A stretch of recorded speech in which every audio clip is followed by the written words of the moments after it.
What is a haboob? Not a vagina. These are hilarious breasts. Haboob, 215-263 WMMR. It is Eric who is first in, so we're going to go to him. Hey, Eric, good morning. Hey. All right. Good morning. Hey, bud. All right, so what is a haboob?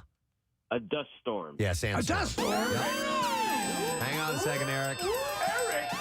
We're going to give you a 4-pack of admission tickets for Adventure Aquarium. You can experience the glow with glittering gourds of all shapes and sizes and species only during fantastic fall days. Now through November 5th, and you can explore glowing sea creatures and discover underwater pumpkin carvers. Tickets and information at adventureaquarium.com. Underwater pumpkin carvers. Yes, that sounds like a fall That does sound pretty activity. cool. Yeah. To me. All right, so we mentioned this later in the show yesterday because that's when we got word that Michael Gambon had passed away. Best known for his role as Dumbledore in the Harry Potter franchise. He was 82 years old. His family said in a statement, "We are devastated to announce the loss of Sir Michael Gambon." They added that he died peacefully in the hospital following a bout with pneumonia. He appeared in such films as The Cook, The Thief, His Wife and Her Lover, The King's Speech, The Life Aquatic with Steve Zissou, Fantastic Mr. Fox, and Gosford Park, to name a few. Outside of the Harry Potter stuff, Monster Truck is probably his most famous. Monster Truck. Yeah. Didn't know that, no. So Daniel Radcliffe remembered him as one of the most brilliant, effortless actors I've ever had the privilege of working with. Other Harry Potter stars such as Rupert Grint and Jason Isaacs honored the late actor on social media. I was reading Jason Isaacs a little while ago, and essentially he said, I was thrilled that he even knew my name. Right. You know, that he was just... He was that. And the thing was, he said, they asked him about approaching Dumbledore, and he said, to be honest, I was playing me. No kidding. He was playing himself. Wow. He felt that was... Though he got so many accolades from that, he felt most comfortable in that skin. I had Marissa pull a couple of clips. Here's a little montage of some of his moments in Harry Potter. Artist, you mind if I take this? I do love knitting patterns. Do not pity the dead, Harry. Pity the living. And above all those who live without love. But you know, happiness can be found even in the darkest of times. If one only remembers to turn on the light. Of course it's happening inside your head, Harry. Why should that mean that it's not real? Dark and difficult times lie ahead. Soon we must all face the choice between what is right and what is easy. There's some great moments that he has. The first movie, actually, Steve, you sent over a clip of him. His first dialogue of any impact in the Harry Potter movies. Was it the warning about the Dementors? Yeah, the prisoner of Azkaban, I believe. Yeah, here we go. A word of caution. Yeah. Dementors are vicious creatures. They will not distinguish between the one they hunt and the one who gets in their way. Therefore, I must warn each and every one of you to give them no reason to harm you. It is not in the nature of a Dementor to be forgiving. But you know, happiness can be found even in the darkest of times. Yeah, we have this clip a second ago. One only remembers to turn on the light. Yep. One must remember to take time to folks funny things. Shut up. Folks, money things. Yeah. I encourage you all to pause during the day and focus money thing. Rupert Grint wrote on Instagram, so sad to hear about Michael. He brought so much warmth and mischief to every day on set. He captivated me as a kid and became a personal role model of mine for finding the fun and eccentricities in life. That 25th anniversary special that they had was so wonderful. I loved it. I watched it a couple times. I got teared up a few times. I drew parallels to us. And I know that sounds, I don't mean that to sound pompous, but there is a shared history that only they will ever understand. Yes. And I say that with us. Agreed. It doesn't mean it's, extraordinary, but it is true. Yeah, no, it's absolutely true. So sad news about Michael Gambon. But on the other side of life, Harry Potter star Bonnie Wright is now a mother. So she played Jenny Weasley. I always thought she was really cute and a great character. She's 32. She took to Instagram on Wednesday to share the news with the world. She said, "Say hello to Elio Ocean Wright Lococo." To Emo's Pizza. Well, Elio's Pizza, man. I wonder. I know, yeah. She's a big fan. Is it spelled E-L-I-O? Yep. Yeah. All right, there you go. Elio's. Yeah. Born at home Nice frozen pizza for the home. Tuesday, 19th of September. She said, "We're all happy and healthy. Andrew, her husband, by the way, and I are so in love with our son." And she spelled that S-U-N. So grateful for our birth team to have held our hands throughout and made the journey so joyous and expanding. So they did a home birth, and she thanked her midwives and doulas and everybody that was on board for that. And her boobs. And her boobs. Pound for pound, though, Elio's frozen pizza is probably the best frozen pizza, right? Like, I mean, for the per dollar spent. I think you're in the right ballpark. I will say that there is a brand. I'm not sure it was down here, Salentino's. I don't know that one. Yeah, they had. It was a Sicilian type pie, and that was one of my favorites as a kid as well. Elio's was a college staple. Oh, yeah, God, I mean, that's a thing. Like, you're... if you wanted to incinerate the roof of your mouth, Elio's. Well, any pizza, really, that you take out of the toaster oven. But Elio's, I think, Nick, was a lot yummier for our younger palates. You're probably right. So, no, I'm definitely right. But if you go to Acme, their signature brand Rising Crust and Thin Crust is, I think, pound for pound. No the best. disrespect to Acme. Yeah, I just for me, Elio's. Have you tried the Rising Crust signature brand? No. I'll There you try go. today. Yeah. He will. In fact, he's leaving the show right now. Yeah. I will say, Nick, Contributed enough. this was what we had at home when I was in high school, but we called it Elio's. Elio's. Oh. I think you're right. I think we probably were wrong, but that's just one that I can't say. might be Elio's. You might be right because it's ELL. I don't know. I just want you all to shut up because Lorenzo's and Sons is going to be here this morning. They're in a different category. Giving us the all their real own. deal. It's a different category. We will have plenty of pizza love here this morning. Now he's a buddy of yours. Don't tell me he doesn't know about your adoration for that St. Louis pie. Giuseppe knows absolutely, but he always makes a special pie when he comes by here for me. Hey, We won't screw it up. You're getting a special No, pie. what's happening right? You know why? Preston envisions the window on his car rolling down and him throwing the pie out. my special pie just has mushrooms on it because Rochelle hates mushrooms and I never get mushrooms on pizza, so he always makes a mushroom pie. Guarantee you he'll bring mushroom pie. for me. Okay. I wonder Bring if a he'll U-Haul to take that home?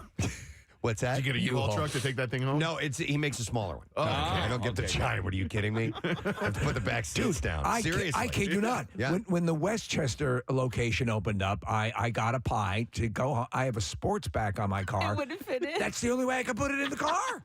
You know, sorry, real quick, Lorenzo's. This is like Jace and his friends. It's like a thing to get 2 slices of Lorenzo's pizza and see if they can eat them. Yeah, sure. Absolutely.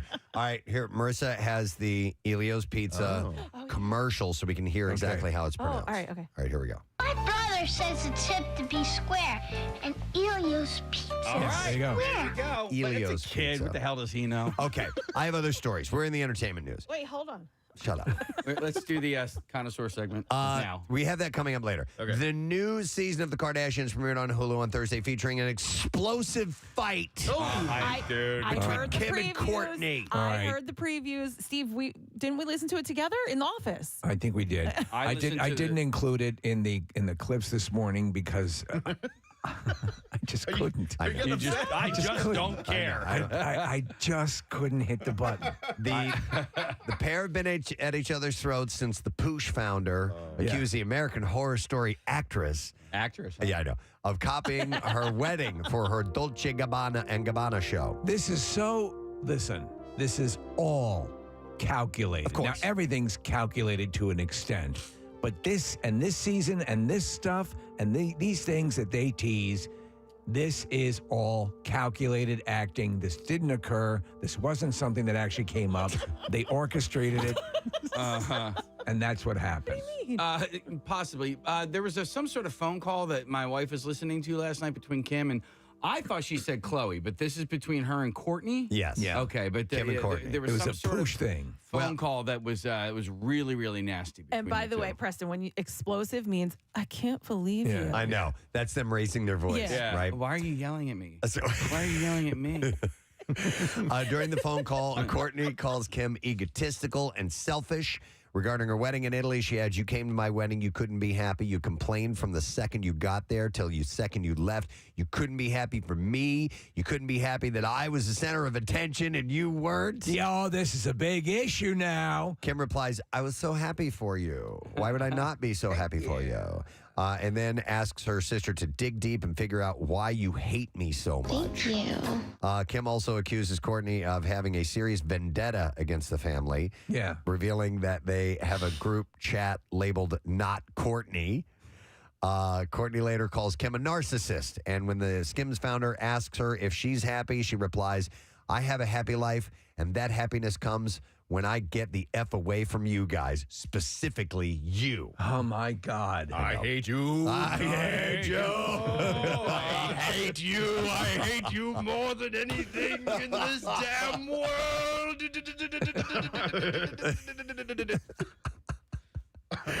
All right. Well, yeah, dude, it's so completely calculated. orchestrated. You're absolutely Wait, correct. Steve, do you?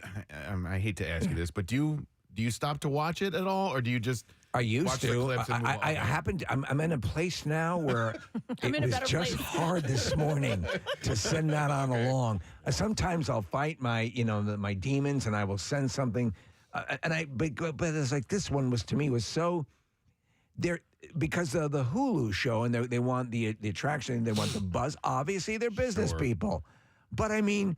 I don't even think this is remotely rooted in anything that's tethered to their actual lives. I know, but I'm sometimes I think you're conflicted because you want to stay up on stuff. I do. And I mean, I listened to it. I just didn't send it. All right, you don't torture yourself that way. No. All right. All right. Moving on. This is a wonderful story, actually. Drew Carey supported the Hollywood writers' strike by providing sustenance to those on the picket line and their families. The Price is Right host generously paid for the meals of approximately 80 to 100 writers a day. Wow. At Swingers Diner in Los Angeles. You know what it was? It was Lorenzo's. Stephanie Wilson, who is the owner of the restaurant, told Entertainment Tonight about a weekend of the strike. Drew reached out and he said, hey, we have to do something for the writers. Would it be okay if I offered free meals at Swingers? Can you guys facilitate that? And I was like, yeah, absolutely. So he did. And he said that she said, what's really special about what he did is he wasn't just covering costs for the writers. He would cover spouses. He would cover entire families. Wow. He's looking out for an entire industry, which is pretty amazing. And she estimates that he spent about 6 figures during the strike, thousands of dollars every day feeding these people. That's the kind of person he is. Well, he's done this type it's of not thing him before. issuing a press release. It's something that somebody, just wanted to get out there that he's not, and that's those subtle acts are the ones that really mean something. Yeah, he's always been known to do really kind things for people that either work for him or that are in the industry. So I thought that was pretty damn cool. Let's see. Okay, speaking of the strike, Patrick J. Adams took to his Instagram stories on Wednesday to apologize to his fellow actors for the embarrassing oversight of sharing behind-the-scenes photos from Suits to his Instagram page. Infuriated me. I know. I know. He would share behind-the-scenes pictures from Suits. Yes. In light of everything. Was just an affront. So he has apologized for this. The last couple of days, he said, I foolishly and thoughtlessly I'd like to apologize to Jennifer Garner and her pool boy, Ben Affleck, for incorporating them into my fantasy life. I apologize to anyone who's been offended by my fictional creations, Chrysagon, the philosopher of evil, and the Skull Sealer. I forget, Casey, is the Skull Sealer on Suits? He's not. Okay. Well, listen, I'm only in the first season, so I don't know if they show up in the second or third season or whatever. Send in the Skull Sealer. So he said, I thoughtlessly Yeah, bud, you need me?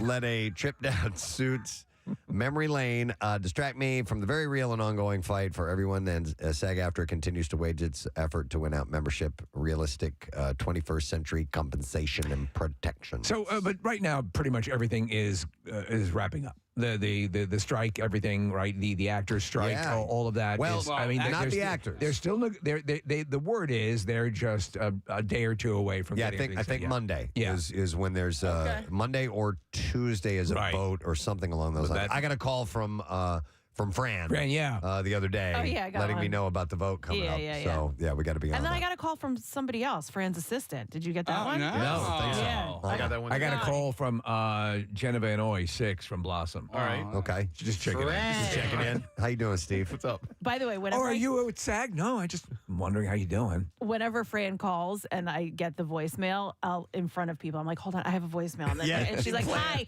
it's Fran Drescher. I'm like, oh, Fran's calling me again. Okay, so she calls your cell phones? Yeah. You don't get a call? No. Which means you're probably not paying your dues. You've been paying your dues? I don't know. My wife does all that All right. stuff. Me too. All right, so this is an interesting story. The producers behind the new 13 Going on 30 musical plan to launch full production in summer 2025. I think that's a cute I'd movie. like to Jennifer Garner. apologize to Jennifer Garner Yes. and her pool boy, Ben Affleck, for incorporating them into my fantasy life. Efforts to adapt the movie to the stage go back to 2016. It's a cute movie. A young Mark Ruffalo, right? Correct. And I thought that's where I kind of really fell in love with Jennifer Garner because she was so adorable in it. I'd like to apologize to Jennifer Garner. The production is holding a 2-week workshop at London's Battersea Arts Centre in October with 4 public performances described by theater as a script-in-hand workshop presentation with a live band. So the musical is an adaptation and directed by Andy Fickman, who helmed She's the Man and also Heathers, the musical. So he's done the movie. This is his realm. To stage thing before. And the people, the screenwriters that are doing the original screenwriters of the movie are doing the. Well, that's excellent. Yeah, the he also write-up did for the London production of Totally Chrysagon. Oh, we're totally Chrysagon. All right, one last story, and then we'll move on to movies opening. Deadline reports that Oscar-nominated screenwriters Paul Tamasi and Eric Johnson are working on a limited series about Tom Brady. The pair are basing the script on Casey Sherman and David Wedge's 2018 book titled 12, The Inside Story of Tom Brady's Fight for Redemption. The show will be called The Patriot Way, by the way. So, yeah. To me, those balls are perfect.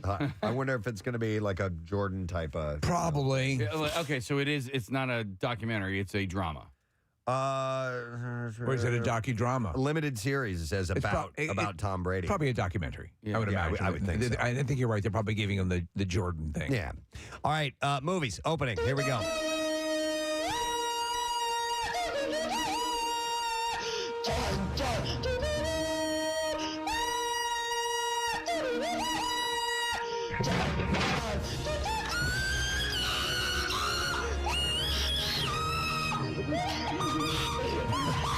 We got 5 movies opening today, so let me go through these. Saw X, horror mystery, starring Tobin Bell, Shawnee Smith, and Stephen Brand.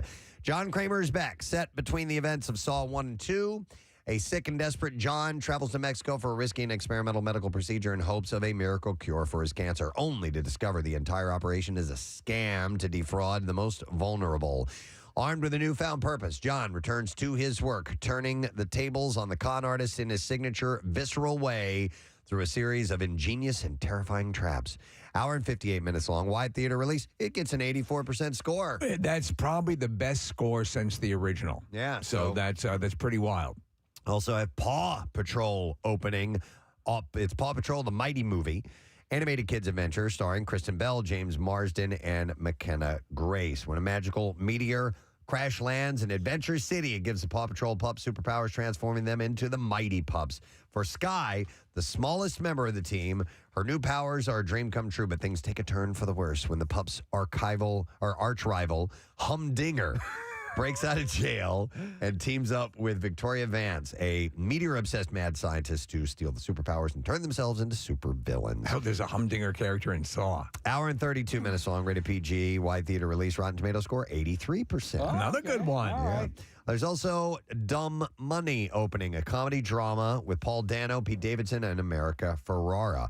The ultimate David versus Goliath tale based on the insane true story of everyday people who flipped the script on Wall Street and got rich by turning GameStop into the world's hottest company. In the middle of everything is regular guy Keith Gill, who starts it all by sinking his life savings into the stock and posting about it. When his social posts start blowing up, so does his life and the lives of everyone following. It's an hour and 45 minutes long, rated R, wide theater release, Rotten Tomatoes score 84%. Whoa, hey! Another good one. Also opening is The Kill Room. It's a comedy mystery starring Uma Thurman, Joe Manganiello, and Samuel L. Jackson. The Kill Room follows an art dealer who teams with a hitman and his boss for a money laundering scheme that accidentally turns the hitman into an overnight avant-garde sensation, forcing the dealer to play the art world against the underworld. Hour and 38 minutes long. It's a wide theater release. It's rated R, Rotten Tomatoes score of 50%. And then finally, The Creator. Oh, I want to see this. Sci-fi action. Stars John David Washington, an epic sci-fi action thriller set amidst a future war between the human race and the forces of artificial intelligence. Joshua, a hardened ex-special forces agent grieving the disappearance of his wife, is recruited to hunt down and kill the Creator, the elusive architect of advanced AI who has developed a mysterious weapon with the power to end the war and mankind itself. Woo!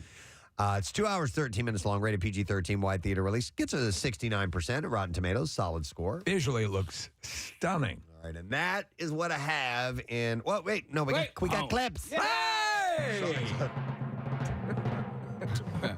Everybody's so excited. All right, Psycho, The Lost Tapes of Ed Gein. Follows the story of horrifying grave robber and serial killer Ed Gein, whose crimes inspired such iconic films as Psycho, The Texas Chainsaw Massacre, and The Silence of the Lambs. You know, one of those tapes is Grand Funk Railroad.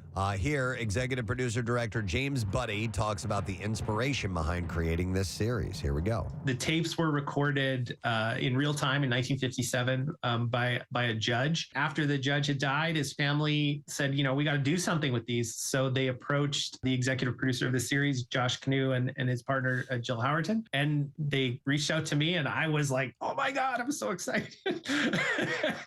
And the three of us just, you know, were like, we got to do something really special with that. So these are... There it is. So these are interviews with Ed Gein? And interviews with Ed Gein. Wow. Okay, that should be very interesting. There's been a ton of stuff on Ed Gein, and a lot of it's not very good, but this looks pretty good. All right, next clip. Here we go. Almost a decade later, Gordon Ramsay's hit series Kitchen Nightmares returns to television. In this clip, executive producer David DeAngelis talks about Ramsay's reasoning for picking the show up again. For him, it was about getting back in the game now to see if he could throw a lifeline to those restaurants that made it through the pandemic, and then also to help some of those restaurants that have started since then to navigate this new world order that we're in when it comes to the restaurant biz. I'm going to eat, goddammit. The next episode of Kitchen Nightmares airs Monday on Fox, by the way. Real quick, in that first clip, the guy mentioned Jill Howerton. That's Glenn's wife, as one of the producers on the film. Yeah. Excellent. I didn't know she did documentaries. Nice. All right, and there you go. That's your entertainment report for today. A couple of big things. This morning, if you have not heard it yet, Jackie debuted it last night, the new song from U2. Yeah. It's called Atomic City. When do you want to play that? As soon as we possibly can, and we can do it next Let's if you play want. it next. Okay, let's I haven't do heard it yet. Do it. I've heard just a little clip of it, Do so it I'm now. excited. Yeah. And more importantly, Lorenzo's is here. And look what you have. It's my special mushroom. Marissa is bringing it in to me right now, which is perfect because I'm starved this morning. Mr. Elliott, there is your pizza. Thank you, Mr. Snake. So we can give away a $50 gift card right now. We'll take caller number 20 at 215-263 WMMR. Don't forget that the legendary Lorenzo's and Sons Pizza has been serving the best pizza in town for 5 decades. Visit Lorenzo and Sons on High Street in Westchester, in Xfinity Live, and in Live Casino and Hotel Philadelphia. 20th caller, 215-263 WMMR. You get that $50 gift certificate from our friends at Lorenzo's. We will be back in a moment. You stay right there. Is on the verge of turning 30. 30. 30, right? Yep. Can you imagine waking up, no makeup, you know, it's kind of actually smeared makeup, hair, all kind of crazy. Ha! Where are my cigarettes? But she's reflecting back on her past mistakes as well as looking ahead to the future. She discusses her ambitions and failures in a new interview with Vanity Fair. She says of her, life is like a chicken finger. Chicken in the center, surrounded by finger. Life is like that? Yeah, exactly. How is life like that? Exactly like it. She says point taken. Of her checkered past, I wouldn't call things regrets per se. I can't turn back time, but if I could, I would have listened more to my mother and gone back home to New York earlier in life and chosen my friends more wisely. Regrets? Well, I've had a few, but still too few to mention. Lindsay also, but you did it your way. I did it my way. Yeah. To me, life, if I may, was like a huge chicken finger. All right, Lindsay also looks ahead to her with multiple dipping sauces. To her milestone birthday on July 2nd, saying, age is only a number, right? No. I have learned a lot over time. I'm in a wonderful place in life and look forward to the near and far future and projects that I'm working on. Something's going on with Lindsay's face these days. It looks as if she's perpetually smelling poop. That's the way I feel. I'm sorry to go off on a tangent, but about Cersei Lannister on Game of Thrones. Her nostrils are always kind of flared, and the corners of her lips are kind of up a little bit, like who defecated? Someone. Everyone, check your trousers. Eyes open wide, nostrils flared. All right. Anyhow, the distinct odor of fecal matter. She said that I'm grateful that I have a voice which I can now feel comfortable using as a platform to let people know that we all have our ups and downs in life. Check your trousers. And we can all come up from the downs if we get in touch with our inner self and spiritual side. Hey, I'm happy if she's turned it around. She's got that Russian boyfriend, right? The multimillionaire boyfriend? Yeah, Igor Tarabazov. That's what? Stravinsky. This is my woman. She loves chicken fingers. She also says of her future plans of making more films, writing my books, starting my charity, working with children a lot, maybe having some of my own soon after I get some movies done first. She seems to be course corrected and getting her life together. I don't know what that means as far as her career goes, though. I don't think it's going to be where it could have been, but maybe that's the best thing for her. Maybe getting back into that lifestyle would be detrimental. Yeah. She could pull a Robert Downey Jr. She could play Iron Man. I don't know if she could play Iron Man, but I can't fit chicken fingers through this opening. There's an 800-pound gorilla in the room. How do I get chicken fingers through this thing? Tell Jarvis to open the hatch. And it will. And you're a disaster. The face mask will actually. Jarvis closes the place and sells chicken fingers. Will open, and then you can eat your chicken fingers. There's a Popeyes on Route 1.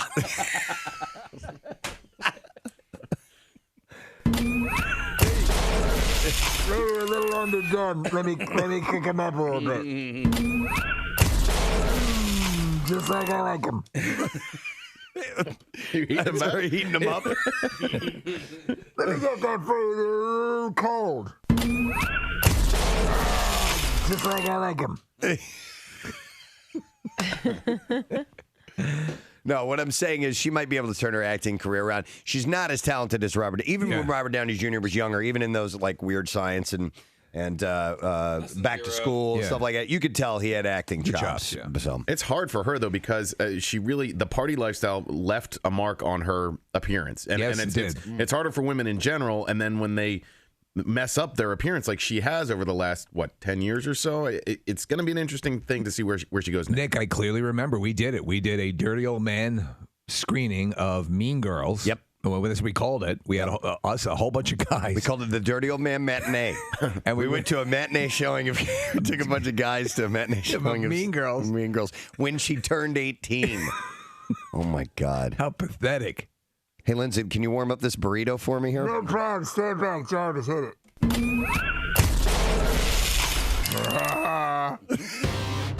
Hikaru Sulu. Yes. is revealed to be gay in the upcoming Star Trek Beyond movie. Sulu never had any romantic partners on the original series, but it was eventually revealed that he did have a daughter who was a character in the 1994 movie Star Trek Generations. And Spock's going to be a plushie, Preston. Oh, yeah. Well, you need to do something to that guy. I find it very comforting around my testicles to feel the soft, stuffed quality. It is a logical sensation. Yes. It arouses me in a very primal way. The Ponfar is kicked in. I must return to my home planet and bang a teddy bear.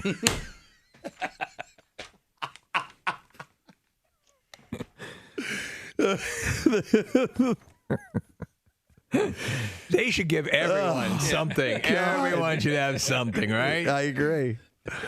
I mean, after Dr. all, McCoy's into hot Carls. I mean, Kirk's a total perv. He'll bang anything. Listen, after all, Kirk is crawling with disease. The show itself was meant to show diversity in the future. Gene Roddenberry's saying infinite diversity and infinite combinations. Yeah, all across. And then eventually when it got to the next generation, it got outside of the United States. It got out, diversity in different alien species and so forth with, Worf on the deck and so forth. What you dip your wick in, as they say. God, what would Worf do? What would his perversion Girl, this is going to be good. Here, put the saran wrap over your face. He's the hot Carl fanatic. God, imagine what would come out of that. Klingon hot Carl? Oh, my God. Forget it. It'd be corrosive. Oh, my God. It'd be like burn through your skin. Like the blood in Alien. A hot Worf. Yeah, a hot Worf. By the way, I think I can safely say that the words Klingon hot Carl have never been said by anyone in humanity before.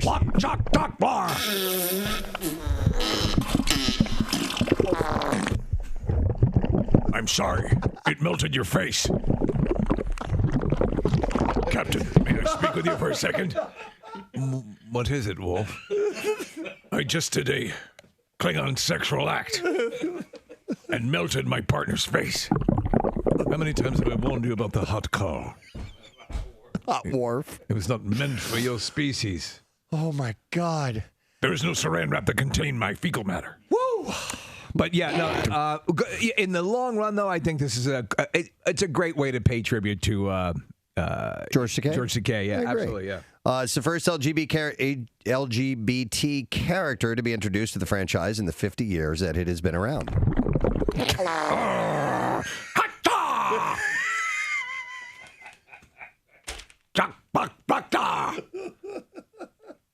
Mr. Wolf, you must stop doing that.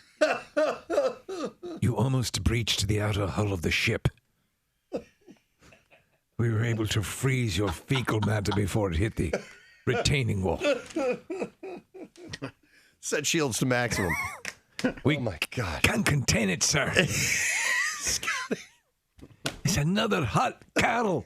Of course, I'm mixing crews here. It doesn't matter. It does not matter. It does not matter. Oh. You can't contain it. Oh. Can't contain it, Captain. Crazy Klingon. Final frontier. And his poopy sex. Oh, dear God. Okay, so I guess that's revealed in the next movie that Sulu is gay. And I think it's just, as he said, it's casually mentioned in passing. Yeah, it's just... It's not like, they're 69ing, Yeah. I think I've decided something. What did you... Wait, are you the decider? No.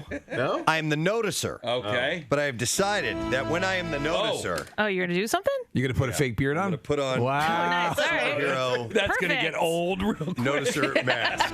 Oh, kind of like the noticer? Preston Elliott, in the dark of night, he seeks out stories to entertain you. He is the noticer. I had this superhero mask, and it's sat on my desk for years, and I'm like, I wish I could do something with that. He wished he could do something with it. So I'm now wearing the superhero mask when I am. The Noticer. Known to a select few as the Noticer. Yeah. This will get old, right? It's going to get old for you, not for me. It's already old. Well, I noticed that the Mega Millions jackpot for today has ballooned up to $540 million. Where does that put that in comparison to the biggest of all time? Ooh, that's a good question. That $1.1 billion Powerball lottery, there's a still. I can't look at you. I'm sorry, I have this mask on my face right now. Preston, I'll take it off in a minute. Nick can't look at him, but we can. There were 3 winners, 3 tickets won. One is yet to be claimed. If Preston has a mask on, Casey probably should have one on too. It's not that hard to push a button. Casey Boy Wonder. Yeah, that's what I'm saying. Can I put some saran wrap on my face and have No fuck crap on your face. It'll give you a hot wharf. A steaming Klingon? Steaming Klingon. I just gave Casey a steaming Klingon. I'm sure if I'm wearing a mask, then Nick should take his shirt off. Well, listen. Okay. Well, and if Nick's taking his shirt off, I should probably take mine off. Oh, Marissa found some saran wrap. Pencil out. Dude, are you serious? It's for the bit.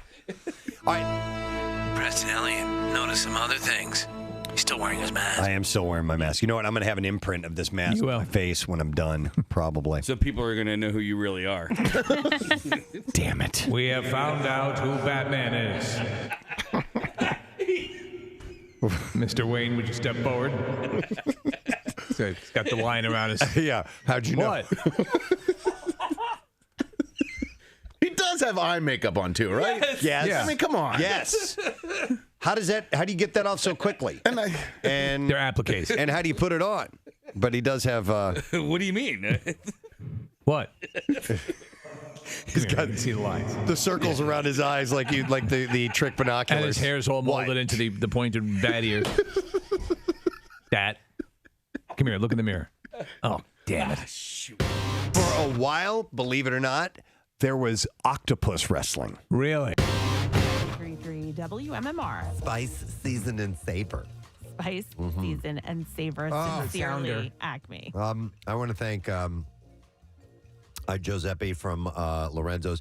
I seriously think that sometimes a slice of pizza can save your life. Did it just do that It now? just did that for me. Oh yeah. I had a very good round of golf yesterday. So What? I celebrated with liquids afterwards. Is that what And I was You're dragging. sick. Well, I You're have a overhydrated. cold too, and I was I was overhydrated. Yeah. And so I needed something that sticks in my stomach. To sop up the booze. And Lorenzo's has done it once again. Your cold came on quick. No? Yeah, I started feeling funky yesterday. He was making out with a Is that hobo. right? Oh, he's feeling funky, guys. No. Wait. Disco lights. Preston shot a 76. I heard about it from Casey. He said she should take his scorecard Yep. and display it on his wall at home. Absolutely. So I celebrated, and therefore, thank you. That for was the only Lorenzo's. 4 away from par. I know. I'm getting. I got all closer. the news from Casey. What was the celebratory drink of choice? Beer and bourbon. Transfusion, or I had a little some Four Walls last no night. kidding. For the first time. What'd you think? Which is great. Very smooth. It's definitely an Irish whiskey For sure. It's the Always Sunny guys. It's their booze, and it's smoother than a bourbon, which is great. So you had to drink twice as much to get hammered. Yeah, totally. No, it's not less alcohol. What is the transfusion? Is that what the golfers drink these days? Transfusions. Yeah. Okay, it's like purple, right? Yeah. Okay. That's like a popular at the turn drink, and What is it? it's called a transfusion. But what is it? The end is purple. I never have it. I don't vodka. drink. You believe it or not, I don't drink when I play ever. Oh, that's a shame. No, it's not. Way too kidding. serious. Yeah, He eats a turkey leg. No, I play to score, and so I don't. I do not imbibe while. No, you don't want to throw up your. Well, congratulations on that, by the way. While playing. Thank you. Can you imagine? It's not my lowest ever, but it was just a really good round of golf. Maybe I'll just ride around in the cart to get this transfusion because this is definitely something I would drink. Is this looking good to you? Yeah, it says the ingredients, at least what's pulled up here, is vodka, ginger ale, grape juice, and lime juice. I love it. I might swipe out the vodka for tequila, and then we're set. You could do that. Yeah. Easily. But transfusions are quite popular on the golf course.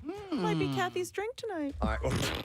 I want to come over to a Kathy drinking, but with mocktail though, with it like you can do that. Yeah. I don't have to. I'll sit and talk with the girls. I don't have to put the alcohol in it for you. I think I could roll with your crew. We should have a girls' night. Yeah. I think I'd like a ginger ale, Concord grape juice, and lime juice drink. Right? I think I could do that.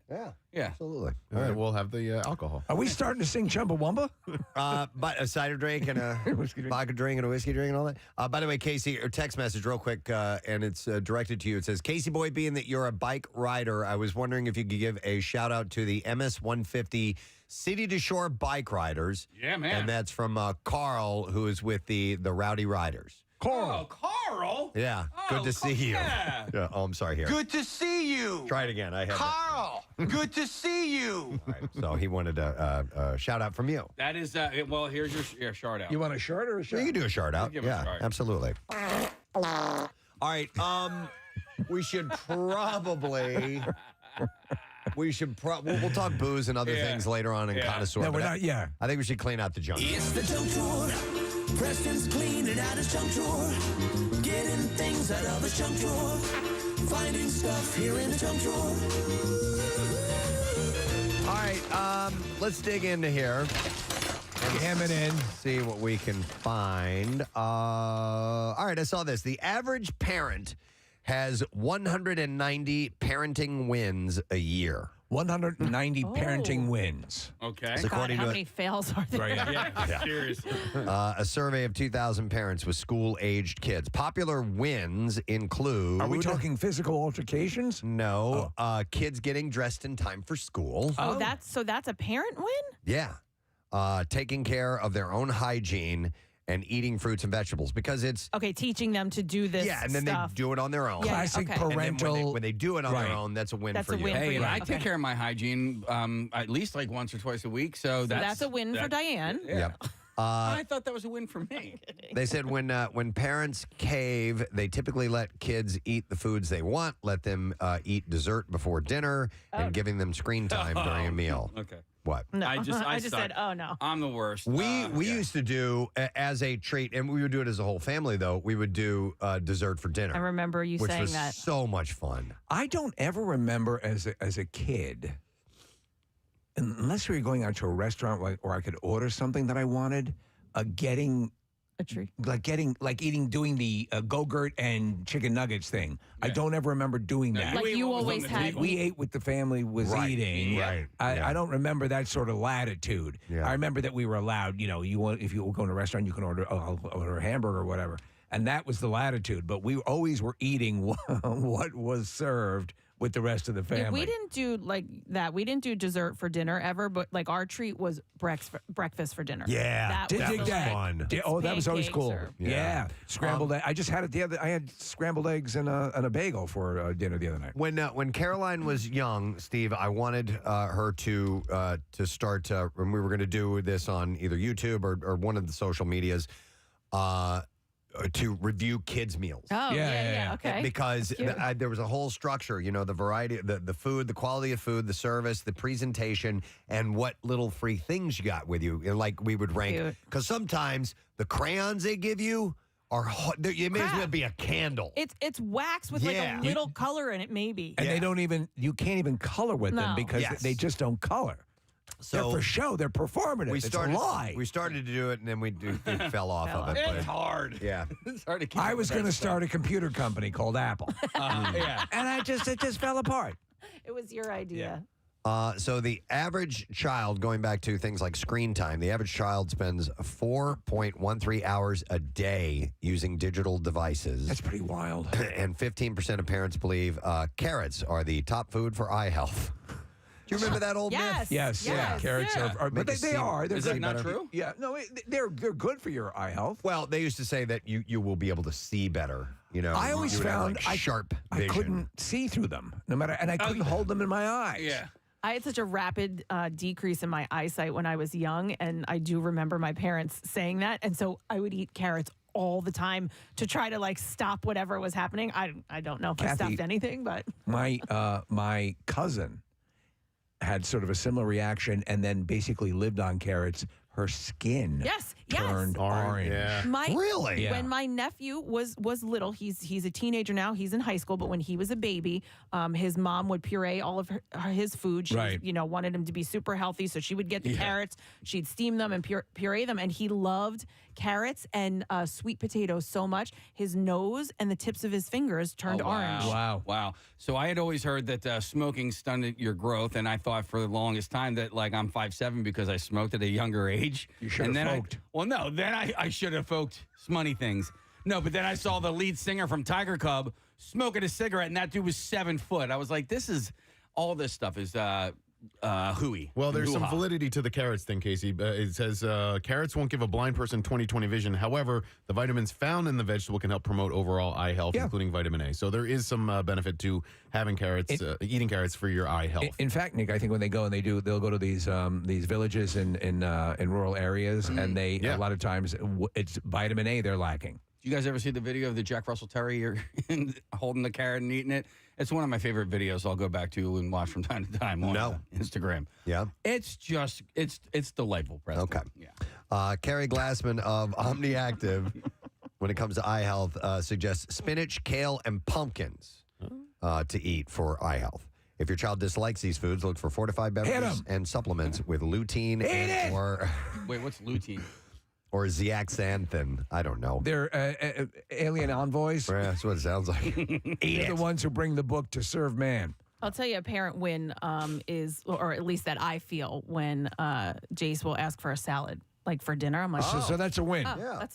Like if he, if he wants to, like last night, he wanted a salad. He's like, I want grilled chicken on a salad. I was like, wow. Those are basic parental. That's a classic parental thing, right? You eat your vegetables. Yeah. Do this. When the kid does the thing without you having to ask the kid to do the thing, like for example, the Preston was referring to the the amount of time on the screen. Ben occasionally would be like, "Here, take my phone. I'm spending too much time on my phone," and I'm like, "Oh my God, yes, absolutely." Yeah. And, but he's like all of us. You fall into the patterns of just being on your phone way too much. Occasionally, he'll actually volunteer it up. Like when your kids top off your whiskey without you asking. Right? Yeah. You've trained them well. Wow. That's a win. That is a huge win. I didn't have to get up. Hey. All right, we're going Who's back. a little champ? We're going back into the junk drawer here. All right, here we go. Nick had mentioned your phone. What is on your camera roll? That's a question for you. Oh, butter. A recent survey found the average American takes their phone out for a photo 6 times a day. Okay, for this very reason, I bought a camera this week. An actual camera? An actual camera, Casey, because I find that I'm on my phone way too much, and I feel like a lot of the time it's for exactly what Preston's talking about. So I want to use a camera for photos, and if I actually want to look at the photos later, sort of develop them, for lack of a better term, that way, rather than scroll through my phone incessantly. I completely concur. So a couple of years ago, I got into the mirrorless, the Sony mirrorless cameras, and so like the last time I went on vacation, I took pictures, and my with fear, the camera, with the camera, right? My fear was living through the phone or living through the camera. I found I appreciated things I was seeing more by seeing them in. I actually enjoyed more of where I was going and what I was seeing because of the camera. That's exactly what I'm trying to accomplish with this, Steve. I'm glad you said that. That's 100% how I feel. I think it's our generations, though. Like you guys, by doing that, are fighting the technology and what we can do on our phone. Like for me, to have it there. Like yesterday, I was in a meeting and I needed to show a photo to somebody, and it was right there. Like I didn't have to go into my email, find it, this, that, whatever. Like I knew it was in my camera roll. I searched it, and it popped right up for me. So the ease of having you're it exactly all there. right. You'll not get a picture like you will with the and the iPhone takes sensational pictures. Yeah, I know like those photography. But you can take incredible pictures, and also it's easy now, Kathy. When I was on vacation, I had the iPad with me. I when I would get back, boom, right in and upload them, and they're ready to go. Dude, Brian Miller, photographer, he's my neighbor. Yeah, he sends me pictures that he takes. It'll be of me, like because we're in the same neighborhood. He sends me pictures that he takes on just his iPhone. Yeah. On his phone? And he sends them to me, and I'm like, how do you get it to look like that? Yeah. How can I and he's tried to show me, And is it like from? I can't freaking do it. Is it like from afar through your window? Oh, it's no. Like we live on a golf course community, and I'll be out playing, and he'll see me. Hey Brian, how you doing? And then later on, he'll see me. He's like, I took this while you're playing golf, and it's an amazing photograph. And he does it all the time, and I'm like, show me, master, how to do this. And he has, and there are ways that you can do, but I can't do it. I can't do it. I'll tell you. Well, and it's with his iPhone. It's incredible. We will talk. Because it won't matter. To the point of it will not matter. All right, I have some suggestions. I'm sure you take great photos, but this dude takes unbelievable. He's photos. a professional photographer. Yeah. But back to what you're talking about here. Is it you take your phone out to open it up to take a picture, or is it both like searching for a photo that you already? No, it's just to take a picture. You takes their phone out for a photo six times a day. It puts the lotion in the basket. I would say that at least 6 times a day. I mean, there'll be there'll be a paperclip on the outside in the driveway, and I take a picture of it and send it to my family and go, oh, my look, it's my uncle's uncle. No, seriously, like anything. I took a picture of my flowers yesterday, sent it to my friend, and was like, look, my flowers look better now than they did this summer. Like, it's anything, or your kid, or whatever. Or you parked somewhere and you're taking a picture of the. Yes, I do that. Yes, I don't. Oh, I do that all the time. Lately, and this is kind of genius on my own part. For me personally, I hate shopping for Christmas. It's time to start thinking about that. Yeah. And so rather than try to jot down notes and things like that, I've created a folder. When I see something I think would be a good gift online, if I'm searching around, I take a picture of it because I don't have time to order it while I'm here at work.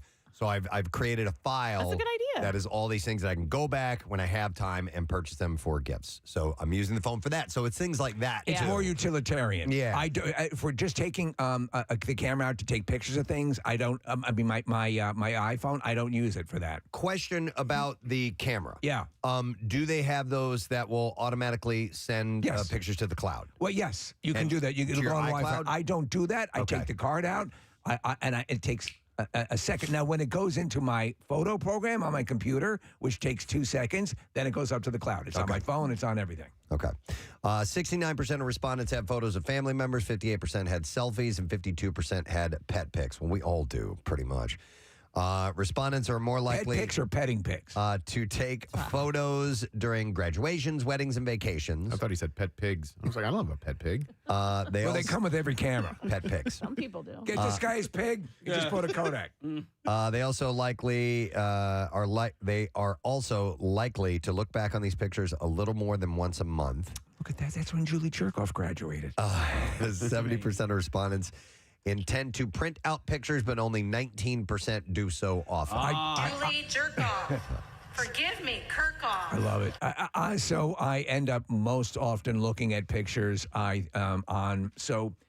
iPhoto is available on I have my Apple TVs, and I just pop it up and look at things on a huge screen, on an OLED screen. They look sensational, and I far more often will look at family pictures and memories on the TV than I would in a photo album. I love the iPhoto or the iPhone's feature that creates the little short movie for you. It's excellent. Little short slideshow with the music and everything. I'm a sucker for those. Although sometimes there are pictures in there like that is dumb. Why is that picture there? That shouldn't be in there. And I know there's a way to edit those. You can, but I've looked it up and it seemed like it was too many steps for me to go through. But the same thing that does that on your phone will do that in the iPhoto program. Yes. So if you go into, it's the same, and you can create them. You can create them as well. A. B, all of those port right over there, and there's a lot of latitude in that program. It's a very consumer level program, but it does a lot. You know what I like, Preston, is that the phone does it for me, and I don't have to do it. I know. It is kind of cool. I do it's like a that. surprise. Yeah. I'm like, oh, that's pretty neat.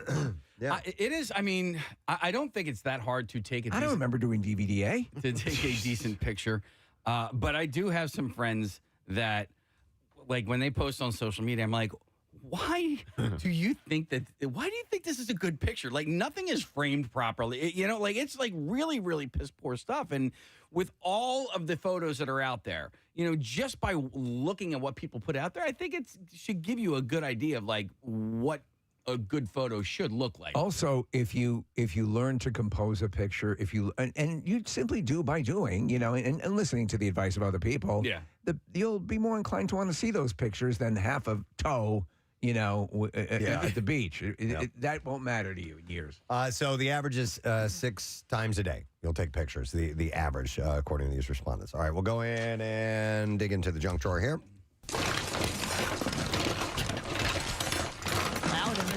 It is a little loud in the junk drawer. All right, so there's a bear trap in there. Speaking of taking pictures, a university in Ireland is going to offer the country's first degree in social media influencing. Oh my! A degree? Yeah, the Bachelor of Arts in Content Creation and Social Media. Bachelor's degree? At Southeast Technical University in Carlow in Ireland will open up for applications in November. In content creation? Wow. So social media influencing. Because there's a certificate right now that you can get, but that's a bachelor's degree. Yeah. So let me ask you something. 4-year degree. There's nothing like that. This is the first of its kind? I don't know. This is the first in Ireland. In Ireland, okay. Because I would hazard a guess that there's something similar here in the States. It sounds on first listen frivolous. However, there are so many businesses that need these types of things nowadays, and it's an industry. It is, and if you're going to market your company, if you're going to market yourself, you're going to market a team, whatever, you're going to market WMMR, you need to be good at this type of thing. I'll tell you what, my OnlyFans kicked in when I hired a social media influencer. Right, and that was mostly that was foot stuff, right? That was foot stuff. Yeah. So and then I've started to do a little anal stuff. But Wow. Steve Morse's with butthole. my feet. Okay. Topics covered on the 4-year course are to include business skills, video and audio editing, critical culture studies, and creative writing. Dr. Eleanor O'Leary, she said that Do you have your $50? Here's your degree. That there's a growing interest. I just influenced you to get the hell out of here. In the area, both from potential students and employers.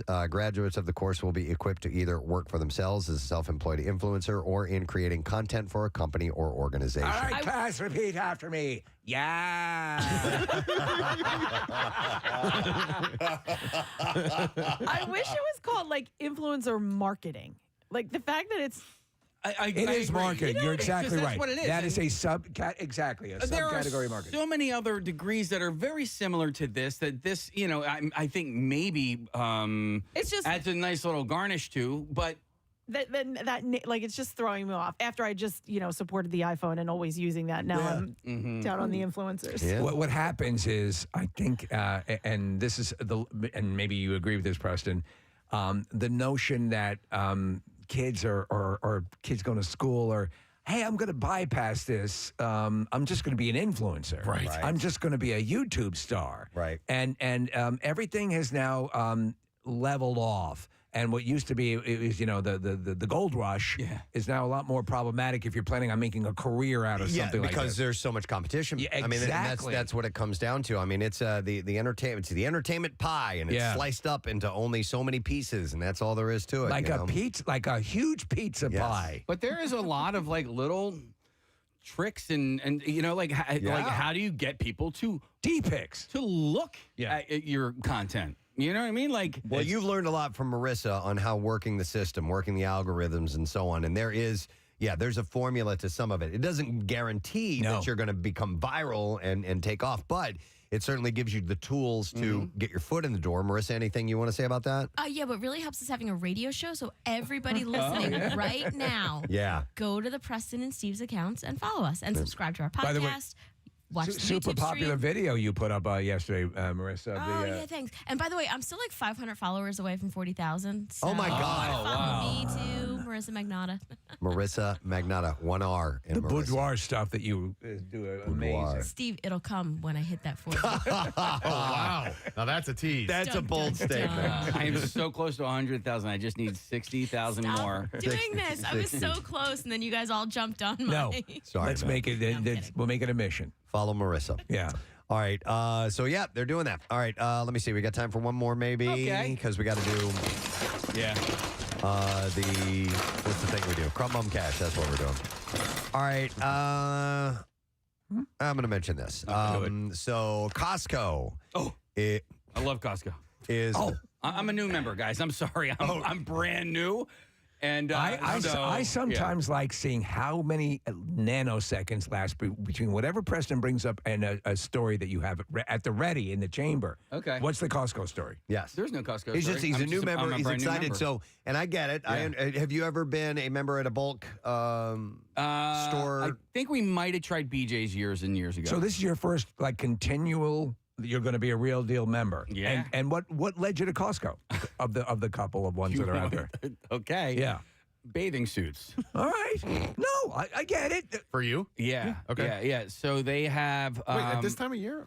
I did it in the summer. Oh, okay. Well, the end of the summer. Those the Speedos with the layer, Yes. the liner inside that you really like. So it's okay. Speedo brand. Yep. It's not the classic tiny Speedo. Not wearing the banana hammock, but yeah. they I want something that really shows off my balls. But the inner lining, because I can't stand bathing suit lining, that like the netting lining. Yeah, So sure. It these rips your taint up. Yeah, so the lining is what they're called jammers, but essentially like spandex. But Right. I use the bathing suit. I swim in them, obviously. I work out in them. I run in them. I hike in them.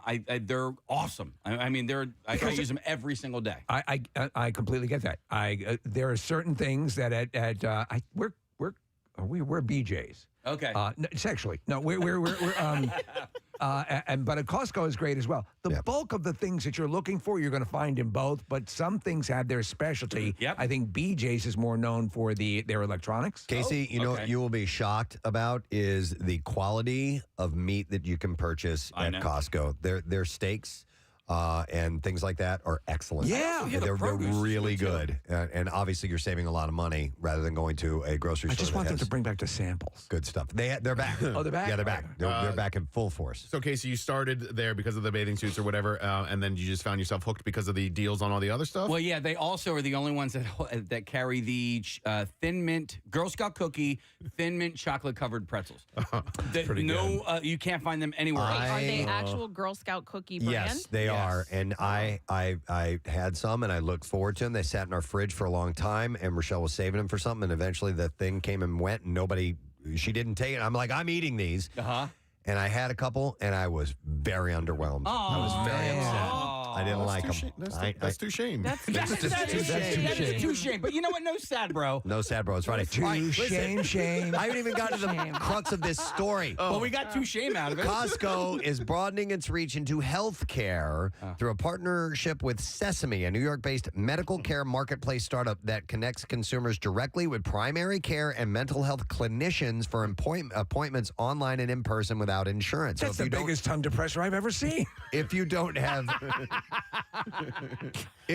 have medical insurance, Costco is going to help people get affordable medical services. That makes sense. They have everything from travel to they're trying not to be only that, full service. They already do some medical stuff. My dad has hearing aids, and they have a hearing aid center there at Costco. I mean, with the booths, you go in, you get the hearing test done, you get the hearing aids done. You can take them in and get maintenance work done on them as well. Can they treat ED over there? Probably. Okay. $1.50 hot dogs while you're waiting. But I was surprised at that. We went by there not that long ago, and we got the hearing aid thing taken care of. So, by the way, Sesame announced Monday that Costco members will receive primary care visits starting at $29. They need a different name. And other discounts. Sesame? Yeah. I know. Hey, you think Grover's going to come out and have it's all. Do you want some help? The startup, Can't hear so good? which does not accept insurance, aims to accommodate individuals who are uninsured, have a high deductible insurance, or want to pay per visit. I think it's great. Yeah. Sesame, which raised $27 million last year, has more than 3,500 clinicians on the platform who set their own price and typically work from their own clinics. The startup is backed by a bunch of groups, Virgin Group, General Catalyst. I tell you why this is good also, Preston. In the news this week, Kathy, you were just reporting on Rite Aid's closing down. Yeah. Your CVS announced they're closing down a whole bunch of extra facilities. So if where you're going to get your your food and all that stuff, your supplies, that's a stop for you. That's pretty cool. So Costco and Sesame are not planning to open clinics in the stores. They will be elsewhere, but you can do it if you were a member, and you can do it through Costco. They should, though. If they have a hearing facility, I would definitely get my proctology exam at BJ's. You guys ever? I assume the answer is no to this question, but book a vacation through Costco or No, BJ's? but I would tell you what, you'll see. You'll be in line and you go, wow, that's a good deal, right? Yeah. You know. Yep. No, I have not. So I haven't talked to anybody who has either. Me neither. Me neither. But I know that you the same fly. thing. If you're flying, there's super huge planes with gigantic seats. Everything is just super gigantic. size. Yeah. Wow. And your ticket's a big piece of oak tag. All right, that's the last story. We're closing up the junk drawer. Sorry, guys. Yeah. That was the junk drawer. Preston's closing up his junk drawer. There's nothing left here in the junk drawer. Until next time, that was the junk drawer. Thank you to Kyle for our awesome jingle for the junk drawer. All right, we got to take a break. We do have the Crumb Bum Cash coming up when we return. Your first shot at $1,000 this morning. 1 of 5, by the way, all day long. A little later on this morning, Ryan Hamilton, comedian's going to be joining us, and also Jake Tapper is going to be on the program, too. So stay put. We'll be back in a moment. Who did that? Octopus fighting. I'm sorry. Oh, so an octopus would face off against an octopus. It wouldn't be an octopus No. A face off person. against 8 people? No, one person. Okay. Yeah. No, it was a thing back in like the 1940s or something like that. Nick, do me a favor. Look it Now up. it's time for an octopus fight. Say, this fellow looks rather spry. Do you care to face the octopus? I wonder if there's I anything. squirted ink in his face. That's dirty pool. Nick is looking up. I don't see it. What are you looking at? The lion? The lion and the anaconda. I didn't know that was a fight that was possible. There are you can find animal fights, like in the wild. To be honest, I never much liked anacondas anyway.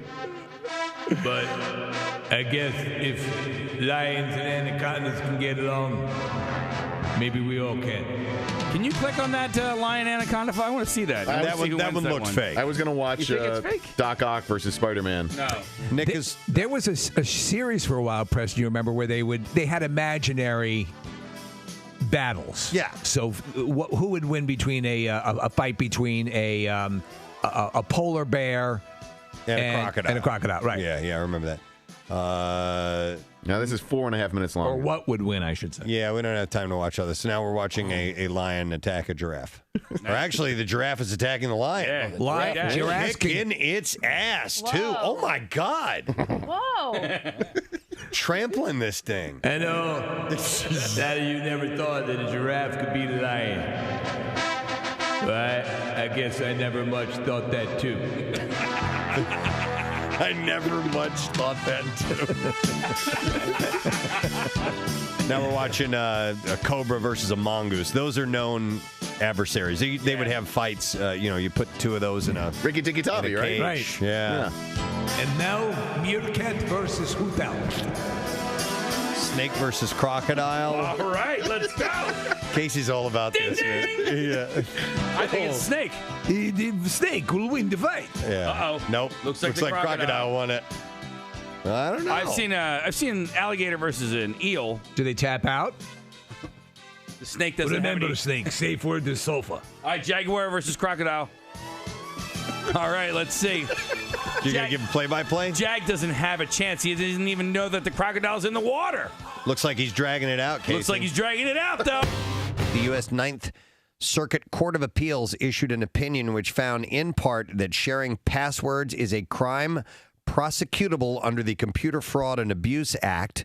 And the decision, according to a dissenting opinion on the case, makes millions of people who share passwords for services like Netflix and HBO Go into unwitting federal criminals. I don't want to go to jail for something stupid like that. Like I know people who have who rent like the streaming movies. Whatever's in the theater right now, they can get online. I'm like, Right. I am not Wouldn't it suck? doing hard time. If you're sitting in a cell with a guy who cut somebody's head off, Yeah. what are you in for? I shared my Netflix. Say that again. I shared my Netflix password. But tell me how you beheaded that family again. All right, so I'm a little concerned by this news story. How many federal laws have you violated? I don't know. Are there any gray areas in this? And I don't quite get what the illegality on sharing passwords is. All right, here let me. This is the case that supposedly may set the precedent. The decision came in the case of David Nussel, an employee at the executive search or headhunter firm Korn Ferry International. Nussel, Korn Ferry. And nozzle. I'm the Corn Fairy. Your corn will grow tall and yellow. Thank you, Corn Fairy. The Indians refer to it as maize.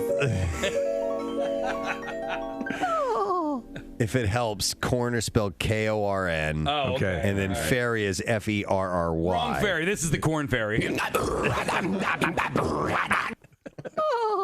I only have one TV in my house, but other people use my Netflix account, and they have their own separate channels. But I'm the one that's paying for it. But I'm allowing them to use it in a different place. No, then you should be okay if you're covered for X amount of screens. Yeah, then I am. I don't think then you're that- fine. but Okay, it's but the people are sharing it, and I'd lawyer up.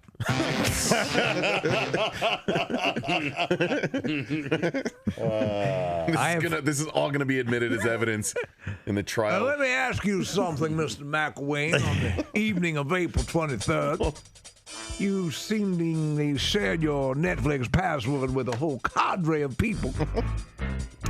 I object. I'd like to represent myself.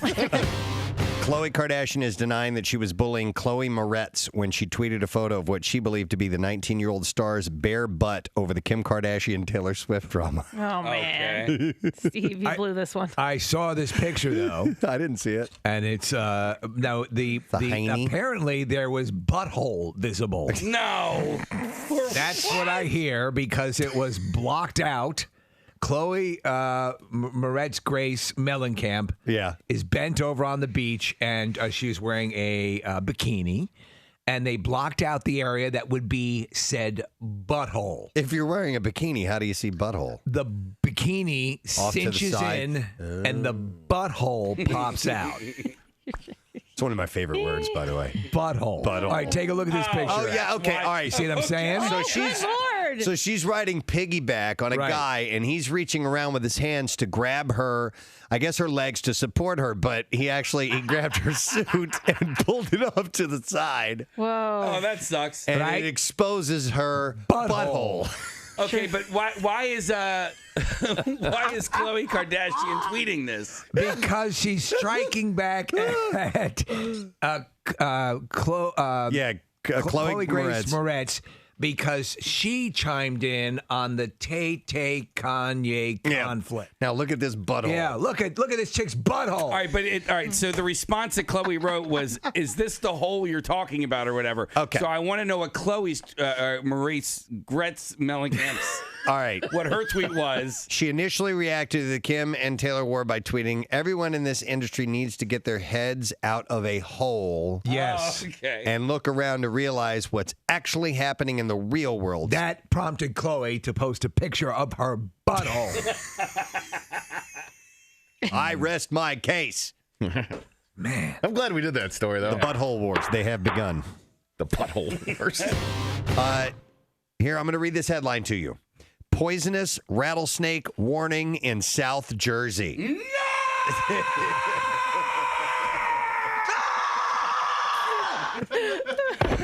Casey hates the idea of rattlesnakes. And where are you spending your summer? South Jersey. That's right. Oh my So this, honestly, and we have been for the longest time saying you have nothing to worry about, and apparently we were wrong. Well, listen, I always thought that they were like west of the Mississippi, like Colorado, Utah, Nevada, that area. And then, lo and behold, a couple of summers ago, my father-in-law saw one up in the Poconos. And I'm like, what? And I didn't believe him. Because he lies. He's the one who told you about the flying squirrels. He's a drinker, and he's a let me no tell liar. you something. The place is crawling with unicorns. Well, he also told me about the flying squirrels up there as well, and I Now didn't that believe him. he's accurate. He's accurate about the rattlesnakes too. Yeah, the guy is just absolutely tapped into nature. He's Grizzly Adams. He's a mountain man. He's a mountain man. Yeah.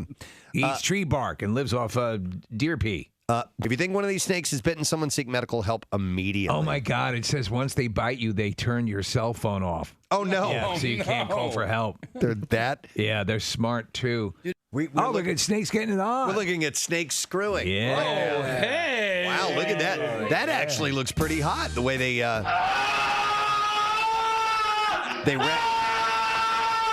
wrap around each other like that. It's romantic. Look at that. They provide their own bondage.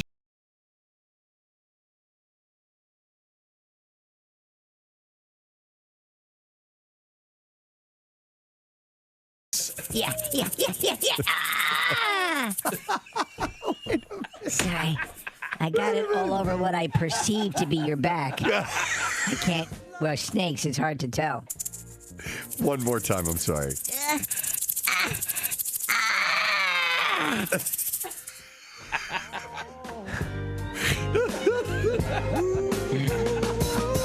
So dumb. Snake sex on the Preston and Steve show. I'm going to bang your skin right off you. They're molting. The whole thing, yeah. Romantic. I banged this chick so hard last night. She totally molted right there. Can snakes use their own molted skin as condoms? Oh, I don't know about that. I was thinking more of like a sex doll, Yeah. Because when the Filled it skin up with peat moss. It was just like the real thing. skin comes off whole sometimes, it seems like.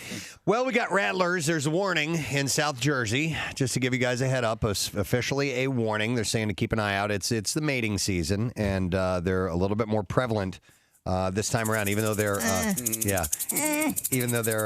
endangered. So keep in mind, just listen for the sound that's of it. them mating. And you'll know. And you Run. should know. Exactly. And then finally, Korn will release its 12th album, The Serenity of Suffering, on October 21st via Roadrunner.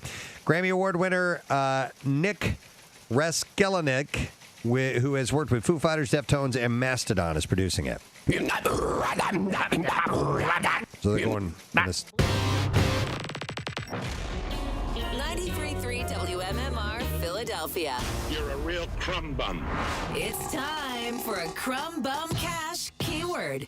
And that word would be gain, Gain. And we'll give you until 15 minutes after the hour to enter it. 3 ways for you to do it. You can enter it at WMMR.com or via the MMR app or via text to the special contest short code number we have, which is 45911.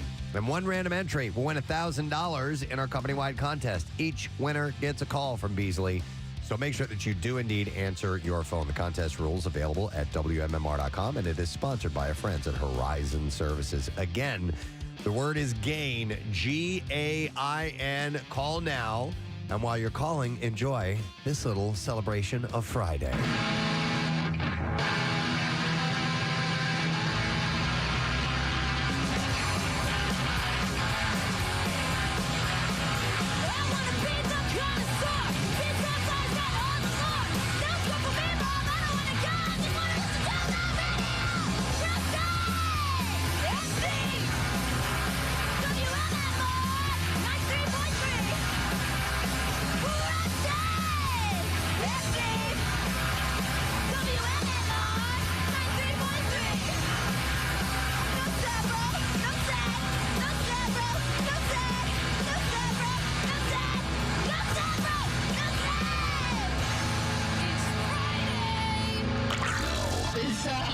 WMMR presents Preston and Steve's Bizarre File. All right, it's brought to you by Sports and Social. You can cheer on the Birds just steps away from the stadium at Sports and Social in Live Casino and Hotel Philly. Watch the game on a 52-foot big screen with halftime contests, Bud Light giveaways, memorabilia, and more. We'll start with this.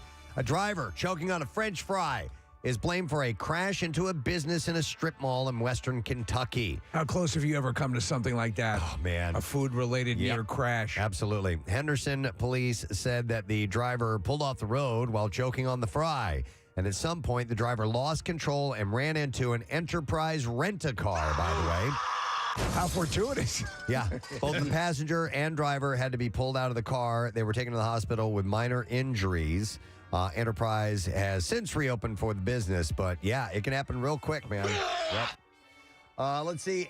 Listen to this. A senior Qatar Airways executive told an Australian Senate inquiry on Wednesday that there would be no repeat of an incident at Doha's International Airport in 2020 in which female passengers were subjected to invasive gynecological examination. Before boarding the plane? Yeah. Yeah. Minister Catherine King said 3 weeks ago that the examinations of 13 Australian women who had boarded a Qatar Airways plane to Sydney were a factor in her decision in July to refuse the Qatar government-owned airline additional flights to Australia. So Vice President Matt Rales described the incident, which occurred when authorities were looking for the mother of a newborn baby found abandoned in an airport trash can. So they were checking the women to see for signs of recent birth. That's correct. I get where they were going, but you can't do that. Reyes told the committee, we've had nothing like it previously in our history. We're completely committed to ensuring nothing like it ever happens again. The executive declined to detail the incident because 5 women are suing the airline in Australian federal court. The 5 Australian women said that they were taken off a flight to Sydney at gunpoint by guards and were searched without consent. What if they went into the men's room and a guy had not flushed the toilet out of after a bowel movement? Would they have checked your butts? Qatar Airways provided no response to their complaints and offered no apology, the women said. So there's a lawsuit. That's harsh, man. All kinds of stuff happening. Yeah. I can't believe they did that. They said they're never going to do. We will never do this again. Sorry. Federal prosecutors allege a man broke into a Border Patrol office in Whatcom County and took ballistic vests, a gun, ammunition, and a radio because he needed the items to prepare for a zombie apocalypse. Yeah. Well, you never know when that's going to happen. Austin Geiger of Oregon was charged this week in U.S. District Court in Seattle. Did I hear you correct? A zombie apocalypse? With 1 count of unlawful possession of ammunition and theft of government property. A Border Patrol agent at the port of entry responded to an alarm in the office and found Geiger wearing a Customs and Border Protection jacket and body armor. The agent confirmed Geiger was not a CBP employee and had an extensive criminal history in Oregon. The agent also found that Geiger had a rifle magazine and a CBP-issued OC spray can and CBP radio. Part of the newly formed zombie division. Geiger stated that he entered through a door of the building and began to take things that he needed to protect himself. He stated he believed that he was in a zombie apocalypse. You have any jerky? Geiger has multiple felony convictions in Oregon, including burglary, criminal mischief, and unauthorized use of a vehicle. He's being held in custody pending trial. Sure, we're laughing at him now, but wait till the zombie apocalypse. You're right. You're right. A bear crashed a picnic in Mexico and climbed up to feast on the meal while the mother and her son sat on the bench just inches away. Like motionless. Yeah, the video posted to TikTok by Sylvia Macias shows the bear eating food from the table in Chipinque, which is a park in San Pedro, while Macias and her son, Santiago, were seated on the bench. Macias holds Santiago into her shoulder and covers his eyes to keep him calm. The mother explained that he's 15 years old. He has Down syndrome and is afraid of animals, even those less dangerous than bears. She handled it brilliantly. I mean, she was just completely stoic, held him quiet, and the bear ate the meal and then left a very sizable tip. He wandered away after eating his fill. Those were excellent burritos. She credited her experience as a midwife and a yoga instructor for her ability to keep her cool with the bear only inches away. Is that what you train for? Both of you guys do yoga. Is there a lot of bear talk in your yoga class? Yeah. It's usually, So that's amazing that nothing bad happened in that. In Key Largo, Florida, a man was in his birthday suit on his birthday at a resort in the Florida Keys. And what he's accused of doing in a hot tub has landed him in hot water by the law. Did he put a little froth on the water? Authorities arrested Julio Daniel Rodriguez Copil on Monday on a warrant related to the incident. Copil was in the buff just before 7:25 a.m. in a hot tub at the Playa Resort and Spa when witnesses saw him expose and touch himself in view of a female employee. Now, after a male employee confronted Copil, he screamed, "It's my birthday today!" Okay. Well, yeah. And he ran toward the highway before driving back to Miami-Dade County.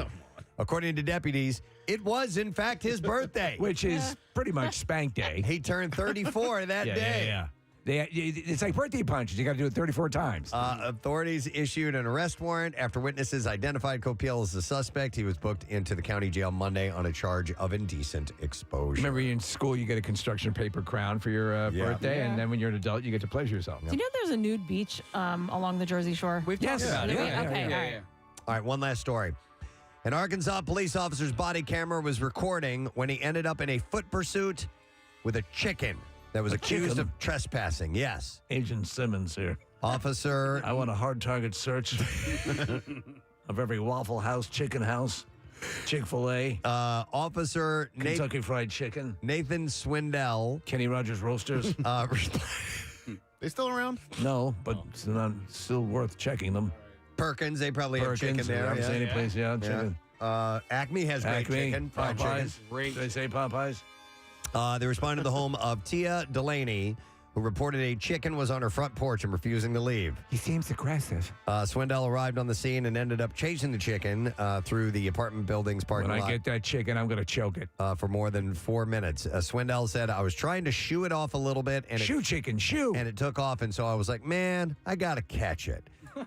And so I immediately started running. This is the opportunity of a lifetime. The Jonesboro Police Department shared photos from the chase on Facebook, and body camera video of the pursuit was also released. And the greatest regret of my life was not catching that chicken. Swindell said his fellow officers have now given him the nickname of Rooster, which is perfect. Love that. I love it. And there you go. That's what I have in the bizarre file for you this morning. All right, ladies and gents, we are here to talk with a friend about an event that is coming up very soon, and we'll be here before you know it. Safe to say, in the pantheon of our friends over the past couple of years. The Camp Out for Hunger is arriving. Nick, how many weeks away? 6 from Monday. This always terrifies me. I know. Because we have to get ready for this. Fortunately, we've been doing moderately productive meetings throughout the year. Yeah. Have we? We've tried.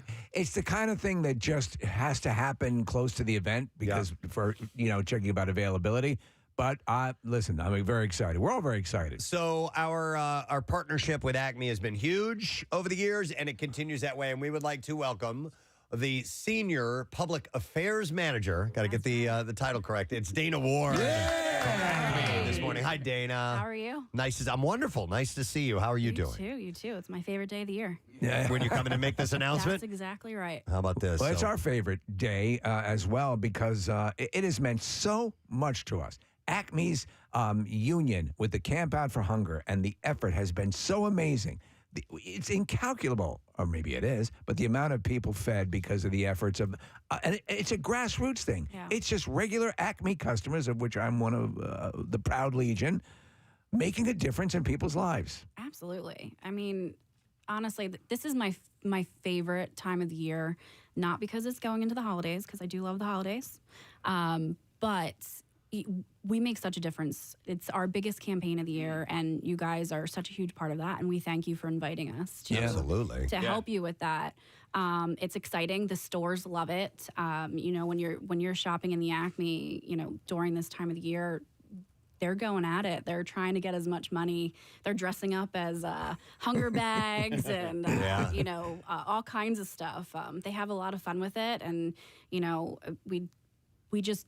we do so much good for Philadelphia and the surrounding areas through this campaign. And you facilitate Philadelphians doing good for other Philadelphians and people in general. That paying point of purchase donation. Well, that's what we're here to kick off. This is the announcement that we're making. So we will start the pin pad fundraising at all Acme locations. That's correct. All right. So when does this start? What day? It starts on October 1st, which is a Sunday this year. Okay.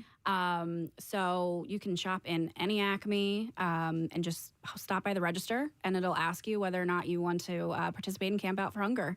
And then you'll be able to do that. Do we want to talk about that? Or do you want to Yeah, we want to know everything. So we'll be able to do that until the day before Thanksgiving. So just like every year, we're committed. We know Camp Out is 11/13, but we're committed, as always, to run this through to Thanksgiving Day. Which means a lot because a lot of people are obviously... Everyone's hitting the Acme prior to the Thanksgiving, and so there's a lot more opportunity to make a lot more for Philabundance, and it's incredibly generous that you guys extended to that point. Yeah, I mean, to be honest with you, you do so much business in the last 2 weeks that it would be detrimental if we took that away from you. So we never appreciate do that. So, Dana, what are the options that are going to be on the pin pad for people to choose from? So this year, it'll be $1, $5, $10. Excellent. And then, of course, you can hit other, and you can put any amount you want. If you want the cashier to help you round it up, we can certainly do that too. Perfect. We will. I mean, as we all know, every penny helps. So. Yeah, and that's why I love the rounded up feature. It's great. If you I wanna do it all the time. It just it makes it an even number, and you know, and like you said, Dana, every single bit helps. So you know, if that's all you can give up, then that's great. You always have something running on that, some sort of charity, and I support it every time I go in, because if people are going to step up and support Phil Abundance and support our drive, our collective drive, then you return the favor and you pay it forward. And there's always something wonderful that you're, you know, and it's just a no-brainer. You're there and you can do something good. And then the collective altogether makes a huge impact. Oh, yeah. I mean, thank you for that, by the way. Yeah. Our Acme Foundation, to your point, does this stuff all the time. But, you know, we're a food store. We want to help people get access to food. Like, food insecurity is such a problem. We learned that even more, especially during COVID.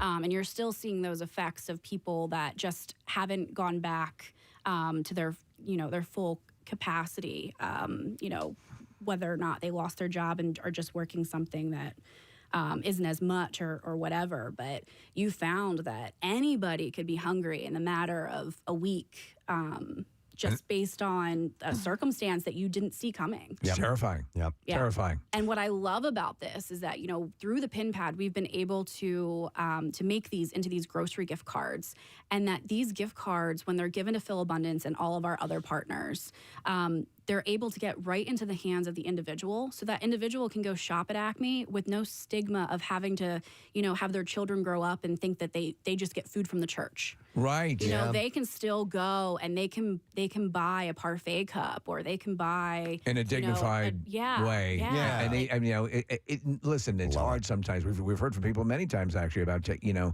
they don't want to be, they don't want to feel like they're, you know, imposing, or that they're a drag on everyone else. Right. And not that they ever are. And there's always people that can help and will reach out and help. But this is just one level that makes it more manageable, you know, and it's not, it doesn't, it promotes positivity as opposed to making you feel down about, you know, your situation. You know. Yeah, and I mean and you guys have made that possible, and we can't thank you enough for helping us raise that awareness and you know, be able to partner and do, you know, we're Philly. Yeah. So we want to do good for Philly. You've got so many locations. It reaches out to so many different people. It's a perfect match with us doing this, you guys doing what you do. So the win is with Phil Abundance and the people who need to get over there and get some help. So my favorite Acme is Mermaid. That's the one I go to, and in Roxborough. It's great. And I've just told these guys, and I believe it's the truth, the dairy section of the Mermaid Lane Acme is perhaps the coldest place on earth. It probably is. I mean, it's amazing. I actually stop aging when I go in there, but it's I mean, it's my favorite section because it's right next to, of course, the Acme chocolate chip cookies. Yep. The parfaits are in the general area, so it's all wonderful. We love it. We love what you do. It's amazing. Excellent. All right, so it starts on Sunday. You can begin, and please make that little donation right there, point of purchase on the pin pad, and it all goes to Camp Out for Hunger, which is rapidly approaching, and it starts on November 13th. So exciting. Yes. Thank you, Dana. We love you guys. you. Appreciate it. It's here for Dana Ward, guys, from Acme, and that starts on Sunday. Love it. We're going to take a break. We're going to come back in just a moment or two, and I believe Ryan Hamilton will be joining us in the 9 o'clock hour, and more. Come on. We'll be right back. Direction. The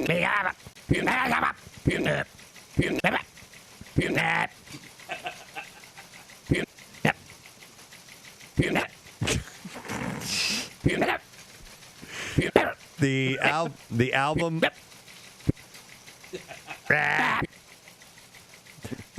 The album is a follow-up to 2013's Paradigm Shift. On the album, Slipknot frontman Corey Taylor makes an appearance on the song "A Different World." Stop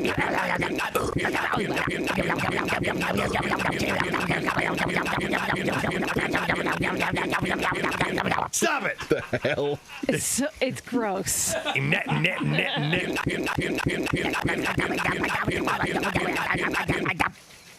Good Lord. That reminds me of something. I can't. Tasmanian Devil? Yeah. No, but I mean, Or Slayer. do it again.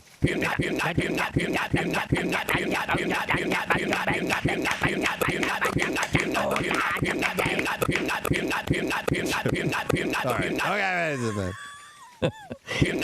Nimnut. Nimnut. Nimnut. Is that what he's saying? Nimnut. Nimnut. Nimnut. It's such a weird sound coming out of a human. All right. Did Mel Blanc do Tasmanian Devil? Yes. Let's see. Josh Dallas and Jennifer Goodwin fell in love off screen as their Once Upon a Time characters fell in love on screen. I can't say I wouldn't fall in love with someone named Josh Dallas. He told reporters at Comic-Con, magical. On and off screen. It was magical. Magic. I can remember now when we were shooting the pilot. I'm going to cry. We were shooting that scene where he rides up on the horse and she's asleep in the coffin and she's surrounded by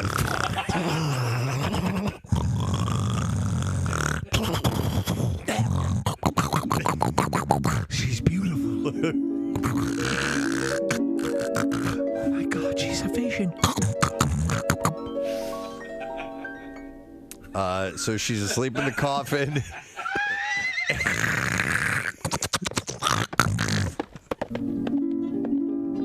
Oh my God. And she's surrounded. She's a vision. She's surrounded by the forest. The chirp of a bird. And listen, and he says, and she's, for all he knows, she's dead. And he goes to kiss her, and she went, "That's disgusting." Yeah. Sure. He thinks she's dead. Oh, well, if you saw the scene, he's actually taking his pants off. Yeah. Wow. I'm alive. Oh, I knew that. I was just adjusting my... What were you about to do? Nothing. I had to pee. You were going to pee on her? No. I was going to go behind the tree. You were gonna bang a corpse. I was not.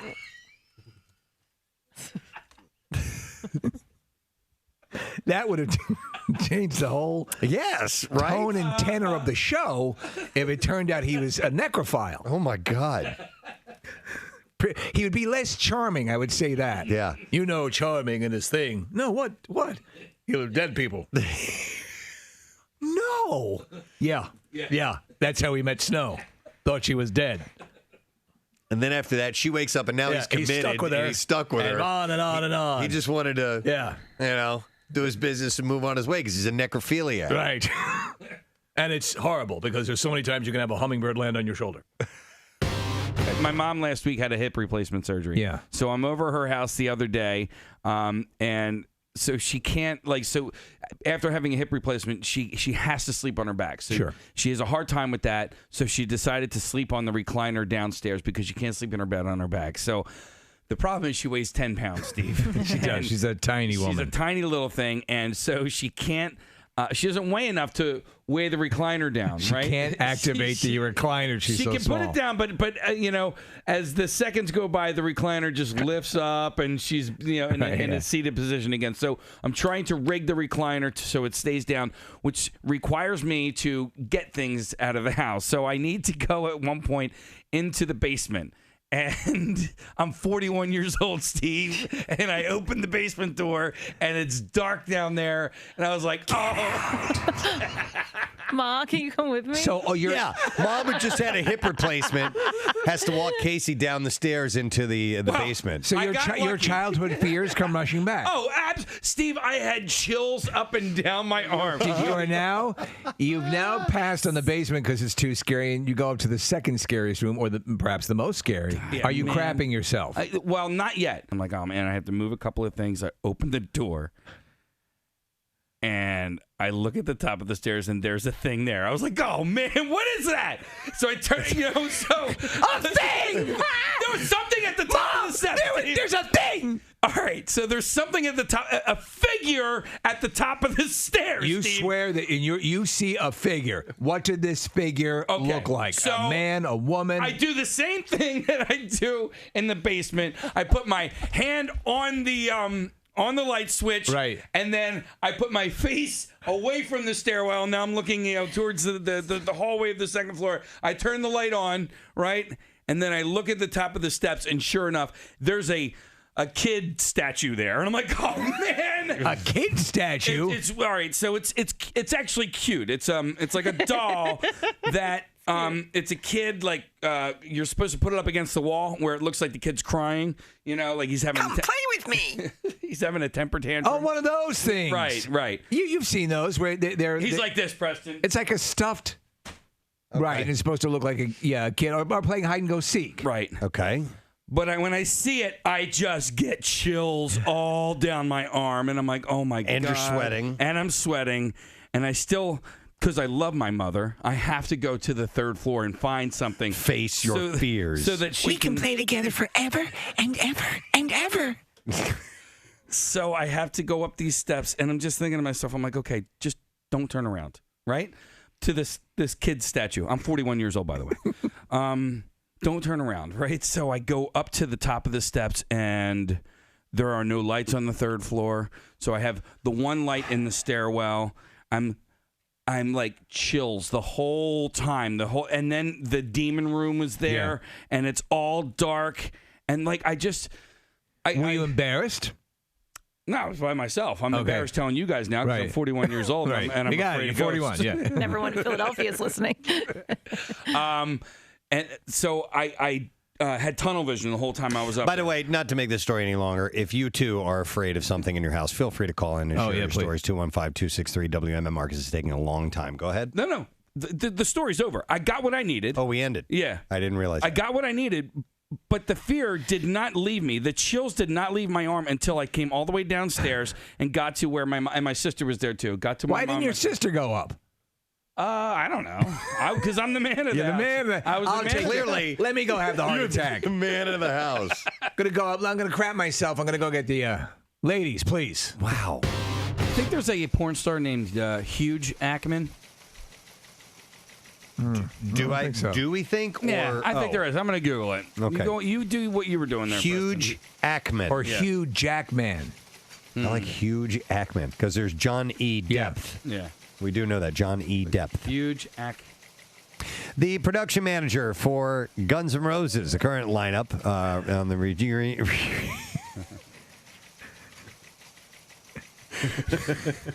John E. Depth.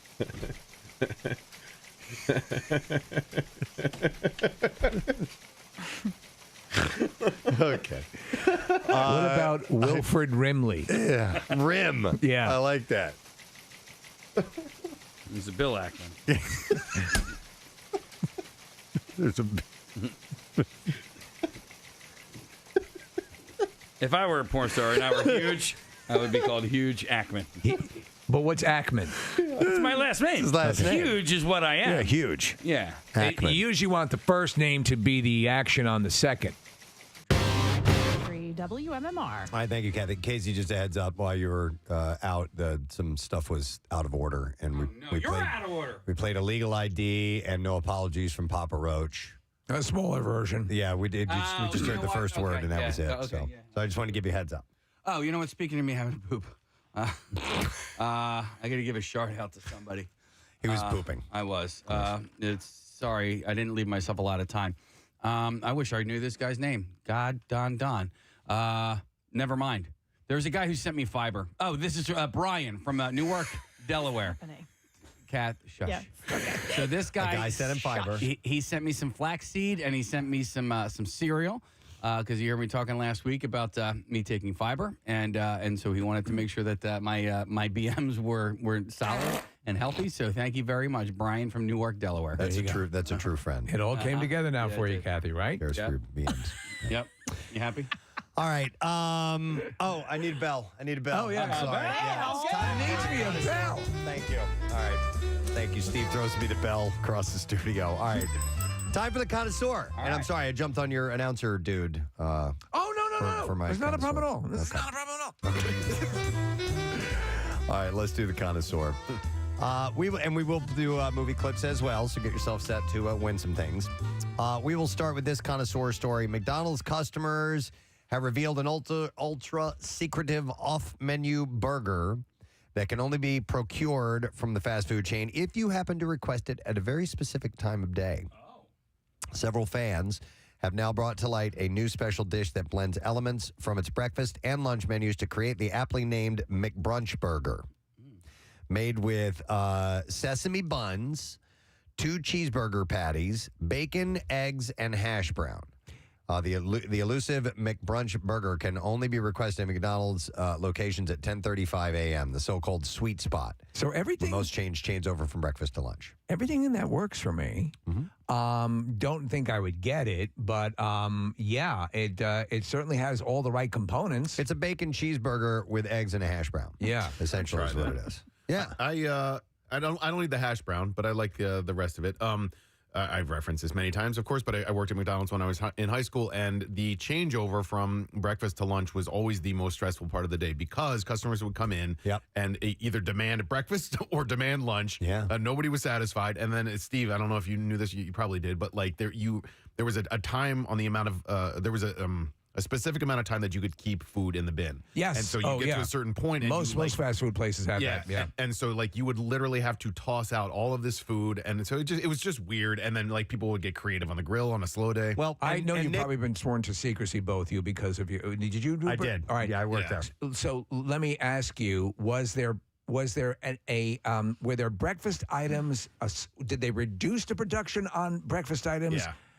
In other words, to keep some available for people who would come and pass the point, or did the iron curtain come down and that was that? It became cost prohibitive at some point to stop making or to continue making hotcakes. Okay. So like you wouldn't make any more because of the amount that it cost to make them, and then you knew eventually you weren't going to sell them. Also, grills have to be set at specific temperatures. The fryers had to be set at specific temperatures. So if you're grilling hash browns, for example, they were at a different temperature in the fryer than, say, fries. So I only worked at McDonald's for 2 weeks because it was horrible. And so I don't remember. The one thing I do remember about it, Nick, because I never worked breakfast, was that they were very ardent on waste. Yeah. On anything being thrown away. That's what McDonald's, if you want your franchise to be successful, minimum waste. Exactly. So that's why, and here's the deal with this McBrunch burger. You kind of have to talk them into it. It's not on the menu. It's not a real thing. And you have to say, hey, can you take these two things and put them together for me? Now, if they're looking to reduce waste. This is perfect. Then they can get rid of some some leftover breakfast stuff if they want to. No, that's absolutely right. Yeah. And Steve, that was exactly what Preston. You could do it. What Preston said about. That's how you talk him into it? Yeah. Come on. Come on. You could do it.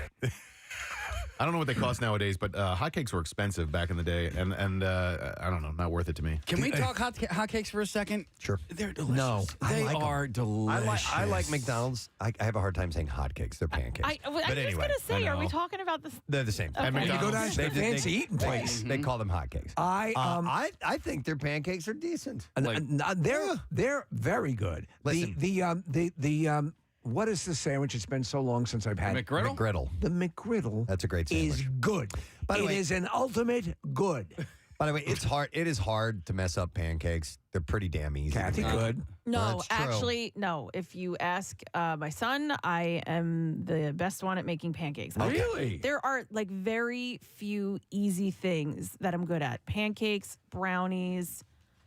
That's it. Yeah, that's all you need. Pretty much it. That's another thing. You could be my chef. Fried egg. I used to be good at cookies, and then I don't know what happened. You left an ingredient out. No, I freaking didn't, and I bought new flour and everything. Those damn things are just like they're like pancakes. I actually like making my pancakes from scratch. Yes. I don't get the pre-boxed stuff. Nothing wrong with that, but Okay. Can I ask just a quick question, Nick? Can you look up what calorically what a McGriddle is? Yeah, because that's funny you should say that, Steve. I just looked up the Big Breakfast. Do you ever order that guy? No. Yeah, Looks good, though. Looks good. They were a pain in the ass to order as well. Or I'm sorry, a pain in the ass to assemble because there were 4 separate ingredients. But they came in a similar container to the hotcakes. No, to the hotcakes.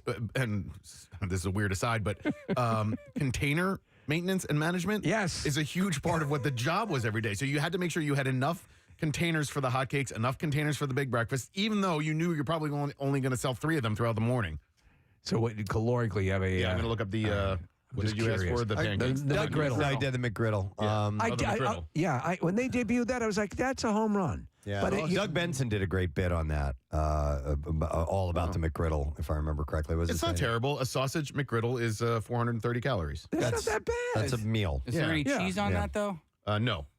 That's a sausage. You're right. It should have cheese on it. There's no egg. Wait a second. Yeah, that's just okay. Give me the full bacon, egg, and cheese griddle. It's the same. $4.30. Yeah, that's not bad. How is that possible? I don't believe that. You'd be stupid to not eat those every morning. Sausage, egg, and cheese. That's $5.50. $5.50. All right, that makes sense. All right, well, anyhow, the McBrunch burger, you can try it out. Well, hotcakes is. How much is an entire Lorenzo's pizza for breakfast? Yeah, come on, you could do it. All right, you want to do a movie clip? Yeah. All right, let's see if you can identify what movie this particular food or drink clip is from. And I'm going to play this now. Here we go. Know what could really help you sort through these important issues? What? Orange mocha frappuccino! All right, 215-263 WMMR. What movie is that from? All right. Let's see. 70%. Wait, 64%. Well, which is it? 64% of Americans say that food is their love language. I'm trying to understand that. 70% of Americans have pretended. This is great. Have pretended to enjoy food they didn't like so that they didn't hurt someone's feelings. I've done that. Yeah, I've done that absolutely. Definitely done it too. And I remember one particularly difficult time I had to do that when my neighbors, and she was a sweetheart, one of my good friends growing up, she had, everyone talked about her pumpkin cookies. Oh, no. If you were to go to a farm and bite into the side of a pumpkin, it would taste better than these cookies tasted. But there is a double-edged sword there. There's a pitfall to that. She thought I sold it, and then I would get them all the time. Of course, and therein lies the danger of doing that. Yeah. I try to be somewhat honest about food. It pisses Rochelle off sometimes because she'll make something and then I'll be like, it's a little bland. I want to add a little salt and pepper or something like to that, and she'll be kind of like, I always do that, But I do it to my own cooking as well. If I taste something that I've made, I'll be like, this is a little bland. It needs a little bit more I'll tell you where it does pay off in the long run because there's a couple things. Claire made for me cordon bleu. The way she makes them, it's not the way that I'm used to eating them, and it's not my favorite way to make them. So I always bring that up and say, see, I was honest about that. So she makes stuff that rocks my world. She has some really great stuff that she makes, and that's how yes. This is what I like. This is what I like, and you're phenomenal at it. If I'm screwing it up, tell me. I don't want to make it wrong the next time. And she's not even screwing up. She's actually making it the classic way to make cordon bleu. Yeah. And I got my experiences was like the way a deli would make cordon bleu. Right. There's a reason why my wife's meatballs are delicious. And it's because early on I was like, not quite. So probably maybe like Meatball Mark IV is where she really started to hit her stride. Yeah. Okay. So this is a survey that was done about food and relationships with food. Like I said, 64% said that food is their love language. 48% found it romantic to share cookies with a partner. Ooh. Well, romantic. My wife's chocolate chip cookies are my absolute favorite. Does it get you horny? I mean, okay. Like a rock. Romantic. I can drive nails with it. Participants considered pizza. Stick it in the cookie. Listen to this. Participants considered pizza, cheese sticks, ice cream, and cupcakes impressive dishes to make at home. Oh. No. Cheese sticks? What kind of cheese sticks? You're not making anything. Cheese sticks, you're not making anything. Impressive dishes? No. This is garbage. It's hooey. Yeah, I'm not buying any of that. Making ice cream at home is just a giant waste of time and muscle. It takes forever. I disagree. It does take forever. It's a pain in the ass. It's not worth the time. You can just go buy some really yummy ice cream down the street. But I do like to make my own ice cream. We do have an ice cream maker, and it's kind of fun, and it does taste really good. Let me ask you though, compare whatever you've made at home to that booze ice cream that you like. Oh my God. Yes. Well, that's Haagen-Dazs, man. Haagen-Dazs.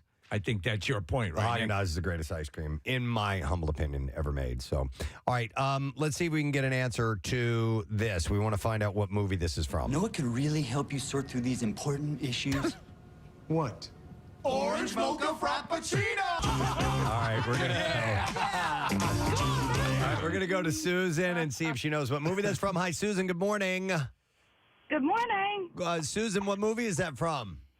Zoolander.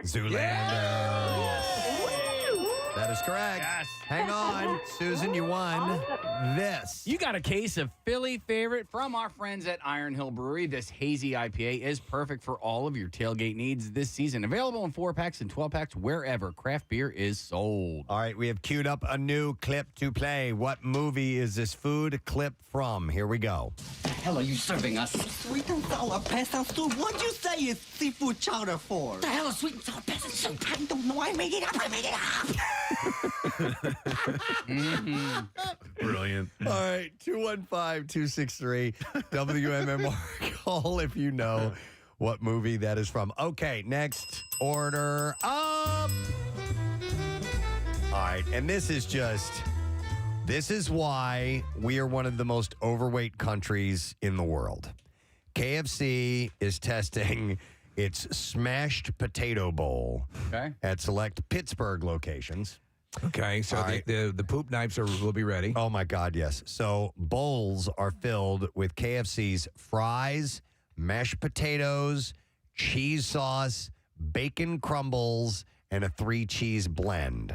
If you want more protein, you can add 5 chicken nuggets to your bowl for an extra $2. There is something wonderfully sociopathic about the KFC menu. Yeah. They don't hide it. And I love their chicken, their fried chicken. The original fried chicken and the extra crispy, I love it. Yep. But I went in there, there is nothing even remotely close to any hue of green on their menu. No, there's nothing. There's nothing redeemable as far as doing something good for your body. You've got protein in the chicken, so which there is you go. surrounded by greasy fried skin. Yeah.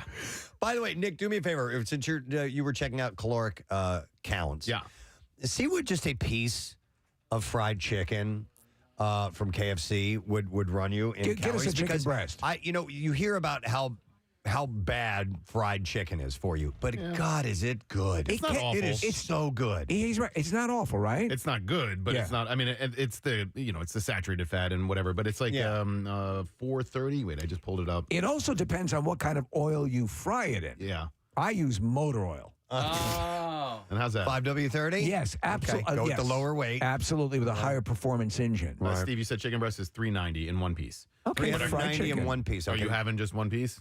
No, I'm having about 11. I do love good fried chicken. I just don't ever have it because I've been scared away from it. And because you know what I love? Like I love a baked chicken cutlet, a breaded baked chicken cutlet. Those are good. Yeah.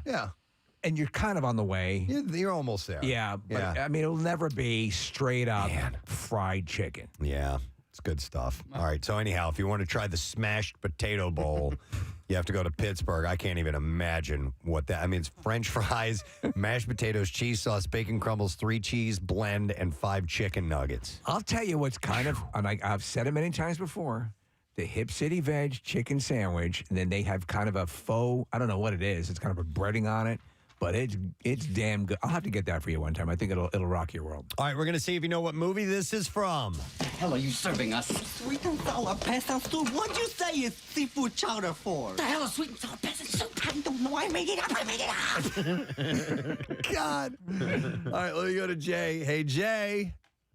How you doing? Good. All right, Jay, what movie is that from? Birdcage. You got it, the Birdcage. Hang on, man. Hank Azaria is so damn funny in that movie. I think. Was he? He was either golden. He might have been nominated or for a Golden Globe for that performance. Nice. Yeah. All right. Here's what we have for Jay. Got a case of Philly fan favorite from our friends at Iron Hill Brewery. This hazy IPA is perfect for all of your tailgate needs this season. Available in 4-packs and 12-packs wherever craft beer is sold. Side note, Hank Azaria, I mentioned obviously Robin Williams, but in the movie as well is Gene Hackman? No, Nathan Lane. Yes. Steve sent me a video of Nathan Lane the other day. That musical. Oh God, yes, yeah. It's something my gay.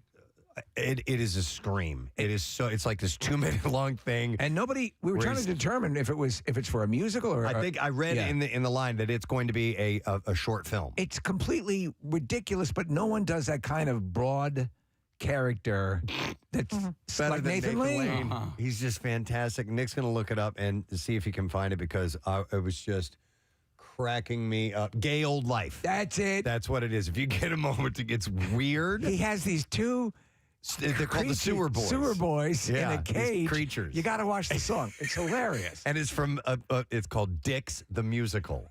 It's going to be this short film. He's hilarious. He's also a great actor. Yes. The first 2 seasons of Only Murders. Only Murders in the Building, and the one episode where he is dealing with his deaf son, and there's very, very little dialogue the entire episode. It's because of Nathan Lane's acting. It's so fantastic. Yeah, check out Gay Old Life when you get a chance. All right, order up. So, hang on a second here. Oh, I need to do another movie clip. I'm sorry, Casey. You're correct. All right, so let's identify this film. What food clip is this one? You guys are going to like this one, by the way. Here we go. Mine's bigger than that. I beg your pardon? Oh, my cucumber. It's bigger. Vegetables can be really sensuous, don't you think? No. Vegetables are sensual. People are sensuous. All right, what movie is that from? 215-263. Now you can hit the music. Thank you. All right, next story. Heinz is releasing a limited edition ketchup and seemingly ranch sauce in celebration of Taylor Swift and Travis Kelce. All right. Okay. She was apparently eating this, right? I have the story. Yeah. In his family suite, she was there, and she was eating chicken tenders, and accordingly, she was dipping it in ketchup and, quote, seemingly ranch. That's what someone said. They had posted. So they were just in there, based they called on it, seemingly. it seemed like ketchup and seemingly ranch. So they have now created, Heinz has ketchup and seemingly ranch. Sort of. Because the sauce isn't new. They've been selling cranch sauce for years. Oh, okay. Which is ketchup and ranch together. But they have repackaged it and put a label on it now, and you can buy this if you want to. They are releasing 100 bottles of ketchup and seemingly ranch sauce with a chance to score one on their Instagram account as well. So yeah, they had come out with cranch sauce in 2019, and they called it an excellent dipping sauce for French fries and chicken nuggets.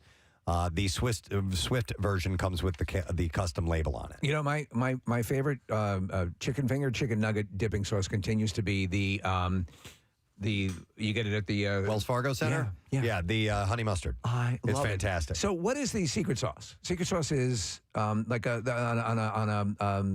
a Big Mac.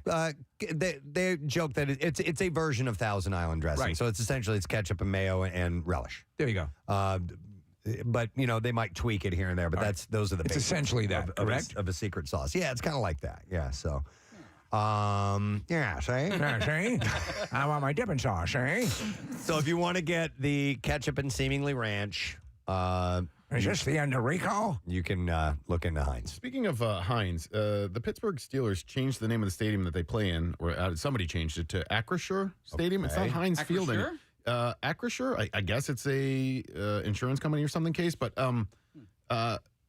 Heinz is like so associated with Pittsburgh. I know. I'm just surprised that happened. I don't know. The naming rights thing is you're right. Sucked the life out of stadiums. And you don't even put up a fight anymore when you get the Fleet Enema Stadium. It's Totally. like no. The only one that makes sense to me still, and because I come from this town in St. Louis, it was always Busch Stadium. Yeah. Right. And so that the Busch the Busch family was there, so that would already had a brand name on it. It's funny though. I don't associate with the brand, even though it is. Same with Wrigley Field. I mean, it's a Wrigley it's a Gum company. Yeah. And it's the exact same company or whatever. But yeah, I think of it just as a classic name. Yep. All right. Let's see if someone can identify this particular movie. Mine's bigger than that. I beg your pardon? Oh, my cucumber. It's bigger. Vegetables can be really sensuous, don't you think? No. Vegetables are sensual. People are sensuous. I love that otter character to just have the gall to come up and pick up a cucumber and go, mine's bigger than this. Let me go to Dave, see if he knows. Hey, Dave. Yes, sir. All right, Dave, what movie plays that would be Animal House. Of course. Yes, it's a classic. Hang on, Dave. Here's what we have for you. Dude, you just won yourself a $50 gift card to Lorenzo's Pizza. All right, we have another movie clip to play, and we will see if you can. I think we have another one. Yeah, Do we? Yeah, let's see. No, I was going to do this one. All right, I love it. All right, let's see if you can identify what movie this food clip is from. I saw the well. We know where it is, and next time we'll be better prepared. And he was nearly killed. And look at this motherfucker. He's leaking hamburger helper. All right, 215-263-WMMR. I don't know that one. No? No. Oh. Kathy, you know? Hang on. No. Point to it. I just like the clip. Oh, wow. Okay. All right, 215-263-WMMR. Let's see if you know. All right. On to the next one. So we talked about this the other day. Inspired by a TikTok trend, Panera has created a Roman Empire menu. Oh, because men apparently will think about the Roman Empire daily. Or just randomly at a pretty regular pace. So they're doing a Roman Empire menu. I'm officially annoyed by this now. Oh, I was annoyed from it. Yeah. To me, it's like talk like a pirate day. Yeah. I'm annoyed by the Taylor Swift thing, too, now. Yeah. All right. Yeah. Screw her and the Romans. I'm still in on that. I'm okay with the Romans. We can let that go. All right. So Roman Empire menu items include fan favorites that you'll keep thinking about all day long. Just like the trend. Now, what... okay, these don't make any sense. Broccoli cheddar soup. Oh, from the town of Broccoli, Italy. Yeah. What does this have to do with the Roman Empire? Well, that was it. That was actually Nero's favorite lunch. He would do the twofer. Oh, he would do he would do the you pick two. You pick two. Yeah. All right. Yeah, get a half sandwich. Absolutely. And a cup of broccoli cheddar soup. The emperor requests a twofer. You pick two. And what will it be today, Emperor Nero? Broccoli and cheddar. Broccoli and cheddar in a bread bowl. Also on the Roman Empire, this is stupid. Mac and cheese. Oh, yeah. It's pasta. Yeah. All right. This is really dumb. Here's what they can do, and this is probably what you're going to, and tell me if this is correct. They're going to offer temporary pop-up vomitoriums. That's a great idea. Bring your own feather. So, can you explain to me? And Caesar salad is the last one on the list. Oh, well, that makes the most sense. Yeah, that makes the most sense. A vomitorium. Yeah. I mean, why? How wonderful. So you can binge eat. Yeah. So you can eat, gorge yourself, puke it up, go back and eat again. Okay, and they existed back in these Roman times? Yes, they did. They were basically their Chuck E. Cheese. Okay. It was for the wealthy. You could live in excess. Right. If you had the means, that was something you could do. I always assumed that's what that was. That was my understanding. It was the height of decadence. All right, and then real quick. There was a crapatorium, if that's your sense. You guys watch any of the new? You know how The Boys has like a prequel going on right now? Yes, called Gen V. Right. There is a vomit scene in the very first episode. I wasn't sure if you guys were. Did you watch it? I did. Yes. I mean, it's just in the same vein as The Boys. And I don't want them to open up any more veins quite yet. I don't want them to deplete it. I agree with you. And I also thought, Steve, like, dude, first episode, the first 10 minutes, you got to get, and they did. They do. Right. Yeah. Good. No All right. doubt. I'm looking forward to it. Back to the food, though, Preston. All right, let's see if someone knows what movie this food clip is from. I saw the well. We know where it is, and next time we'll be better prepared. And he was nearly killed. And look at this motherfucker. He's leaking hamburger helper. All right. 215-263-WMMR. We go to Brendan, see if we can get the answer. Hey, Brendan, good morning. Happy morning, Joe. Happy morning to you, sir. All right, what movie is it from? Is that from the It remake in 2017? That's correct. Yes, the first one. Yep. Hang on just a second. Here's what we have for you. All right, we have you a 4-pack of tickets for Famous Monsters Fest. What did I just say there? This is going to be October 13th through the 15th at Valley Forge Casino Resort, and special guests include Ozzy, Sharon, Jack, and Kelly Osbourne, Bonnie Aarons from The Nun, Kane Hodder from Friday the 13th, and all winners qualify for the grand prize, which is a chance to meet the Osbourne family. Everybody can meet Jackie Bam Bam there on Sunday the 15th, and for discounted tickets, visit famousmonstersfest.com. Somebody texted in, by the way, Steven says that we were talking about the vomitorium. He said that's not what a vomitorium is. He said a vomitorium is the entrance to an arena or stadium. I always heard... There's been a couple of people that have mentioned that. A vomitorium was the arches, not the throw-up room. Oh, wow. So we may have been living a lie. A lie all these years. It's a passage situated below or behind a tier of seats in an amphitheater or a stadium through which big crowds can exit rapidly at the end of an event. So what have we been laboring under all that time? Where did that come from? Just because it's vomit. Yeah, maybe. All right, maybe so it's just a lie that's been perpetuated. But now I need the derivation of the word vomit. Like, what does like is VOM something from maybe the exit. Latin? Yeah. So leaving. Yeah. All right. Because I've heard that perpetuated from a number of different sources about the what we perceived it as being. Well, are we doing this on air? Or I thought you looked it up. You can look it up, Nick, and get back to us because I'm going to play another clip here. All right. And while I'm playing a clip, you can see It'll be part of our investigative report. All right, here is the next clip to play for you. Here we go. My underwear's just riding up my core. Seriously, got some applesauce going on down there. I can't wait to launch that load. What's up, Apple Dublin? What's crack-a-lagging? 215-263 WMMR. Let's see if you know what that is.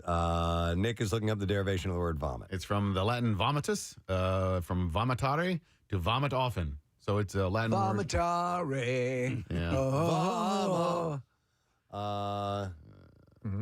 Ignivomus. What is that? Vomiting fire. I'm vomiting fire. Wow. Vomitorium. Here we go. Passage or opening in an ancient amphitheater leading to or from the seats. Now, I know you didn't just think that up yourself. You've heard it from different people about the vomitorium. Well, I remember seeing like a comedy sketch on Saturday Night Live that had to do with vomiting, and that's where I just assumed they were doing history there. Yeah, so but I was wrong. It seems like it's kind of both. That it had to do with getting to the seats, and then it also means the place where ancient Romans allegedly deliberately vomited during feasts. Okay. All right. There might be some truth to it. We need more Povich. All right. One more story, and then we'll get a winner. I thought this was pretty interesting. There is an American-themed buffet that is very popular in Iraq. Really? Yes, a Kurdistan Iraq buffet features an Uncle Sam in a stovepipe hat, mounted longhorns, American license plates, and even a fast food style playground. This all-American dining experience was first inspired by a Florida Golden Corral. ABC restaurants' dishes celebrate the diversity found in the USA with steak, sushi, Italian, Mexican, and Chinese foods. And this is a big hit in Iraq? Huge hit. ABC restaurant has become incredibly popular. It has 750 seats and 8 buffet stations. Whoa! Why don't we have this here? I know, right? Yeah. That sounds pretty badass. Yeah. I want to see that incredible overabundance of weird food. It says upfront buffet pricing also pulls people in for cultural reasons. According to this, let's see, I don't know who the source is, but they said there's a culture of invitation where you take people to restaurants and it's like a demonstration of one's dignity to pay for everyone at the end. So even if 25,000, whatever their currency is, dinars or something like that, might seem like a lot of money, at least you know from the very beginning whether you can afford it or not. And this is in the Kurdistan part of Iraq? Yeah. Wow. I've heard that that's beautiful. Well, the Kurdistan girls are hip. Yes. You really dig the styles I wear. Yeah. There are 3 essential regions in Iraq, and this was supposed to be a really pretty one. Okay. Yeah. But it's interesting that an American buffet restaurant is that popular. I wish they could all be Kurdistan buffets. I know. That's why I kind of gave up there. All right. Let's see if somebody knows what movie this is from. My underwear's just riding up my core. Seriously, got some applesauce going on down there. I can't wait to launch that load. What's up, Apple Dublin? What's crack-a-lagging? All right, let's go to Mike, see if he knows. Mike, good morning. Yoo-hoo. Yeah. All right, Hi, Mike. Mike. What movie is that from? I now pronounce you Chuck and Larry. You are correct, sir. Hang on. And we've got something for you, my man. Oh, cool. Mike, I got something really, really cool for you. You are going to have a pair of combo tickets for the Bates Motel and Haunted Attractions in Glen Mills, PA. This is featuring an award-winning hayride, a frightening cornfield, and the infamous Bates Motel. Don't forget, it's also WMMR's big friggin' deal this week. 2 adult combo tickets for just $50. That's half off. You can get the deal just while supplies last at WMMR.com. Keyword deal, and there are blackout dates that do apply. All right, Casey, I have a question. Is our next guest here? Is he here? He's here!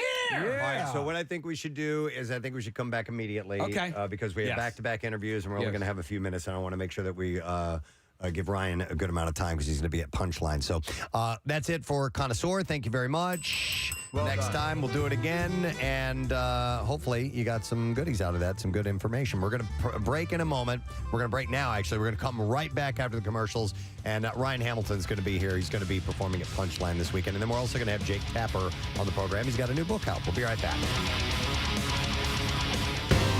Do whatever you want. All right. Yeah. It's your porn star. Yeah, man. Yeah. Hey, Lindsay Lohan is reportedly pushing fiancé Igor Tarabasov to get treatment for anger management. You got to do something. And now. The news comes just a few days after the blowout fight in London, which ended with police breaking down the door to Lindsay's home and receiving calls from the neighbors. We talked about this the other day. You've got serious issues. Now, her rep told Page Six, Lindsay believes Igor has anger management issues and she would like him to go to therapy. They both want to work things out. Other sources claim that Igor has become controlling over Lindsay, explaining he has taken control over her business.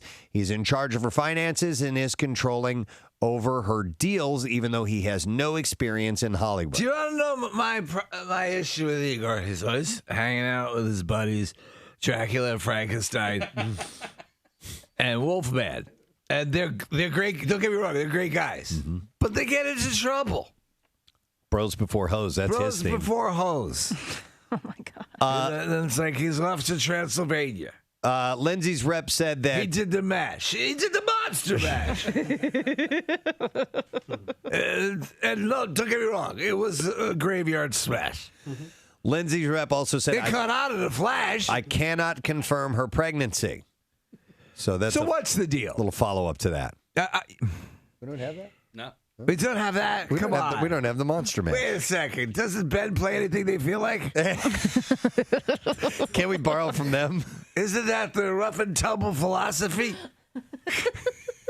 I hope they play that today. Monster Man. Yeah. It's probably not. Chuck.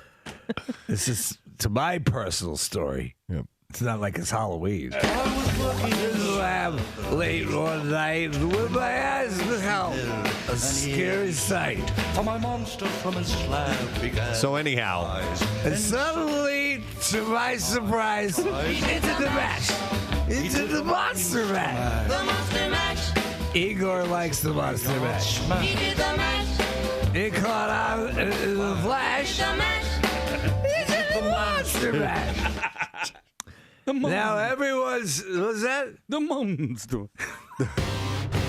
Justin, who called in earlier this morning, had a dumpster pool party in Philadelphia. A smaller dumpster. And the license and inspections said you can't do that. Yeah. It's against the law in Philadelphia. And we work right across the city limits of Philadelphia. So we're like, not unlike the movie Footloose. Hey, right. You cross the city limits. It's legal to do it, so we figured we'd have one on our own here this morning. Oh, my God. I just saw a picture of it. That's crazy.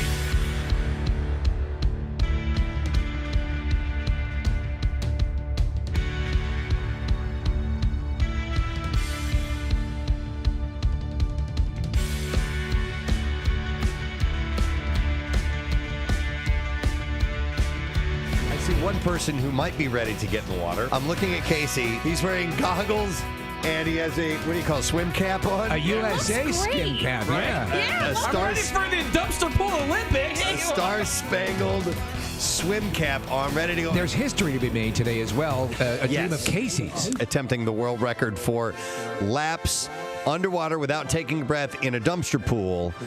We will have an official world record that's taking place live on the Preston and Steve show this We just morning. might see this at the next Olympics, Preston. Swimmers, take your mark. Go! Oh, man, started. He's going down. He's made it to the first end. He's turned around and he's coming back. It's full turn under the water, pushing off the end. Preston, he's back for number two. Turning around back towards number 3. To the back end. He's doing this whole thing underwater. Wow. His turns are pretty precise. Well, Except for that last one. Come on, he's up. And he's up. He's up.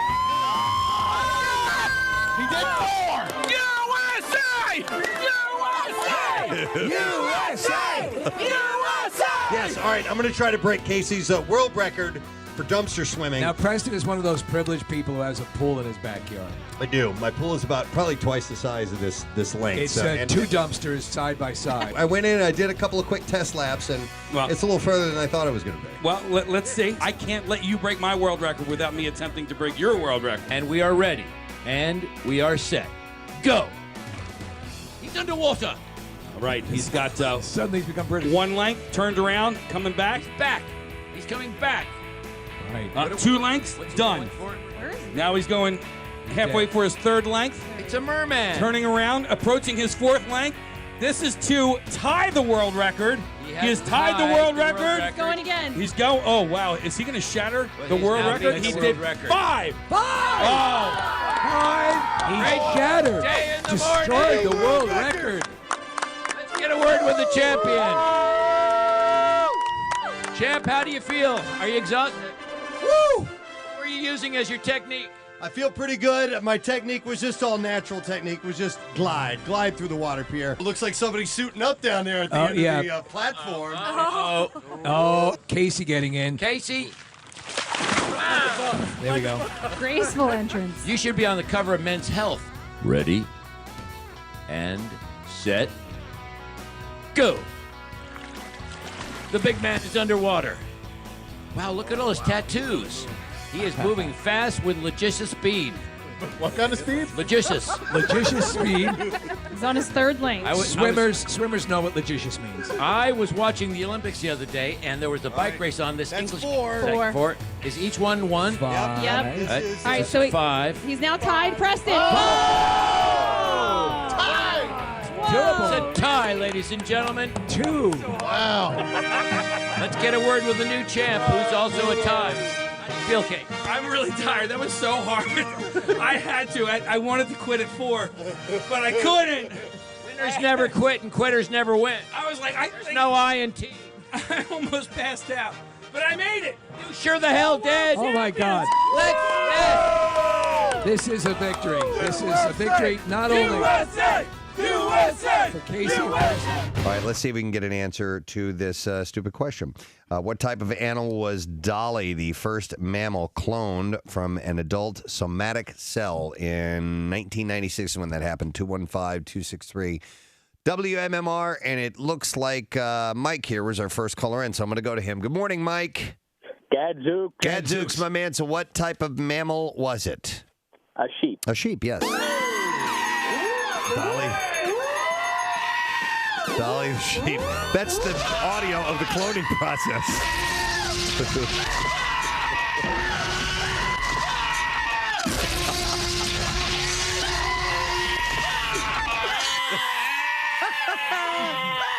It didn't work as well as they had hoped. There were complications.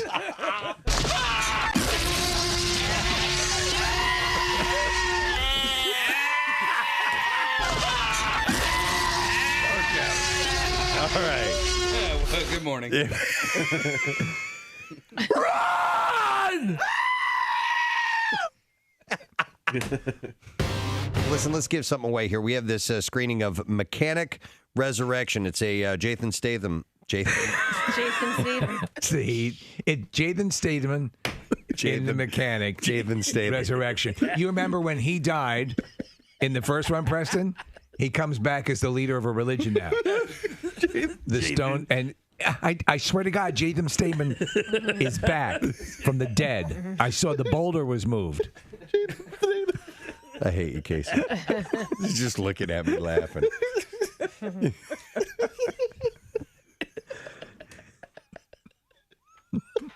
It's such a great name. Jason Statham. My favorite is Kathy, though. And everyone We all does it. do that. Everybody does it. Everybody. It goes between Kathy and Casey. The hybrid. Kathy. All right, so I have tickets to see The Mechanic Resurrection starring Jason Statham. Steve sent me this story. President Lyndon Baines Johnson would apparently, according to this story, relieve the stress of his job by sleeping with prostitutes. But see if you can't believe me about it. An inch It's from him the talking to a front of hooker. the ends round under my back to my bunghole. What I need you to do is to do a little thing with your index finger and tickling in the general area of my taint and in the back of my bunghole. Hope they're not recording this. Just very matter of fact. It's actually they were world leaders in the Oval Office at the time he made that call. Excuse me, folks, just got to take this call from a hooker. But one of his prostitutes includes one favorite whom he would introduce as a family friend. Penny, who had a clean-cut look, according to Blankshee, would be spirited away to a series of ranches between... WMMR. All right, thank you, Kathy. Our next guest is going to be a Punchline. Tonight and tomorrow, 2 shows each night. We are happy to welcome back to our studio Mr. Ryan Hamilton. Hey. How are you, Ryan? I'm great, thank you. Wonderful. Listen, I want to dive right into something. We haven't seen you in a while. Yeah. But you had this accident at Los Angeles Airport. Yeah. That I was just reading about this. Okay. You were hit by one of those little shuttle buses that they drive in the terminals, right? It was not in the terminal, but it was a shuttle bus. Yeah. Okay, all right. Yeah. I was thinking the little thing, ding, ding, ding, everybody get out of the way. No. Yeah. But then I read about your... The injuries I are read about your injuries. Yeah. My God. Oh, yeah. It was Tell kind of everybody crazy. how badly you were hurt. Well, my left arm was broken. Yeah. 10 broken ribs.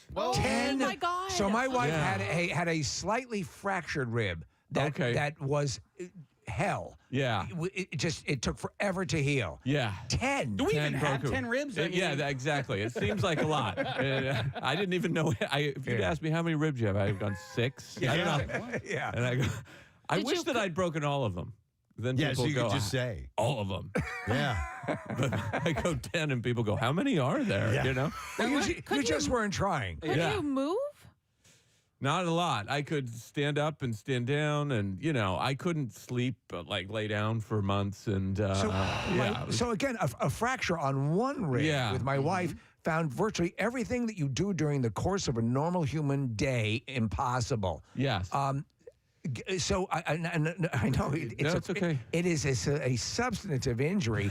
How give us the accident and how it occurred first.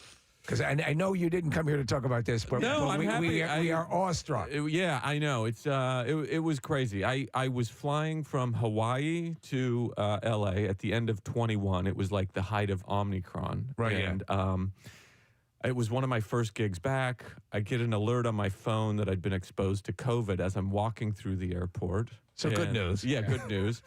So I walked to the hotel because it turns out I didn't like shuttle buses before any of this anyway. But I take a test. It's 10 days at this time. So it was positive. I'm in the hotel for 10 days. My first day out is January 1, and I was walking to pick up a rental car. Oh, my God. And that's when this happened to me. And I was in the crosswalk with the light. And I just feel like an anti-vaxxer's dream. Why would you get vaccinated when you might just get clipped by a bus? Anyway, so that's how it happened. I just hit the button, I watched the light turn, and I'm walking, and this guy ran a light. Okay, so it wasn't your fault at all? No. Okay, good. No. And, it was a shuttle bus, which is a weird. big shuttle bus. It's basically a cinder block on wheels. Yeah. Did you get knocked out? Did you lose consciousness at all? No. I Did you remember curse? the whole thing. I stood up immediately. Wow. Which really freaked people out. People did not like that. Yeah. I said, I knew that something was, obviously terribly wrong, but I remember everything. I kind of wish that I didn't, but I remember it all. Yeah. Did he just not see you? I guess not. I did not talk to him. You guys didn't chat afterwards? I'm not talking to you. Was the pain instantaneous? I mean, does your body? It's a bit gruesome, but I didn't realize at first what was going on. Okay. I mean, truth be told, I thought my vision was all messed up. Yeah. Because I was holding my left hand in front of my face, and I couldn't see my left hand, and and I think my vision, something's wrong. But it turned out that my hand was behind me. Oh my God. Dude. Yeah. Sorry to give you that detail, but when you asked, that's specifically what happened in that moment. And then I realized something was terribly wrong. Collapsed lung. And I had a punctured and collapsed lung. So this litany of things occurs. How long do they have to air vac you out? Do they have no, he had a rental car. I was in the street, hysterical, and I walked across 2 lanes of traffic and sat in a little patch of grass, and I thought that somebody was calling 911. The shuttle driver got out of the bus, and he's on the phone. Yeah. And I'm listening to him, and I think, okay, someone's calling 911. But he had called his boss. Oh, my God. Oh, my God. Yeah, and so I got my other hand, I reached my phone, and I'm trying to call 911, and I can't figure it out. I can't do it. And then I'm sitting there on the grass, and then my phone is like, 911's calling me back or something. Yeah. But I go, and someone had come out of the hotel at this point. But the ambulance got there very quickly. Okay. Yeah. Please tell me you were financially compensated for this. We're working on. There's a thing going on. So, because that's obviously negligence and somebody on the job. And wow, man. And yet, it was the gift of comedy that got you through it all. Comedy is the best medicine when 9 ribs are broken. I say, when I got hit by a bus, it seemed like a tragedy. And to be honest, I wanted the empathy of a tragedy. But it is not a tragedy. It's a comedy. Because if you say, I got hit by a car, people go, oof, I'm so sorry. But if you say, I got hit by a bus, people go, oof. How did you not see that? It's so big. But what do you say whenever you're joking about a way to die? Oh, yeah, you got hit by a bus. Yeah. A car seems, that's so. Yeah. You're exactly right. It's a very strange accident because we reference getting hit by a bus constantly. Yes. And it seems you common. get thrown under the bus. Yeah, exactly. But it's not common. People say, you got to live your life. You don't know. You might walk out of your house tomorrow and get hit by a bus. I don't think they mean get hit by a bus, but I can tell you, I'm here to tell you live your life, But it's weird. It seems common, but it's not. Were you able to distill some comedy from all of that? Yeah, I mean, if you come to the show, this is what I'm. I didn't set out to do this, but I'm talking about this for half an hour. Yeah, and because it.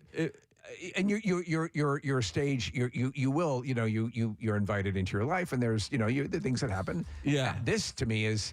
There's no way when you're doing that to not devote a decent amount of time to this. Yeah, it just was so life-altering. I'd never had something that I had to talk about. Yeah. My comedy had always been an observation that I made. This was funny. People can relate to this. But this was something that took me out of comedy for a period of time. I had to rehabilitate, and coming back, it seemed impossible not to talk about it. Yeah. And I don't know what to do because it's sometimes... Somebody left a show recently, and she didn't complain or anything. She was out front, and someone from the staff came up and said, is everything okay? And she said, I got hit by a bus. And I get it, Yeah. Well, but I don't know what else to do. I can't imagine being a comedian getting hit by a bus and not mentioning it. No, just not mentioning it at all. At the same time, I can't. I don't know what to do. At least a tagline. Yeah. I do want to talk about fun stuff, but it's just so this is bizarrely fascinating. Because it's not just a minor. It's a Will you get a little flash of PTSD every now and then of just like Yes. Relive it for just a moment. Yeah, crossing the street sometimes, and I'm very conscious of traffic. I don't like driving as much as I used to. Oh, man. Weird things. I was out hiking around, and there was a bunch of lightning, and I had I avoid lightning, but there's this thought like, you got to get out of here because you can't be the only guy who gets hit by a bus and struck by lightning. You can't be that. You're not. You're no longer a lucky person. Like people go, you're so lucky. I'm not. I didn't feel lucky. Oh my. How long was the physical rehab on that? I was in the hospital for 5 days. I have a titanium plate in my arm that they did immediately. This was 22, right? This was day 1 of 22. Okay. Yeah. January 1, which is started so the strange. year off strong. Yeah. Very, very hopeful day. And and then I was in Los Angeles, living in hotels for 5 weeks. I couldn't travel. My mom came to be with me and take care of me. And then I was off for a couple of months near home in Idaho and Salt Lake City, Utah, doing physical therapy and stuff like that. Because you look, I mean, I'm remembering like the last time you were here, and you look thinner. Is that correct? Did you drop a decent amount of weight? I don't know. I've been, the physical therapy has made me work on my body a lot. Okay, so it's been a year and a half now. Yeah. And I'm still continuing to do a year and a half is not forms of physical therapy. Yeah. Substantial. Yeah. I mean, you're well on your way, but it's going to take many years to get past. It could. You know, I still have things going on, but I'm working through them, and it's weird. I've learned through this that your body reacts to things, and the healing process was remarkable to just witness. Yeah. I'm still going through stuff, but it's interesting. I learned a lot. Is the stage, is performance cathartic for you? Does it literally help you get through this?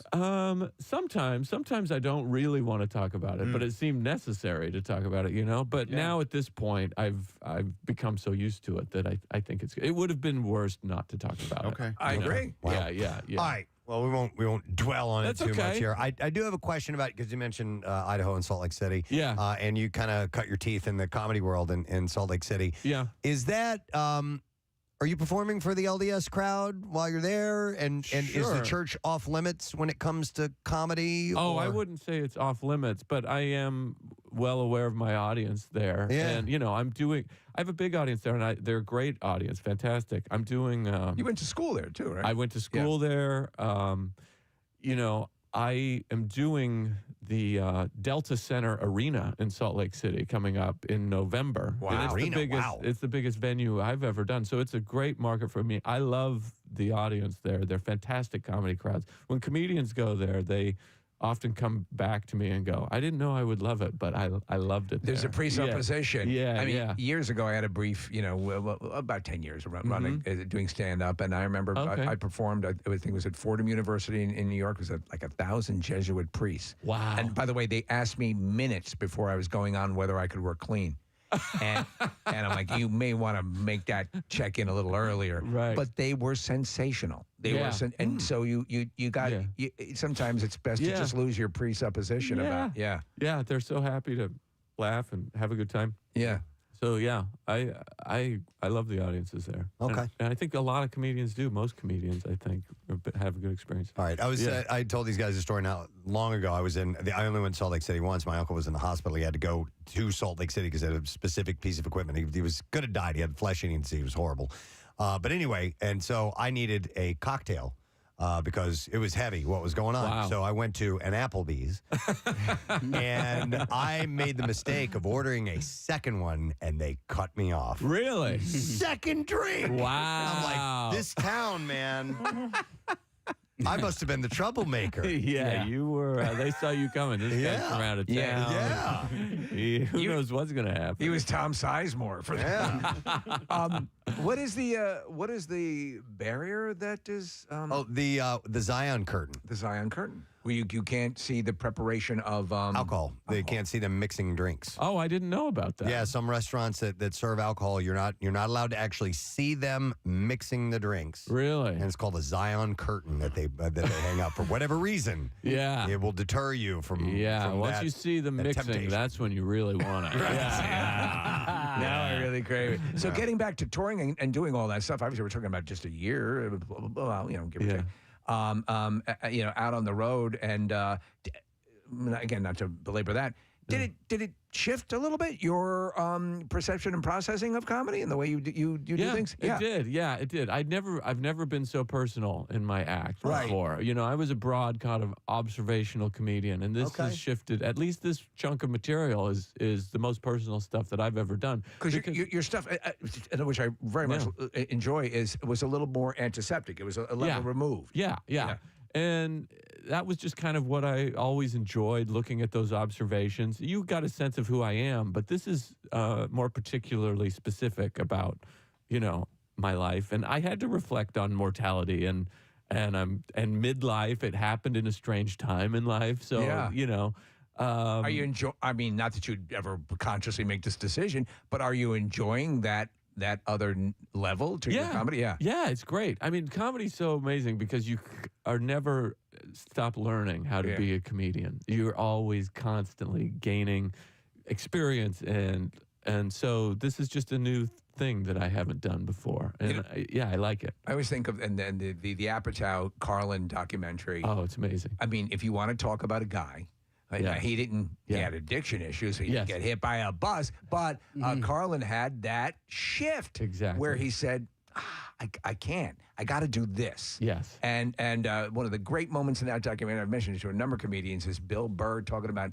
he and his buddy are going to go and they're going to make fun because, Carlin is that. Why do they call them blueberries? And, and they go and he has this new act and they were leveled. Yeah. They'd never seen anything like it. So it may not be as seismic for you as that, but was there a little bit of nervousness going into this territory? Oh, yeah, for sure. Yeah, I was, part of me didn't, it seemed like I had to, but also I'd never done it before. So there was a lot of anxiety around it. Well, then let me ask, for the Ryan Hamilton fan, this is just it's still you, obviously, but it's just it's a little bit of a departure as far as your approach is concerned. And I've seen this like with musicians and stuff like that. For instance, like Linkin Park, right? Linkin Park was on the heavier side of stuff, and then like their last couple albums, they went more melodic. And the original Linkin Park fans were like, "What's this all about?" Yeah. So what were the Ryan Hamilton fans? Because I would assume that they would prefer and love a glimpse into your life. Yeah, I don't think they have thought of it as any I think it's been a very natural transition. Tell the old jokes. No, I think it's... Tell the jokes we've heard. Yeah, there was a period when I first started doing this stuff that it felt a little dark, and I knew it felt dark. And it was even dark for me because it was just like, oh, this guy's processing something. But I got to a point where I made it lighter, and it felt more like the tone of what I do.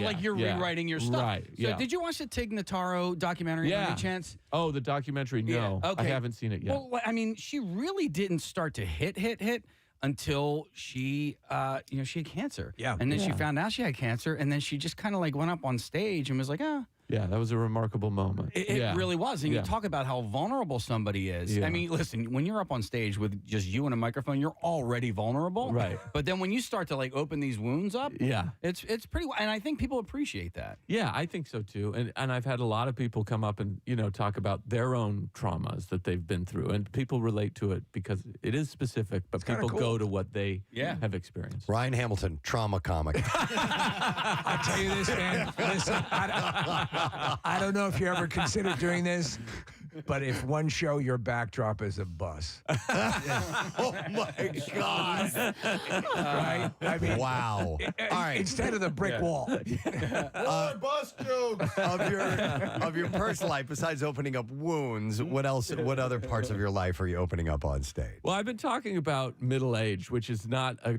sexy topic. You know, it's weird because that's what I am. I had this conversation. I don't know this person well, but I happened to be at dinner with Chris Rock, and he goes, "You're not married?" I go, "No." He goes, "You better have some jokes."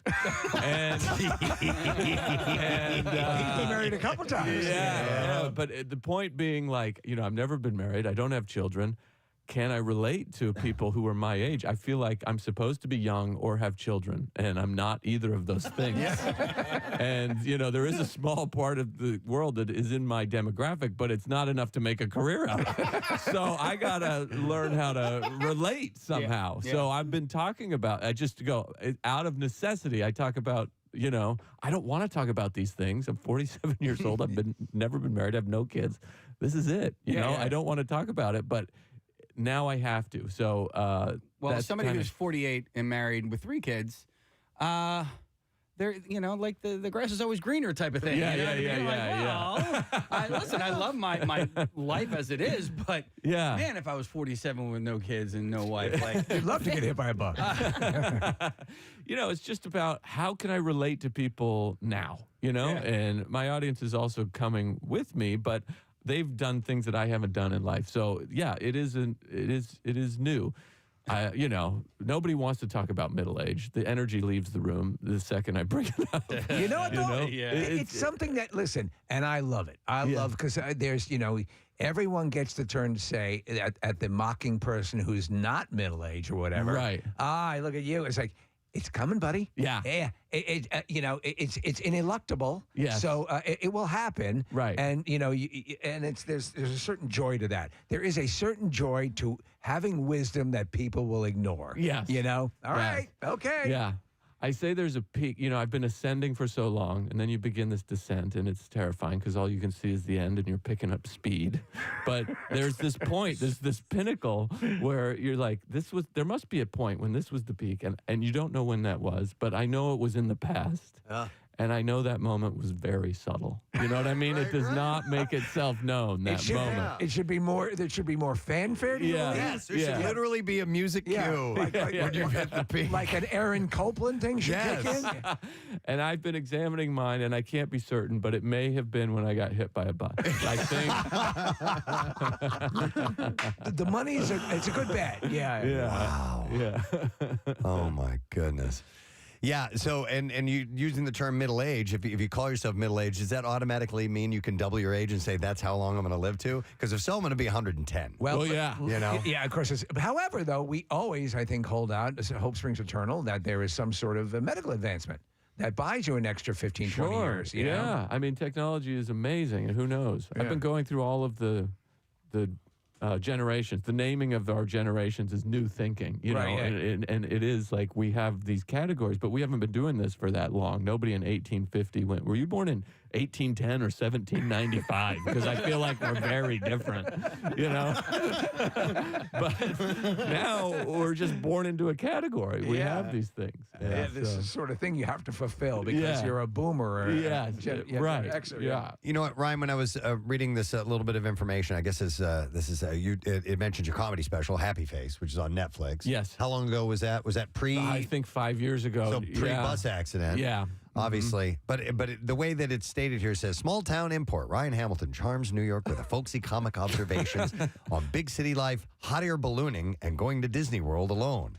Well, the smile's still the same. You want to talk about his very big smile. Very big smile. Yeah. But I wanted to ask you about hot air ballooning. Is that something you participate in, or you just did once? I did. I went on a date with a girl, hot air balloon, and it was. I believe in romance, but I'm not good at it. I go too big, too early. Too big, too early guy. Sure, yes. Date 2, horse-drawn carriage ride. Just both going, maybe a salad would have been more appropriate. Right.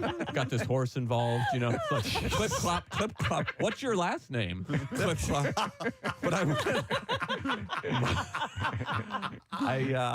went on a hot air balloon ride. And there are so many options. You have to get up at 5 o'clock in the morning, there's... Are you good with heights? You're finished at 7 a.m. Yeah, there's scary, there's all this stuff. So, I mean, I could go on and on, but you're in a wicker basket in the sky, which I don't trust wicker on the ground. I know. Have you ever said anything wicker? You just sit down and go, it's breaking. I can hear it breaking. Steve and I went on a hot air. They were a client. We went on a hot air balloon flight. Never been on one. And you're right. It creaks and makes these noises. The way it does. Like, yeah. There's no way this can hold us. Yeah. And we're 1,000 feet in the way air. it does in the sunroom, it makes the same sound when you're sitting on it. But the thing is, you rock it up like we went up like 800,000 feet like that. And but the cool part terrified. was once you got over that, they did this thing called contour flying, where they were just above the tree line. The basket was passing quietly, and you were none of the animals. The animals don't just intrinsically look up for no reason. Right. So we were hovering over them, and that's when I proposed to Preston. But it was only our second date. He went too big too early. I went big too early. Yeah. Well, listen, man. I'm sorry we got to wrap, bud. That's okay. But it is so great to see you, and sorry to hear about. Everything you went through, but you got some great material out of it. So thank you. It's nice to be back here. I appreciate you guys having me. Absolutely. Thank you. Punchline tonight and tomorrow, 2 shows each night. Please go see Ryan Hamilton. Yeah. Thank you. Great to see him. All right, we're segueing right into our next guest. It's a conga line here. He's got a book. He would probably rather talk about the Phillies and Eagles because he is a huge fan of. He's wearing his Eagles shirt this morning via Zoom. You know him from CNN, and he's got a book called All the Demons Are Here. It is out now. Please welcome Jake Tapper to the show this morning. What's up, Jake? How you doing, man? How are you? Wonderful. I'm going to the game on Sunday. So here's the exciting thing. So I finally convinced my son, through years of propaganda, to become an Eagles fan. Oh, really? I have to say, it just occurred to me. He's 13. He probably thinks that the Eagles being in the Super Bowl is like a regular. Yes. Yeah. This is what we do at the end of the year. Yeah. This happens all the time. Yeah. Oh yeah, they're usually in the Super Bowl. Uh-huh. Is there a bit of you little bastard. you don't know the pain and the blood and the agony. Yes. Exactly. I went from 1980 until 2018. Like, what is that? 38 years? I went 38 years. Anyway, so he asks me, he's turning 14. What does he want for his birthday? He wants Eagles tickets. I'm like, okay. I'm like, well, they're coming here and we can get sweet tickets at the Commanders games. It's like, no. I want to sit in the stands. I'm like, okay, but we're not doing that in DC. We'll have to go to Philly for that because I'm not sitting with a bunch of Commanders fans. He goes, great. So I'm like, okay, well, the Commanders are going to DC, to Philly coming up. And like I look, and they're obviously very expensive tickets. But then I think, well, I just did that for my daughter for Taylor Swift. Why wouldn't I do that for my son? Right. So I buy these, and then I realized, like, oh yeah, I'm buying him this gift for his birthday. What a scam! Oh my God, this is the greatest thing in the world. Well, isn't that the classic rift on the son getting you the mitt that's his size, or the Right. thing that's really for him? So I think turnabout's fair play. It's like when Homer Simpson bought Marge the bowling ball.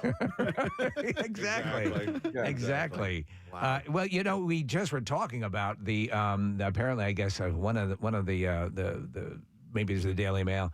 So the survey came from somewhere. Of course, you're bombarded with surveys and studies that the the Lincoln Financial Field Link is the most dangerous stadium in the country for violence. Give me a break. Yeah, yeah, and I think there's shades of nuance. So maybe we're in the top 6. I mean, exactly. Right. I'm sorry. I love too much. I mean, is that the really? Yeah. I'm sorry that I love too much. Yeah. That's here. As you well know, Jake. That's completely understood. We get it. Right. We don't. Yeah. This is not in a police responding to a domestic situation love too much way. Yeah. This is in a fandom way, which is completely justified, I think. So, by the way, this reminds me of I was, when I covered Obama as White House correspondent and covering his campaign, I was a reporter, so I was tough on Obama. But this reminds me of my actual favorite Obama moment ever was during a debate. He was asked, John Edwards and Hillary Clinton were asked what their biggest fault was. And Obama said that he was messy. And then they asked, basically he was a slob. And they asked Edwards, and it was just like, I care too much. And Hillary Clinton was like, I'm too tough on myself. I demand too much of myself. And then Obama was like, can I do my question back? Because I actually answered the question. I didn't know that we were doing bullshit. I love that. Well, yeah, which is so uncommon in politics to find so BS. much. Yeah. Jay, real quick, I don't know if you caught the football game last night or not, but it was okay. Because Amon-Ra St. Brown ended up doing a Lambeau leap. He plays for the Lions. And somebody in the crowd dumped the beer all over his helmet. And I'm watching this, and I'm like, man, they would be having a field day if this was in the link right now. Ooh. But you know what I mean? Like, it happens everywhere. This shit happens every single place. We just have to watch the language. Yeah. Oh, yeah, we're terrestrial radio, by the way. Stuff happens. Yes. Sorry. Okay, when I get around my boys from Philly, when this stuff happens anywhere else, nobody says anything. Yeah. But in Philadelphia, somebody breaks wind in the third row, and all of a sudden, look at these uncouth Philly fans. You know why? Because it's the de facto joke. It's the and there's and no one. It's the easy joke. It's, as our boss would say, low hanging fruit to rip on Philly fans. It's the narrative. Yeah, it's the narrative. This is what these uncouth Philistines are like. All right. Well, we want to get to the book, obviously, but as long as we're talking Philly sports, you're a smart guy, Jake. You're an investigative reporter. You've done a lot of terrific research over the years. How in the hell does umpire Angel Hernandez still have a job after that call that he had on Bryce Harper last night? Because I don't know how this dude is a professional umpire in Major League Baseball anymore. Any insight into that? I'm not going to, I work in a business where people are always kind of trying to work the refs. So I'm just going to say nothing about it because you never know how any comment might psychologically have some sort of impact in the future on something. I will just say, I look forward to great calls from this honorable gentleman in the future. Very tactful. Concerning the book, All the Demons Are Here. How about the Phillies? Yeah, right? Happy. Each of the books has taken place in a particular decade. So of your three, and this is the 70s. And the 70s has I love the 70s. I love, I think it's Screen. One of the cable channels is almost all movies from the 70s. It was the second golden era of Hollywood. And I looked through the names of people that are either mentioned or part of the book, from D.B. Cooper to Wayne Hayes to Wilbur Mills. You don't hear that. Anita Bryant, Son of Sam, the Nitty Gritty Dirt Band, Willard Scott, Evel Knievel. So you're clearly putting us in this era. How important? It's like saying, what's your favorite decade? Hopefully we get a few to have favorites. But does the 70s have a special reverence in your own personal perception? No, not really. So the first book takes place in the 50s, and that was really about the McCarthy era. The second book takes place in the 60s, and that was about the Rat Pack. I actually was going to skip the 70s because it's the first one of these eras that I was really alive for. I was born in 69, and I don't remember it being particularly fun, to be honest. But I was a kid, but all I remember really is Elvis dying and gas lines. Yeah. But I remember disco a little bit. But some older folk told me, don't sleep on the 70s, don't skip it. It actually was wild. And I went back and looked at it, and it really was crazy. It really was a crazy decade. It really was much more a sex, drugs, and rock and roll decade, more so than the 60s. It really was. Yeah, it was much more mainstream. People were just like, it was just much more accepted. In the 60s, that stuff was just fringe and hippies and young people, whereas in the 70s, it was, there were rumors, they were disputed, but rumors that like White House people were doing coke at Studio 54. So I picked this one year, 77, so that the kids of the main characters from my first two books would be in their 20s. And then, they say when you write a book, or a play or whatever, there's like a 3-act arc.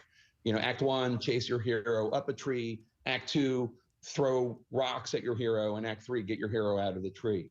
And it's almost as if writing about 1977, that year itself is one of the people throwing rocks at the characters, because you have Evel Knievel as a character, you have Studio 54 opening, you have the Son of Sam murders, you have the New York City blackout, you have Elvis dying, you have cults, you have UFO sightings, you have all these wild things happening all in this one year, and they're all real. I love it. It reminds me of an E.L. Doctorow ragtime. Yes, incorporates the people of the time in the. I love stuff like that. Less classy, but yes. Less classy. So I have to ask you, as a journalist, as a news person, and then on the novel side, is editing an issue? Because you have to edit to tell your story. I mean, do both parts of your brain battle when you're doing something like this? No, I try to get the factual stuff as accurate as I can, but honestly, it's fiction, so the service has to be to the fiction. So I'll play with dates and I'll play with storylines a little bit. Obviously, if I have Evel Knievel as a character, which I do, he's a big character in the book, I want him to be believable. I don't want him to do anything he wouldn't have done in real life. I'm not going to have him sacrifice a baby and eat it. I mean, right. But though he might have. Well, he was pretty wild, but no, he wouldn't have done that. But I am going to do research and have him behave the way he would have behaved. I got comfortable after the first book, and in doing the second draft of the first book, I got more comfortable. Okay, look, if I'm going to have Joe McCarthy be in this book, let's just have him be in the book. Yeah. Let's just actually embrace it. And then, so by the second book, having Sinatra be a main character, I was off and running. And so now I'm pretty comfortable with it. You just have to give yourself over to the fact that it's historical fiction, but the noun is fiction. I think that, to me, that I've always loved that. To me, it always works. It's just kind of a fun way to approach this stuff, and everyone gets it. They get as they go in what it's about. You mentioned Evel Knievel. Were you alive? Well, you were alive. Were you aware of the Snake River Canyon jump and all that? I think. I mean, that was in pop culture. That was such a massive thing. Do you remember this? Of course, obviously. No, I don't actually. So that was 74, and it's huge. It's a big part of the book of my novel, this the jump, because it's alluded to. That was probably the height of his popularity. That was when he was on the cover of Sports Illustrated, the cover of Rolling Stone. It's it's probably like the first major pay-per-view event in history. But I'll be honest, like, I read a lot about Evel Knievel, and I watched a couple documentaries, and I got into him as a character. He is this quintessentially American archetype, like really fascinating. And he's got a little, and I don't mean this in a pejorative way, he's got a little Donald Trump in him. Yeah. Like, he's the salesman, he's the showman, he has fans, he has supporters. Half the country does not see the appeal of him, but the other half loves him. They can't get enough. But when I was a kid, I did not watch ABC Wide World of Sports. I had friends that had the Evel Knievel lunchbox. I had friends that had the wind-up toy. Yeah. But I wasn't on that train. His appeal eluded me. The funny thing is on the other side. Jake and I are the same age, and I was all over that stuff. The funny thing, guys, is that he didn't pull it off. Yeah, I know. Yeah. Oh, it was a massive It wasn't failure. even a motorcycle. No, it was a rocket. It was a rocket. It was like a Wile E. Coyote. Yeah, totally. Exactly. And the parachute, the parachute shoots out the second he leaves. There was nothing. It was also, if you're talking about, Al Capone's vault, and it's the same letdown. Yeah. Huge. Here's the secret. Yeah. He wasn't even a particularly good motorcycle rider. I mean, that's the truth. That's the actual honest truth. I mean, like, the idea, by the way, that he was on ABC Wide World of Sports. I mean, this was the conceit of that show, I know, but it's not really even a sport. I mean, that's not athletics. He was just a stuntman. He was willing to do crazier stunts than anybody was willing to do, which good for him. Yeah. He had this incredible career.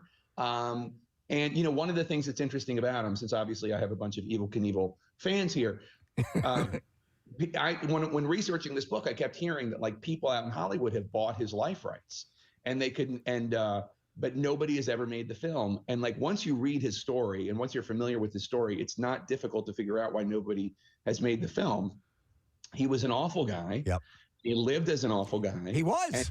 And he died as an awful guy. And there's no redemption in the third act. He just was horrible forever. And but he was really a great stuntman. And that's it. There's no arc of the character. It's just right into the Snake River, and that's it. That's it. Yep. Jake, I want to give you some props. You came to my hometown's bookstore. I love the fact that this book tour is taking you through different cities, different towns. You went to Main Point Books in Wayne, Pennsylvania. Oh, I love that place. It's great. It's really cool. It was nice to see the crowd there, and a lot of people showed up. And then you spent some time in Philly with Jim Gardner talking about the book as well. And I just wanted to ask you a personal question. Is Jim Gardner like your journalistic hero? Okay. Yes. Growing up, Jim Gardner was, I didn't like want to be a journalist growing up. I didn't know what I wanted to be. Honestly, I wanted to be, I wanted to replace Lee Majors as the $6 Million Man. Well, who didn't?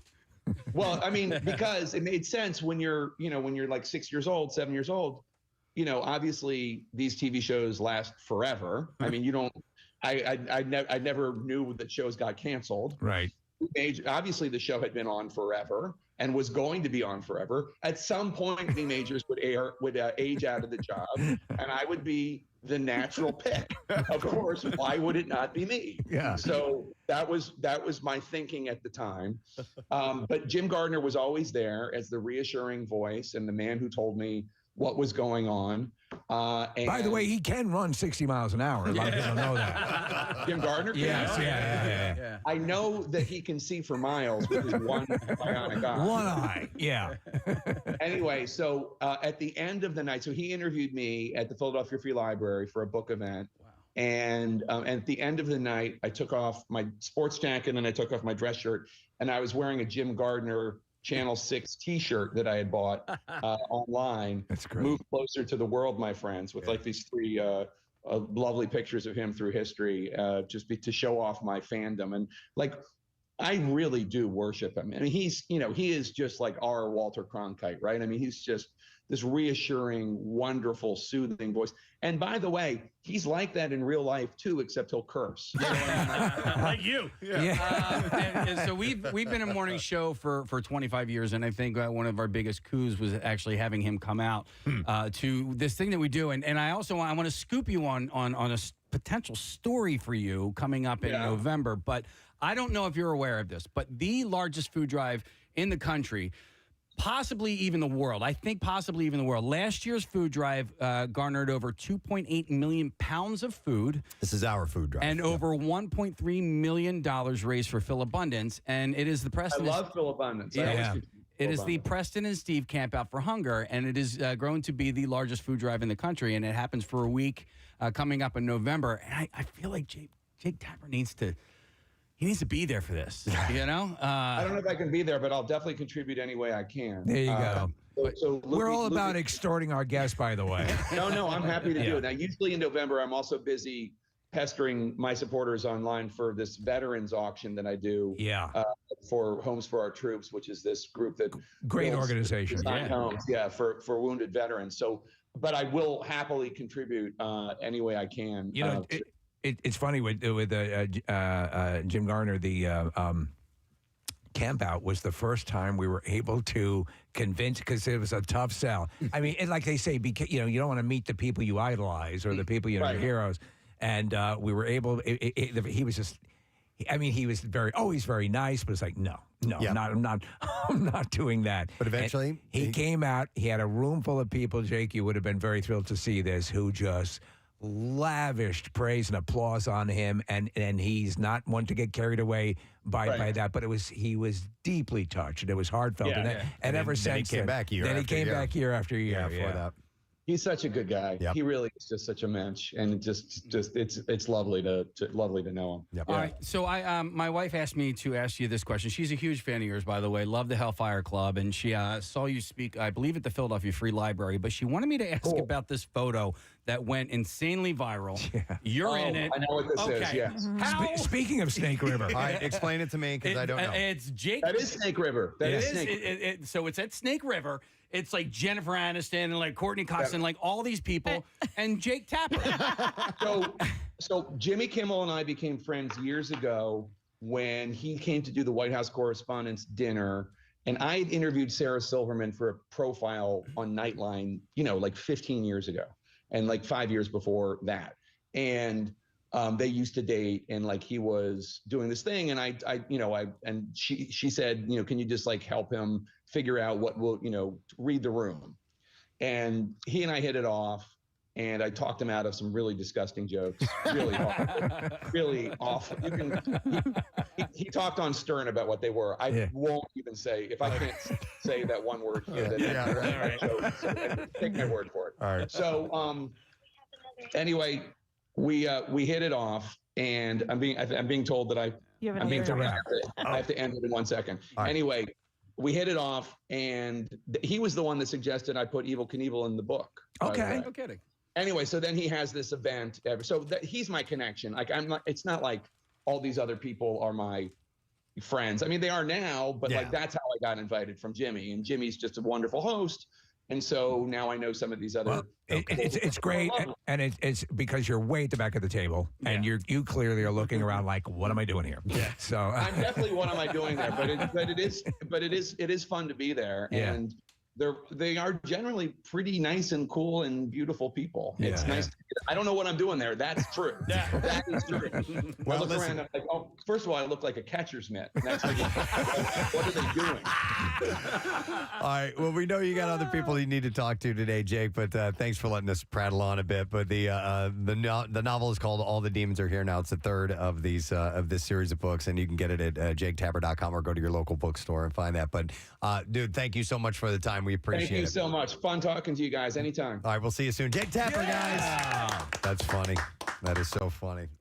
I have not seen that picture. Maybe I did. Was it from a while back? Yeah, you probably seen it. It ended up in all the entertainment pages. Yeah, it's a table of like 80 people. And oh, really? Like 80 people. It just goes on forever. And way at the back is Jake Town. I love it.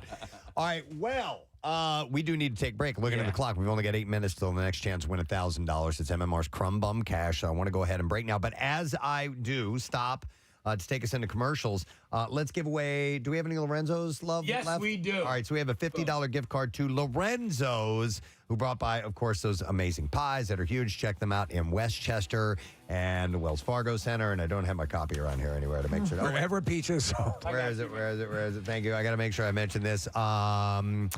Yes, order Lorenzo's delivery on DoorDash, Grubhub, or Slice apps. And we'll take call number 18-215-263-WMMR. We'll be back with your Crumb Bum keyword.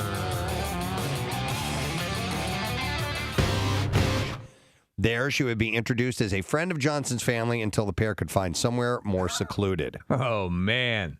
She visited The crotch down where your nuts hang is always a little too tight. He's very specific with his hookers. Where your nuts hang. You know where your nuts hang. Yeah, that's in the crotch area. You know, in that exact area where the poop comes out. You know what I'm talking about. The sweat kind of congeals around just behind your testes.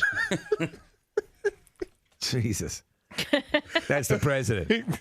Were you nuts? And you really can't tell. You said, Jamie, hand down there and take a good snip on your fingers.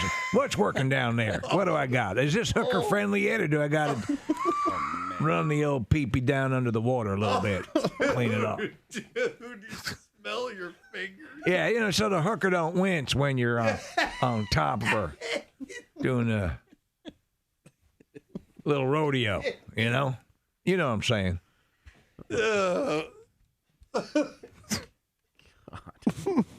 Let me do a quick check. All right, we're good. Call up the chicken ranch. Extra crispy. Hang on a second here. Just damn that. What, does that smell like? What? Kind of smells like okra. Let me go to Dawn here. Hey, Dawn, good morning. Hi, good morning. Hey, what's up, Dawn? I helped my niece. I grew up on a dairy farm. Okay. And you work no matter what. Yeah. And this past weekend, I was helping her milk, and at 4 o'clock in the morning, we were soaked in sweat. I'm sure. Milking cows. You never want to rip one of those teats off? No, you just want to walk. Maybe find a hay bale, toss a hay bale or something. Yeah. Oh, that's what I do. Yeah. I go out in 98-degree weather and throw hay bales around. No. That'll work off all that anger. Boots. I just beat 10 chickens to death. Hey, Dawn. All right, I want to. Go ahead. What kind of milk? Not what kind of milk. But What kind of milk do you like? where can I get your milk? I'm a 2%er myself. I used to be a 2%er. Now I'm a skim guy. But where can I get your milk? What kind of milk? Wait. I can't say that. Dawn. Say manure. You're doing so well. Manure. Manure. Oh, jeez. What stores can I buy your milk at? What stores can he find your milk at? I feel horrible for my boy here. Oh, my God. Casey's in real pain, man. I told you his neck has been bothering him, and he's at the point where he can't turn his head. It's his whole torso. And if you look up, it's almost that. Yeah. You know? He's doing Thriller. Yeah, you're doing that Thriller move where Michael goes up and turns to the side with his hands up. He can't laugh. He can't laugh. Oh my God, that hurts. Now's the time for getting down. Well, I think feel we're bad back for to you, the man. point where now we have to tell. He has to go to the doctor. This is not like a stiff neck. It's been a while. I'm not like the other guys. It's clearly meningitis. So, I don't That know. heart attack thing. Oh, God. You okay? Yes. All right. This is what it looks like. Hey, Casey. Yes. Pastor. I wanted to set up the stop set. You poor bastard. Oh, he's laughing and in pain at the same time. I feel God, that hurts I must so bad. let you know we have a sleep number spot coming up. Make sure you sound enthusiastic. Unfortunately, you're in the most sympathetic room in Philadelphia. Poor son of a bitch. But listen quickly. There's a few people that are texting in. They know exactly how much. A guy says 8 beers, and I'm effing like a goddamn champion. Yeah, but 10. That's a lot. But that's Kathy's right. 8 beers is a lot. I guess it would depend over what amount of time. But maybe you know that exact amount. You're in the pocket. That will give you duration. Yeah. Yet not completely cancel the party. Without urination. Duration without urination. Stand for it now. There we go. But there may be a magic amount or a magic elixir. What do you think your magic number is? Drink. I bet you. I peg you as a 4. That's beer. what I was thinking. Yeah. 4 was the number that came to mind, but I've never actually done the specific math. Well, when we have the camp out, it took you about 4 before we were getting it on. Yeah. Do you? Yeah. I had to lower my inhibitions a little bit. Do different types of alcohol. Fear of rejection. That's what actually kept the camp out going. It's like a broke all these back. years. Yeah. Do you think those guys really gave a damn about sheep herding? I couldn't quit that. If you're drinking bourbon versus beer, does that change your approach? No, I think right, straight up booze. I find that my alcohol buzzes aren't really different from others. It's just how much. Okay. You know. I don't know. I can't drink 4 beers anymore. That guy that texted in 8 beers, forget it. I'll be throwing up in the corner. Over a couple hours, you couldn't drink 4 beers? Oh, I love beer. I just can't drink 8 of them. What? How many bottles of wine? Like 2 bottles of wine. I'm like, I average about a beer every half hour. That's what I try to do if I'm going out, you know. I mean, how big of a bottle? Nick has instead of the hat, the cap, he has a beret with 2 bottle holders in it. When 2 bottles of wine. The hose that comes down to his mouth. I cracked open a 1.5 liter bottle last night, and that's finished empty. it. Yeah. You finished I wasn't by myself. Were you like Johnny Depp? And Where's that pour? I gotta do the show tomorrow. No, so the carbonation in the beer really starts to fill you up. Yeah, it's the carbonation. You get filled. Oh, okay. And then when you get filled, I think it makes sex less appealing. I would agree because you're burping and farting. Kinda. Yeah. Do you remember that the video of Hulk Hogan? He kept going on about he had just eaten. He felt like a pig. And He was full, and he was having so fat, brother. Yeah. Oh, we don't have sex now. You look good, baby. I don't feel good. I feel bloated. Let me see here. And in the background is Bubba the Love Sponge. Go do it. Yeah. Yeah, some people are taking, like somebody said, 3 beers and 2 shots of Jameson. Perfect. Special, no pun intended, concoction that gets it done. Yeah. I never really thought about it that way, but I guess it's out there. But they're saying yes, instead of alcohol, although it may get you to the party. Have you ever used like a horny goat weed? We talked about Viagra. We've all herbal remedies and things like. Nah, I don't believe in those at all. I don't even believe in quote unquote aphrodisiacs. Yeah, you know, oysters and. What about amnesiacs? Guys don't need aphrodisiacs. We just need a hand or a mouth, and we're good. Yeah, right. And then if it's a girl, right. Right. What happened to the other parts? Yeah. No, I'm just saying, just to get us started. You know, anything. Yeah. No, I'm at a certain point though. You know, the warranty comes due, and you may need some assistance. Hand or a mouth and produce, whatever. The hand is stupid. Use the produce. Yeah. I saw a root from a tree that looked like a vagina the other day. Perfect. Did you bang it? No. It was still playing on the golf. tree. Yeah. Yeah. But I'm Fellas, turn them on. Give me a few seconds. I'm going to go bang this tree. Radio personality arrested banging a tree. Why did you do that to me? It's like Lord of the Rings. 2 Towers. Oh my God. This guy just tried to have me sexually. He banged the knot behind me. Scared the owl that was living in it. That is the first time we've ever had a talking tree. Seriously? On the Is show. that what they sounded like on in Lord of the Rings? Yeah. They had the deep voices, yeah. The huge, big voice. And what you doing back there, buddy? The owl. You scared the owl living in my knot. That's my knot sack. Oh, well done. Well done. Oh, Samwise, we just had a threesome with a pine tree. I'll be pulling splinters out of my sack for years to come. By the way, did you see the guy who won the gold medal in last year's springboard? Last Olympic springboard? No. The dude from Russia failed a dive yesterday. How did he do? What did he do? He belly flopped. So, by the way, Casey, can you do that new prep that they do? No. What is that? I don't know. It looks like they're tripping. Please explain. All right. So before, when Kathy and I were diving, you would have like a 3 or a 4-step approach, a crow hop, a jump, As you're leading into the dive, you do 1, 2, 3. Bam, up. Right. All right. So when you're Casey's going to demonstrate that's this called in the studio. prep. All right. So now they have this thing where it's like 1, 2. Yeah, that's what they do. I've tried it in my living room. I will admit this, and I can't quite get what they're doing. Me neither. I don't know why they do it. Is it the Dorothy skip from The Wizard of Oz? We could do that, Steve. We could. Yeah. On the Olympic Games. How would you skip, Kathy? What would be your skip? I mean, I would just do the traditional skip: right leg, left leg. Let's time you.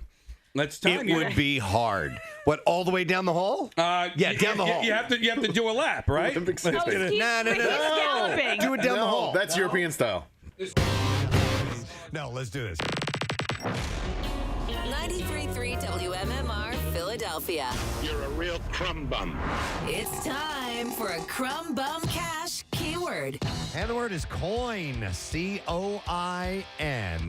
And we'll give you until 15 minutes after the hour to enter it. 3 ways to do it. You can enter it at WMMR.com or via the MMR app, or you can text it the special contest short code number, which is 4591 word. And again, the word is coin. One random entry wins $1,000 in the company-wide contest. Each winner gets a call from Beasley. Make sure you answer your phone. Contest rules at WMMR.com, and it's sponsored by Horizon Services. Coin, C-O-I-N. Let's take our final look at traffic and see what's going on. Kath, what you got? The Commodore Barry Bridge eastbound, we've got right lane construction, so that's causing jam traffic there. 295 northbound at 30. The accident cleared from there. 55 northbound, still heavy from Deptford to the 42 freeway. Route 13 northbound in Newcastle County. We have an accident at Red Lion Road, Route 71. Schuylkill Expressway westbound, slowing from University to South Street. You're okay in the eastbound direction on the Vine westbound. You're slow from the Ben Franklin Parkway to the Schuylkill Expressway. This traffic report brought to you by Cirque du Soleil. An acrobatic celebration is now playing through October 22nd at the Greater Philadelphia Expo Center. Get tickets at cirquedusoleil.com. And that's your traffic on 93.3 WMMR. All right, thank you, Kathy. By the way, speaking of Wolfgang Van Halen, Mammoth is coming to town. They'll be at the Keswick Theater on Saturday, November 18th. That's leading up to, that's right after the Camp Out for Hunger. Sure is. Just having that conversation with our friends at the Keswick yesterday. Man, about, maybe if he gets in a day early. Yeah, well, it's an MMR Presents. That'd be really cool. And I believe he has that Friday off. So I bet he'd be a hell of an interview. I think did he talk to Sarah? Did he talk to... Yes, Sarah. Yeah. Yeah, that'd be great. He's a good dude. We'll get working on him. All right, let's do the B-File. WMMR presents Preston and Steve's Bizarre File. Brought to you this morning by Nova Farms and Badfish in a tribute to Sublime this Saturday. Tomorrow at the TLA, doors open at 7 and all tickets are free while supplies last. 21 and over event, and it's Badfish at the TLA this Saturday, presented by Nova Farms. Let's begin with a YouTube prankster who was shot by one of his targets. Told jurors on Tuesday he had no inkling that he had scared or angered the man who fired on him as the prank was recorded. Tanner Cook, whose Classified Goons channel on YouTube has more than 55,000 subscribers, testified nonchalantly about the shooting at the start of the trial for 31-year-old Alan Colley, who's charged with aggravated malicious wounding and 2 firearms counts. In the shooting at the food court in Dulles Town Center, about 45 minutes west of Washington, D.C., set off a panic as shoppers fled. What they feared was a mass shooting. Jurors also saw the video of the shooting recorded by Cook's associates. The two interacted for less than 30 seconds. Video shows Cook approaching Colley, a DoorDash driver, as he picked up an order. The 6'5" tall Cook looms over Colley while holding a cell phone about 6 inches from his face. And the phone broadcasts a phrase that says, "Hey, Dip S, quit thinking about my Twinkie," multiple times through a Google Translate app. So it says this over and over. And on the video, Carey tells him to stop 3 different times and tries to back away from Cook, who continues to advance on him. Carey tries to knock the phone away from his face before pulling out a gun and shooting Cook in the lower left chest. Now, while I am not advocating pulling out a gun and shooting someone over something like this, I also think it's a pretty freaking bad idea to go up and to start bothering strangers. There are a like number that. of YouTube channels that do this. There was the one guy who was literally kicking in doors in people's homes and running in. It's crazy. That's just, it's vandalism. You're flirting with it. assaulting, you're attacking people. It's nothing good about that. Cook testified Tuesday that he tries to confuse the targets of his pranks for the amusement of his online audience. You know, make an idiot out of you. Right. He said that he doesn't seek to elicit fear or anger, but acknowledge his targets. He doesn't figure anger might figure into the response. But he said he acknowledges his targets often react that way. Yeah. So this has turned into a lawsuit now, and I think, come on, man, stop doing that, number one. And number two, probably shouldn't pull out a gun and shoot somebody, but nonetheless, it's a messed up story. All right, this is a local one. A New Jersey fire chief helped rescue a man who got trapped underneath a 200-pound rock over the weekend. Whoa. Yeah, Demarest Fire Chief John McLaughlin was the first person to the scene, and he found a man stuck in a muddy brook and pinned under a heavy boulder. Rag him. Is that all the guy could say? That's it. Yeah. Just repeated it over and over and over. Yeah. It was pouring rain. It was cold. He said he was in this cold water for probably close to an hour. He was trapped between his kneecaps and ankle. His foot was straight up, and he just couldn't move it. The man who the chief believes is from Florida was hit with a young child who ran to get help. He said, I'm told that he ran out of the road and started yelling for help, and someone heard him yelling, call 911. Rag him. Investigators said the area is a dried-up lake near a high school, and the weekend washout made conditions far worse than normal. McLaughlin said he was very upset. He started to shake, and I believe he went into hypothermia and shock. Rescuers raced against the clock, and a team was eventually able to dig his foot out and free him. But their challenges didn't end there. Once they got him out of the lake, they had to figure out how to get him out and away from there because it was really, really muddy and a high-risk type of movement. That could have saved him from much more physical damage because it was muddy. Yep, exactly. Let's see here. A Florida squatter was arrested after police found her eating a sandwich in the kitchen of a multi-million-dollar home that she moved into while the owners were out of town on a trip. The cheese is brie. Louisa Villa of Fort Myers allegedly moved into the Bonita Springs home along with her dog while the owners were away. A maintenance worker found the woman when he went to check up on the house. He found a suitcase by the front door and heard a dog barking when he entered the home. The worker then immediately called the owners, who then alerted the police. Police then came to the house, walked in to find Villa in the kitchen eating a sandwich and wearing an athleta dress that reportedly belonged to the owner. Villa told police that she was the owner of the house and that she had just bought it. However, when she was asked to show proof of ownership, she provided officers with fake documents. She pulls out like a receipt from Panera. No, they said there were 3 different pieces of paper with certificate of ownership on it, all of which had the same notary stamp. But none of the documents presented were an official deed or bill of sale, nor did the documents have any of the proper state seal on them. So they'll do stuff like that. They'll actually just go, and then it becomes harder to get them out once they've been there for a while. The police didn't find any signs of breaking and entering, and that's part of it, too. If you can just walk in. Right. Yeah. It remains unknown how she was able to access the house. The woman admitted to police that she stole the $180 dress, but offered to reimburse it for the owner. She's being held right now on a $21,000 bond.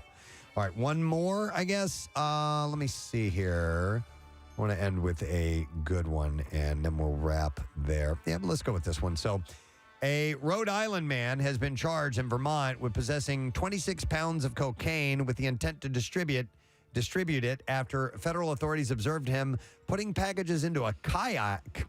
What is that again? What is that? A kayak on Lake Champlain near the Canadian border.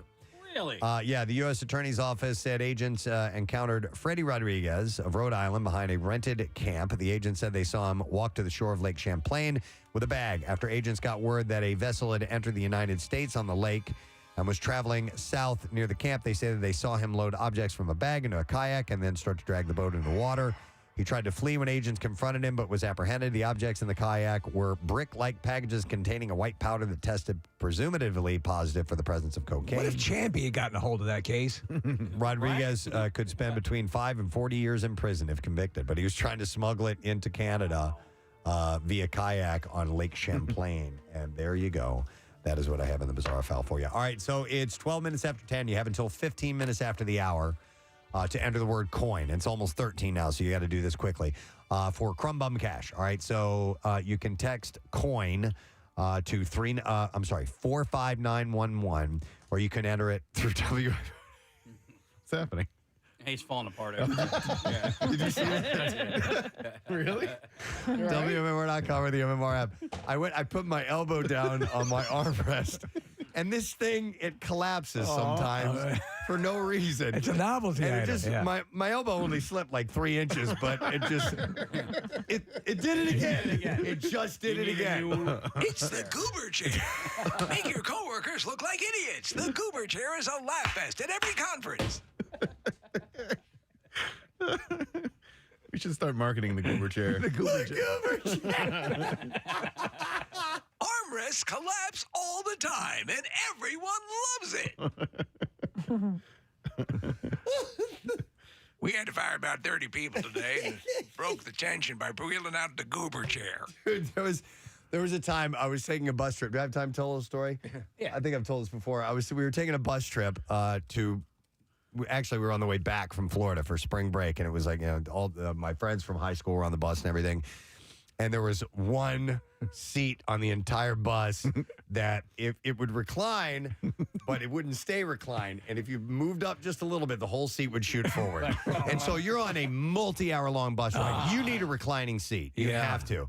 And so we nicknamed it the elephant chair. I don't know why. Okay. And so the thing was if you didn't have the elephant chair and you were with our group and you went and used the bathroom, whoever was in the elephant chair was going to take your chair and then you were stuck with the elephant chair. So you couldn't call fives? No, you could not. It was like, dude, you're just screwed. We all have to deal with this. It's your turn in the elephant chair. So it would not recline. It would not recline. It would go back, but it wouldn't stay reclined. And right. so, like, even if you scooted just the slightest bit forward, it would move you forward. And so your core was working all the time because it was, and it just was.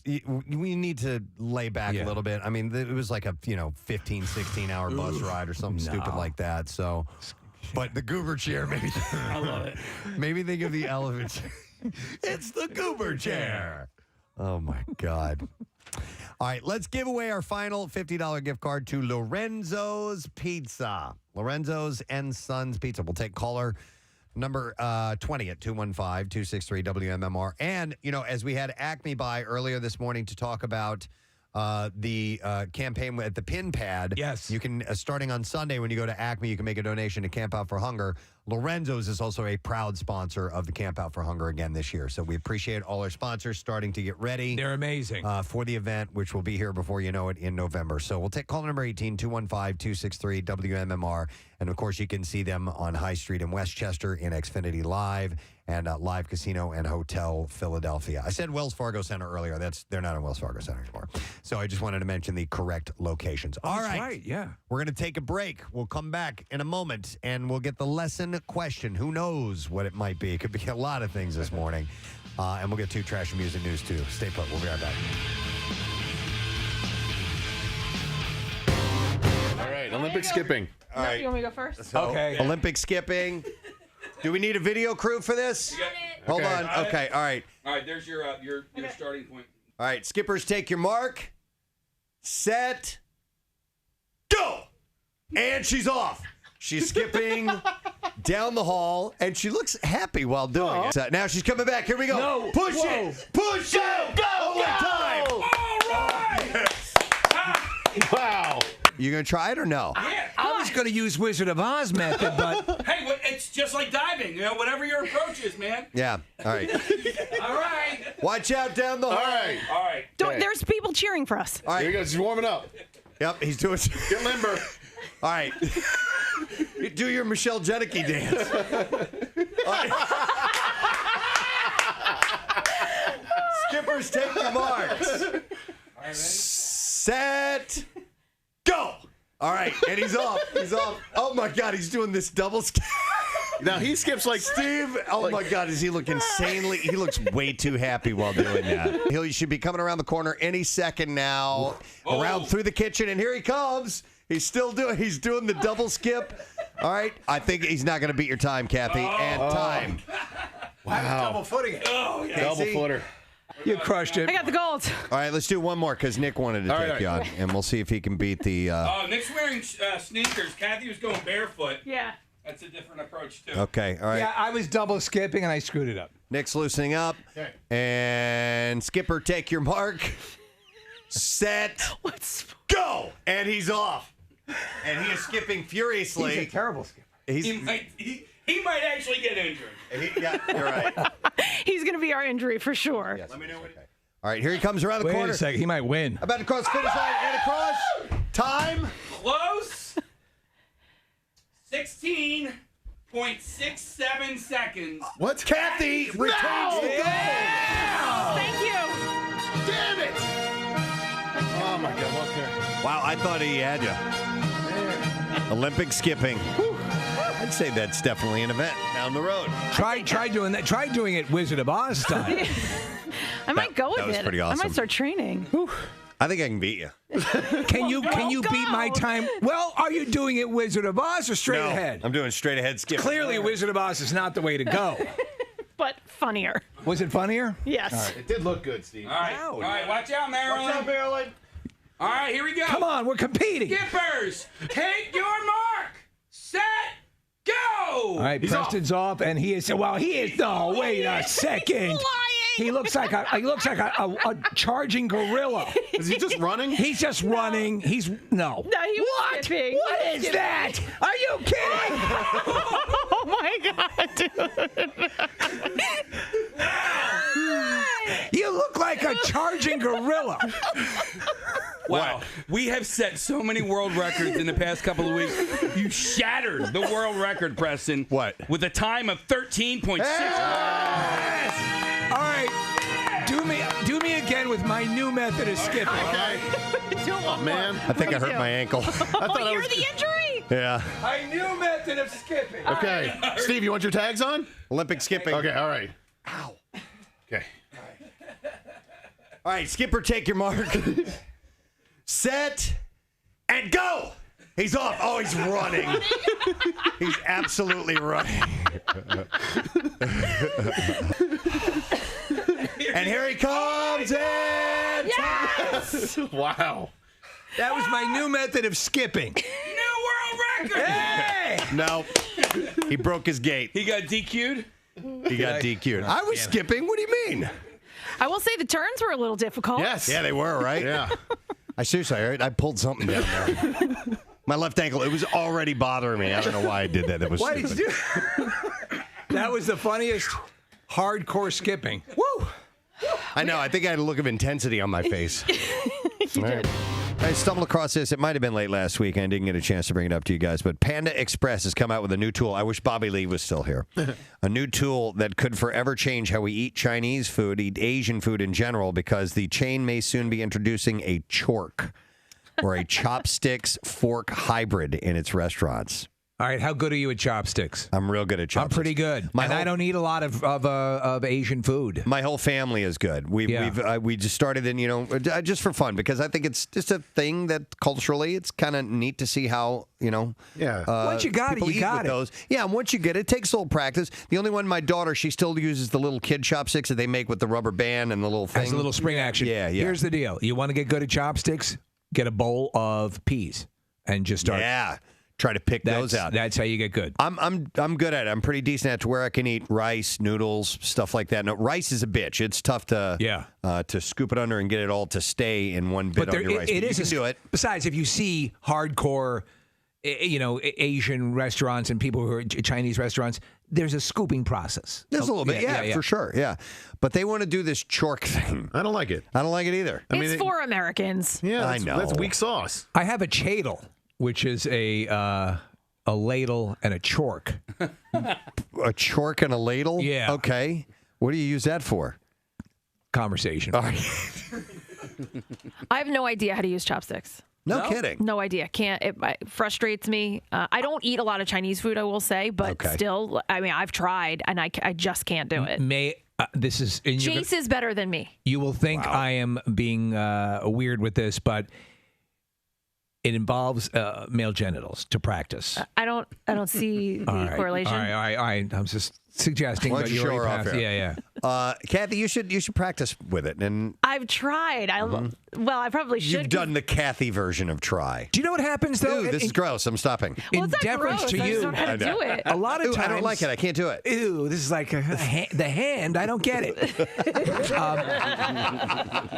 Kathy, sometimes they make inferior chopsticks that are far too thin. I like a little girth on my chopsticks. Do you agree, Preston? Yeah, they do make some that are heavier. Right. As well. Got a little weight to them, yeah. The ones that are not just the real, yeah. Yeah, Kathy? Yeah. I'll show you how to do it. What's happening? I know, No, but you're not doing it right. But you're not doing it. I'm using a fork. And there she goes. She's done. And Use there the it is. channel. It'll get you from England to France very quickly. All right, so anyhow, they might be doing this thing. Basically, what it looks like is a fork on one end. Instead of one piece, one handle that comes out the other end of the fork, it splits out into two pieces, and it's plastic, so I assume you can just kind of squeeze it and use it that way. So, yeah, everybody's got their own little technique of chopsticks. You do it like that? I do mine a little bit differently. What do you do? Here, can I see those pencils, Carter? Yeah, so I use the index finger and the thumb, and I use the clamping motion is done by lowering the index finger. I do it like this. You're a little different than me, Steve, but similar approach. I anchor it on my ring finger, the bottom one. Yeah, right. Ring finger like that. Yeah. That's kind of what Casey, I think you and I are pretty similar. Pretty similar. Kathy, you nailed it. Oh my God, you're more. Do you? Jesus Christ, you'd starve to death. We'd be visiting you Maybe I should in a eat with chopsticks. Chinese hospital. I can't eat. I can't eat anything. God, how'd you lose so much weight? I start eating with a chopstick. This might be a great idea. I think if I start eating everything with chopsticks. It's a total body workout. Chopsticks. So anyhow, it's called a chork. There's something else that's going on today, and we touched on it a little bit at the end of the show yesterday because I didn't realize it's the big day for Marissa. Yeah. Dinner on Blanc is taking place.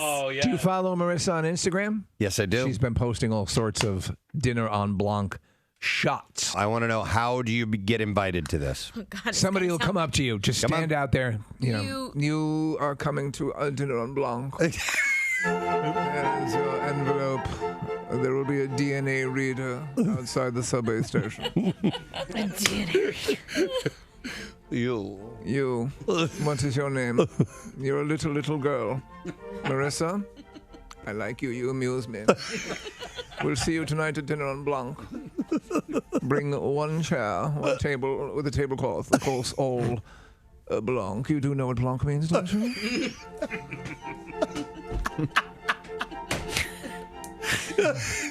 That's part of the test. Yeah, it's part of the test. Yeah. Yes, you do know. I'm not denying that You're it's delightful. All right, I'm not letting you come unless you twirl around until you faint. How do you get invited? So you join the group. Since I've done it since the beginning, I'm in there's layers that you join in. I get to sign up in the first group. There's 3 groups, so there's a long waiting list. And they send you an email that says it's open. It's going to be a wonderful time. But listen, no. At 10 o'clock at night, we're going to poke a fat woman with a stick. Oh, God. Listen, it's all part of it. They do that to make it so that it's it's special that you get invited, but you're not going to not get invited if you want to go. Are you sure? Well, there is a waiting list. See? But they say there's a waiting list, but they want to make this as big as possible. Lauer, did you say? We're booked up. Why don't you take your string and silly putty? Did you? Blink 182 on 93.3 WMMR. It's everything that rocks, of course. The song is called Damn It. 10:26 on this Friday morning. I thought it was going to be like downpouring rain all day today. They're definitely calling for cloudy skies today and some rain. I'm going to take a look here and see hourly. I need to know what the breakdown is. Tomorrow afternoon is supposed to be pretty good, and Sunday good. I'm counting on those days for Halloween decorations. All right, so it looks like 50% chance for a good portion of the day. And then as we get in like 4 or 5 o'clock, and 4 and 5 o'clock, it's going to be like 60, 70% chance. So that's probably when we're going to get the rain. But tomorrow's looking much better. Rain in the morning and then just clouds through the day. And then Sunday's the home run. It's fantastic. It's like close to 80 degrees. Woo! Sunday, Monday, Tuesday, and sunny. So that's a wonderful thing.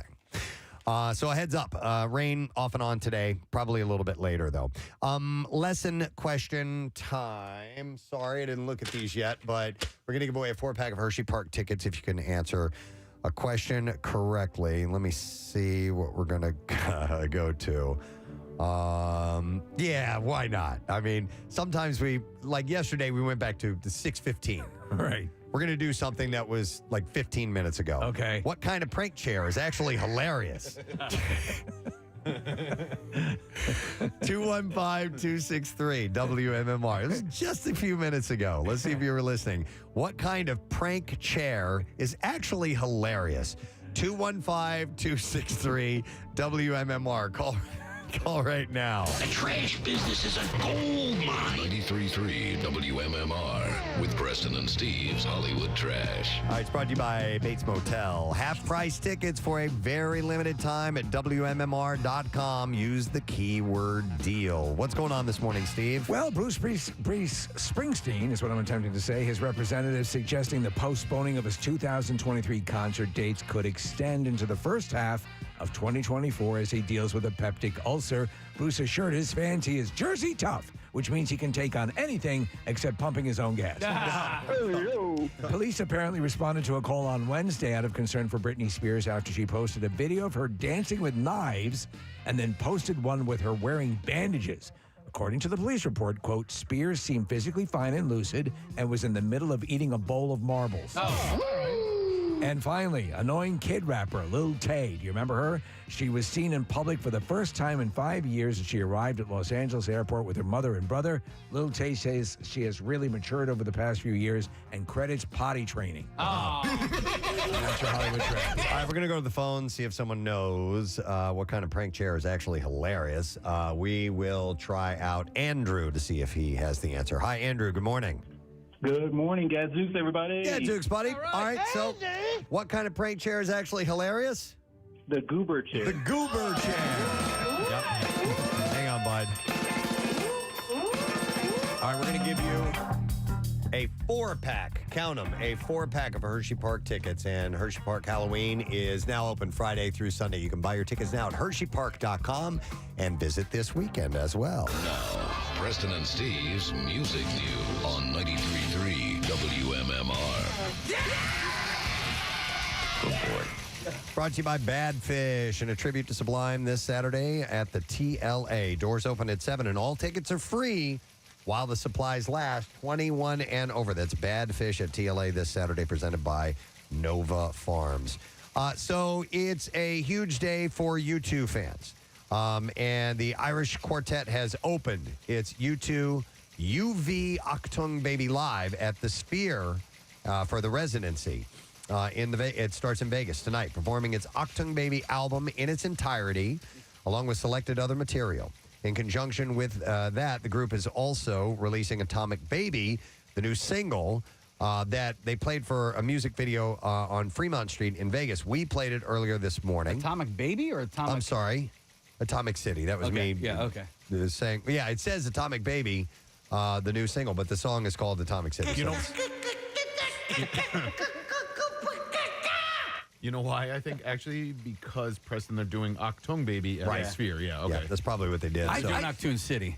The announcement of the single describes Atomic City as an homage to the post-punk gods that have come before them, including Blondie and Giorgio Moroder, as well as the city of Las Vegas itself. Preston, do you see this venue as being so, like in a city, in an urban setting, like the equivalent of like Red Rocks or the Gorge, or like it is like people will wait and even travel to see a band at this Sphere? For sure. I will. I know that what they're with that shape and with the video technology, what they're going to be able to do inside there is going to be, I imagine, is going to be mind blowing. Has anybody seen the inside? Because I've only seen the outside. Well, I've seen video from the inside. Okay. It's pretty amazing. Is Acoustically, it's supposed to be sensational. Is it going to?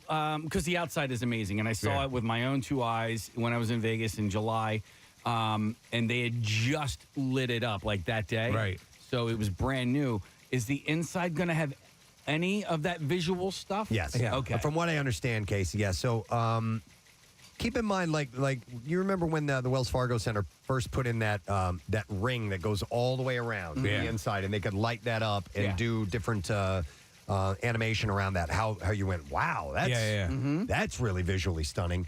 I would imagine it's stuff like that is able to go in that entire all the way around encompassing and create an environmental, like you can apparently, the imagery you can put all around is it's almost like an IMAX theater or a planetarium. Right away. But what's most important, I think, for that is for whatever band lighting director, like that they can tap into that. Not only that they can tap into it, but they can also do it.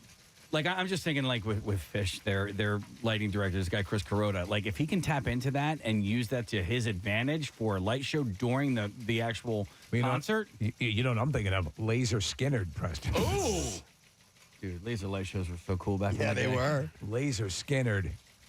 Be awesome. Laser Floyd. I think I went to that one. I did Seattle Sounds. I did Floyd. Yeah, those laser shows were awesome. They were fun. They were a lot of fun. You think they'll do movies at this here place? Don't know at this here place if they will or not. That here place? That their place? And the biggest goddamn theater I ever saw.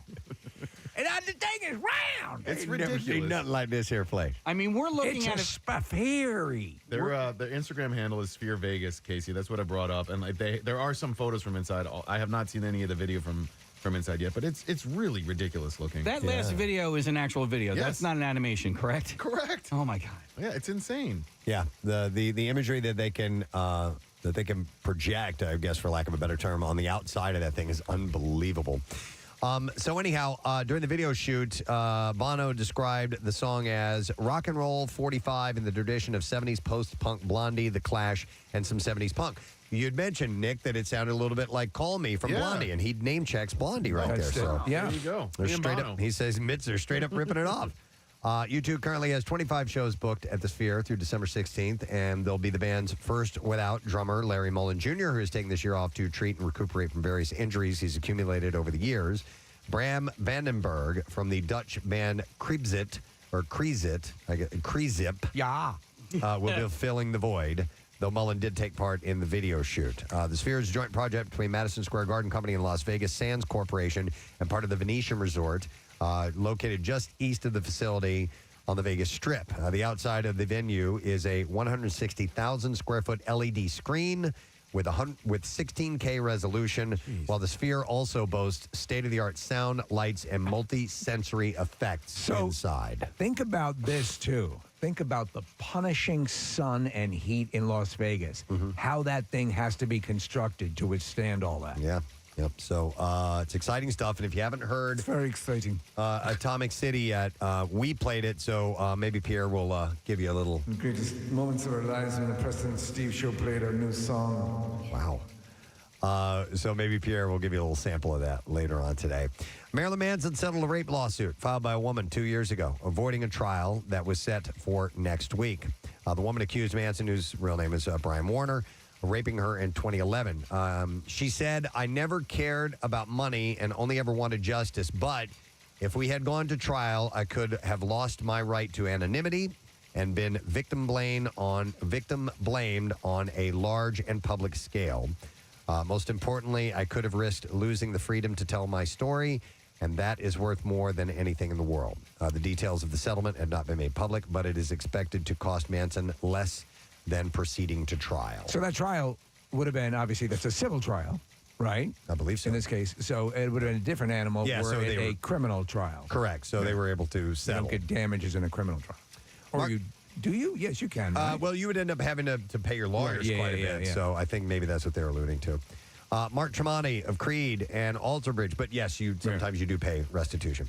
Mark Tremonti of Creed and Alter Bridge dropped a video for the most wonderful time of the year. It is the first track from his upcoming holiday album. The clip plays like a beautiful old-time Christmas card come to life. He first teased the music a few months ago. At the time, he noted that he recorded it with the same orchestra from his Tremonti Sings Sinatra album. And he delivers classics like The First Noel, Have Yourself a Merry Little Christmas, and the same style that Old Blue Eyes would. So that'll be out on October 27th. You mentioned Skynyrd, Steve. Former Lynyrd Skynyrd drummer Artemis Pyle is releasing a new album of the band's classic songs.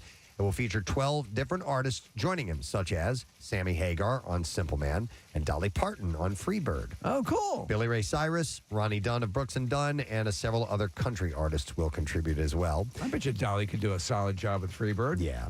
He plans to release one of the songs on October 20th, the 46th anniversary of the tragic plane crash that killed 3 members of the band, their road manager, and 2 pilots. 3 members of the band, a full version of all... I don't know why it says 3 members of the band. A full version of all 13 tracks will be out February 2nd. Was it in that documentary about the band where they say you can still go out to the crash site and find pieces of it? Yeah. Of the plane. Yeah. In fact, it's so far out in the middle of nowhere.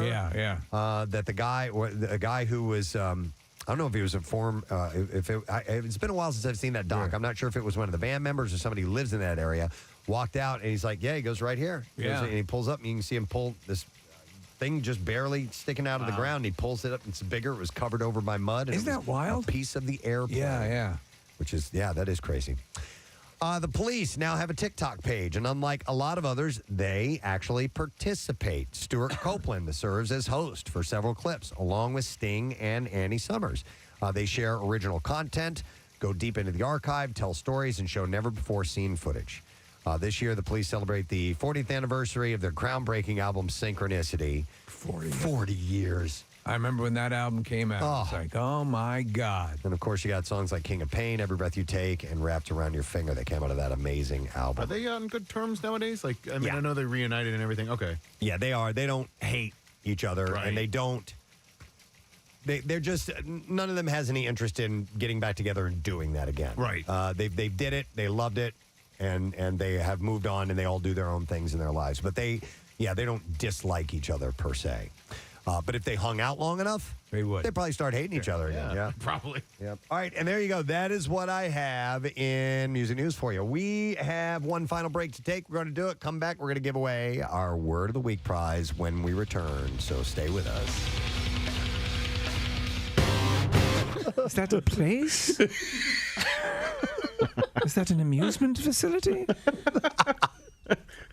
Can you bring Gary Lauer with you tonight, please? Should bring Gary Lauer. Bring Gary Lauer in plaid. This would be the last dinner en blanc ever. Fidelio. with a kilt and no underwear on. Look at my balls. Jesus. Look at my balls. Those are white. Yeah. Hey, Marissa, my balls are blanc. Kathy found this video of a group of people. They look like, dancers or something along those lines. Doing they're clearly dancing. This perpetual motion exercise of sorts. And you keep doing this loop over and over and over. All right. There's no way we're going to be able to do this. Well, also because everyone, save for height, is about the same weight. But not only that, I just think the mechanics of it. It's hard. You got to coordinate. We're skippers. Yeah, man. The only thing that I'm a little worried about is how will we start? That's the only thing you're worried about? Let's do it. I'm worried about the number of ankles that are broken. And It's like what? It's like Beastmaster. Oh, it is? It's Beastmaster. All right, I got to scratch my neck. Yes. What did you do? Knocked him in the face. They just smashed their faces just by scratching your nose. Oh, my God. You made me punch myself in the face. Wait a second. Dick. Just to appreciate this, we haven't even... all he did was scratch his nose, and 2 people are injured. We haven't even done the move yet. This is never gonna work. I went up to scratch my nose, and Casey assisted my arm by shoving his forearm up, which my hand was attached to, and I popped myself right below the eye. Oh, this is going to be a disaster. I'm gonna have a black eye. I can't. It's working. I can't. You gotta come up. It's working. You gotta come up. Casey, there it is. Nick, There it is. I got it. It worked. It worked. It started to. I'm still standing. It started to. I thought we were going this way. No! All the way down, Marissa. Let your weight pull her. And there it goes. Wow, that is that was unbelievable. In time. All right, so the issue is go. See? Here we go. Now you gotta move. You gotta move. You gotta move. Almost. It's Nick was just observing. That was perfect. That was the closest It was so close. far. And you know what it really Nick was was? sleeping at the wheel. It was. I thought we were just trying 3 people. Lean down. That's it. And to the left. Here we go. Casey, put your feet Now we're going. Now we're going. Hold me. Dude, it's working. It's working. It's working. I give up. I give up. We I did it. That was. Yeah. Are you kidding? And in motion, a flowing human river. It's sort of working. Keep going. It's It's just a sea of bodies writhing. It basically looks like a bad orgy. This looks like an inept orgy. This looks like, you know what it looks like? That looks like remedial gym class. Serving, rolling, it's working. And again, remedial gym class. Oh, my hands are in the air. And Kathy's head is resting on Preston's ass. Casey's dead, and Marissa's crying. Is your shin broken? There's severe injuries, and Nick is just standing there as if he showed up to class late and doesn't know what to do. I don't encounter people with headphones in, other than around here. Do you know at work? I don't encounter them that often. When I'm out, when I go on my hike or when I'm taking the long walks, and there are people who are clearly walking along or jogging or whatever with the headphones in. I don't talk to them. I do the one thing that I do all the time though, Preston, that drives me crazy. When I'm walking and someone is I will nod and smile and I'll say hi, how are you? And even without headphones, people just don't respond to that. Yeah. And I know that I'm a scary looking dude, but I'm being pleasant. I'm trying to be cordial and just, hey, how are you? Yeah. But I rarely get a response. Whenever I see somebody wearing headphones, if it's on a plane or wherever, I like to go, what are you listening to? What are you listening to? Yeah? People love that. What are you listening to? What are you listening to? I have a perfect moment yesterday when Nick and I were leaving the building to go to Slash the Tires yesterday. God.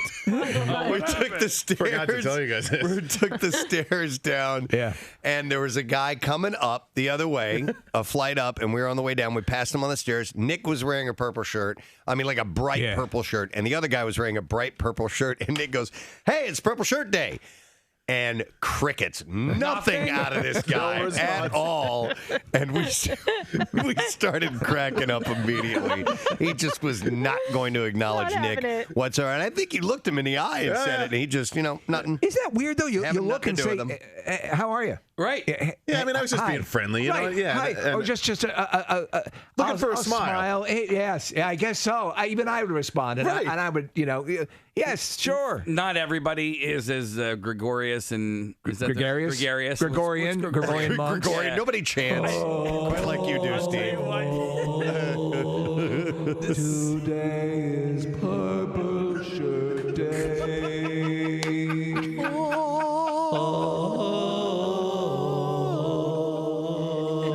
His head is in his hand. Gregorian.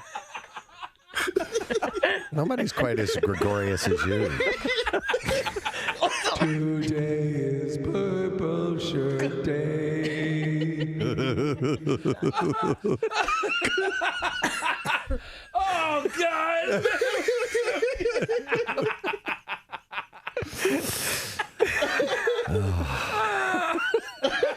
Gregarious is what you're thinking. Oh, but I said gregarious. Okay, sorry. Oh, jeez, oh, man. Buckingham Palace is now hiring.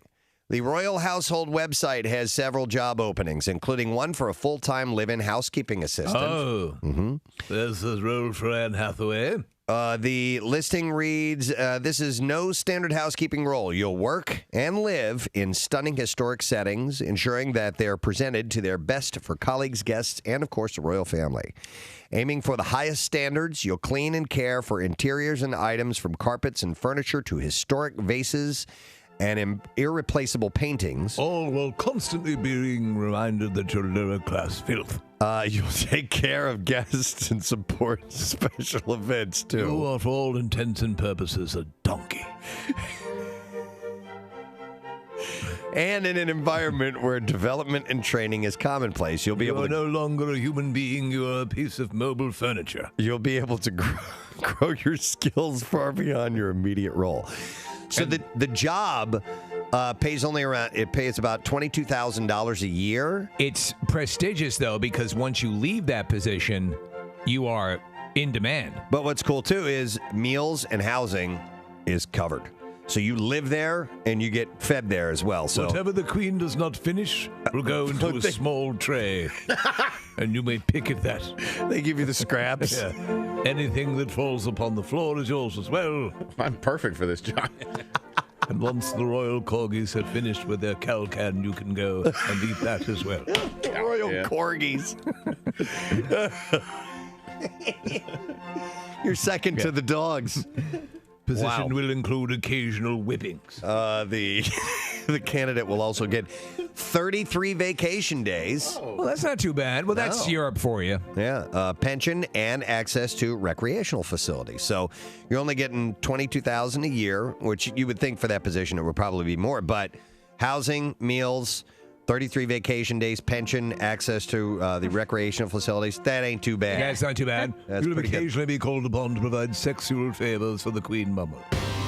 But yeah, this community down in Texas, there's a foot fetish guy who is targeting the real estate community, and that's where he's decided, these are the people that are easy to track down. That guy's pretty threatening, though. I read the article. Is he pretty threatening? Yeah, like he says, I know where you are, and if you don't send them, you'll need protection 24 hours a day. That was one of the texts he sent. Send pictures of your feet? Yes, or really? Yeah. That's a very malicious fetish dude. Yeah, Honest to God, I mean, if that started to happen, I would have to act like I was totally into it. Be like, oh my God, I want to. Dude, I'll suck your feet. I'll suck your feet. I want to meet you.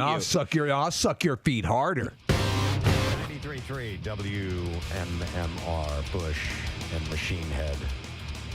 I think they should do the musical version of Goober Chair. Yeah, Goober Chair would be great. They could do Machine Head. They could do Goober Chair. Still have the same impact. Write a song out of that. The Goober Chair. That cracked me out, man. It is 10:50 on this Friday morning as we are heading into the sunset of our radio program. Today's been a lot of fun. This whole week has been a lot of fun. A lot of good stuff. Yeah, we had several good guests on the show that were just really conversive and John Cleese, for crying out loud. Some compelling stuff with Brandon Novak. Yep. And and even today, I mean, Ryan Hamilton, comedian. Terrific. He's going to be at Punchline tonight, tomorrow. He was a lot of fun. Jake Tapper was a hell of a chat as well. Majority of it, about Eagles football and Evil Knievel. And Evil Knievel. But it was nice to have everybody on who came on this week. I want to thank Lorenzo. Hey. Giuseppe, our hero, who brought in loads and loads of pizza this morning. Lorenzo's and Sons. You can find them in Westchester, of course, on High Street. Also in Xfinity Live and in Live Casino and Hotel Philadelphia. Of course, they're going to be one of our sponsors of the Preston and Steve Camp Out for Hunger again this year. You can get delivery on DoorDash, Grubhub, or Slice apps. And Giuseppe always brings in stuff that's new from there. So they're starting to make like wraps and things. So I stole a buffalo chicken wrap. Yeah. Excellent. I can't wait to try it. Yeah, definitely. Am I getting rid of these before we're done? Yeah. Okay, I'll make sure we do that in a moment. But Pierre Aubert is here. How do? Well, then, good day. Nice to see you. And you too, kids. How are things out in the wild? Well, I'm wondering if this cloudy rain thing, cold thing is ever going to go away. Sunday, Monday, and Tuesday, 80 degrees and sunshine. We're going to have that October break where it gets warm, and it's a coming. Frosted mini wheats are coming. Because it feels like the time to turn on the heater in your house. I know. Yeah. You know what, though? I'm close to doing it, but a couple more days. Ours kicked in. Turn it off. Yeah. One of the nights. Do you like the fall, though? I do like the fall. Love yeah, the fall. yeah. But my heater is on its last legs. So the heating guy said, you might not want to use it. I said, why is that? He goes, well, it could give you carbon monoxide poisoning. I go, he said, or you might want to just get a new one. I go, all right, okay. Your house is notoriously cold in the winter, right? It's it's a single pane glass. It was built in 1962. And there's nothing like me, there's nothing practical about it. I'm going to help you out here, sir. Yes. Horizon Services and Window Nation. We're not There kidding. You go. Yeah. Horizon Services, get that new heater. Window Nation, get some energy-efficient windows. Thank you. You're I think I welcome. was on your street yesterday. Were you? The Schuylkill was a disaster when I had to leave, and You got rerouted? I got off. I kind of know the back roads, but then I threw it into Waze, and it took me a little bit of a different way, and I think I popped out on your street. Wow. And then ended up on my way home. I wasn't home, but you should have come and visited. Me and Kathy and Nick have similar routes home, and I ended up in the backwoods of Gladwin. And looked at the, oh my God, houses as I drove and by. It took me on a road that I hadn't traveled before. Me either. I normally, Gladwin is my back road area to get home, and it took me on a road I had never tried, and I was like, I'm like, where did there's these more houses of come these? from? There are more of these mansions? Beautiful. Yesterday, there was construction on both Belmont and 76 westbound, and I got stuck in both of them. And I'm like, this is just terrible. So maybe I'll drive to your house today. Well, come over. Yeah. I've got extra. I was driving home the other night, a Sunday. I was having dinner with friends in town, and it had been raining all day last Sunday, and it was not a pleasant day and not a pleasant night coming home. And I'm driving down, and it's really dark, and the street lights were going out. And I'm driving down my little road, and all of a sudden, there's a giant tree in front of the road. And it's another 3/4 of a mile to my house. I go, oh, dear. And there was no way around it. So I turned the vehicle around, faced it in the other direction, got out and walked down to my house. Next morning, was it gone? Yes, the tree? Of course, it was gone the next morning. If I only hadn't gone out to dinner with my friends. But then again, if I had stayed home, then the tree would have still been there. Right. Just the way things sometimes crumbles. This is true. All right. Well, we're on to a better set of days here shortly, which will be nice. But how about we get the letter from you, son? Yes. All right, here we go. Preston and Steve on 93.3 WMMR. Now, the Daily Letter. All right, the Preston and Steve show is brought to you today by the letter N as in never mind. All right, and it's caller number 6 that we're looking for, 215-263 WMMR, in order to get the Word of the Week prize. So 6th caller, 215-263 WMMR. Call us right now. It's a No Sad Bro Friday, and Fridays are good, and they're always great to listen to your program. Not that it isn't great to listen to every day, but Friday's kind of extra special. It's always fun. What's We coming up? will have Crumb Bum Cash coming at noon, and again at 3 with Brent, and 5 with Brent.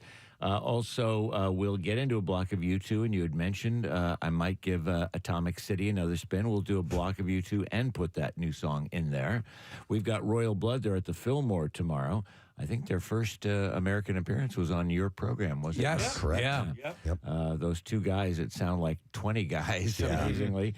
And we'll have a block of the Hooters in honor of David Osikinen, who was a guest also with you this week. And In the Pocket, which will be tomorrow at Ardmore Music Hall, celebrating all the Philly music. And they've got a new song they're breaking out, their version of Moving On Over, a little tribute to George Thorogood. And that will be a show I'm hosting tomorrow. So a block of Hooters and In the Pocket music in the 1 o'clock hour. Excellent. All right, we'll go over here and see if we can find caller number 6. Get a winner. I have Sean. Who we Hey, got how you here. doing? Good, Sean. How you doing, bud? Good. All right, what's that word of the week, brother? Spoon. Great day in the Sean, hang on. Congratulations, bud. We're going to give you a 4-pack of tickets. Solid seats, by the way. Center Orchestra, 8 rows behind the pit seating area to see Jerry Seinfeld Friday, October 6th. All right, my man? Thank you, brother. Thanks a lot. Congratulations. That show is at the Met, Philadelphia, of course, and it will be Let's see. That's the 9:30 show. There's some tickets that remain for both shows. There's 2 shows that night, but they are going fast. So you can go to, let's see, WMMR.com for another chance to win tickets. And it's through Ticketmaster as well. Should I just keep this rolling? Yeah, why Okay. not? All right. I'm going to thank our sponsors. Preston Steve Show is brought to you today by Dunkin'. The Preston Steve Show runs on Dunkin'. Also brought to you by Trinity Rehab, with locations all over and now open in King of Prussia, trinity-rehab.com. And also Bates Motel. Half-price tickets for a very limited time at WMMR.com. Use the keyword deal. Busy week next week. As I said, we just gave away those Jerry Seinfeld tickets. Jerry will be on this program next week. How about that? Yeah. Wow. Never thought we'd have Jerry Seinfeld. He's very picky about who he does interviews with. So, Who is that? Matthew Lillard, who we've had on before. Our good friend Gary Goldman will be joining us. Comedian Arden Miram and comedian Joe List will be in the studio. Cool. And we have a bunch of comedians because Steve Hofstetter will be joining us. Yes. It's going to be great next week. So that's it. We are done. Rage on. Have yourself a fantastic weekend, and we will see you later, gang. Bye-bye.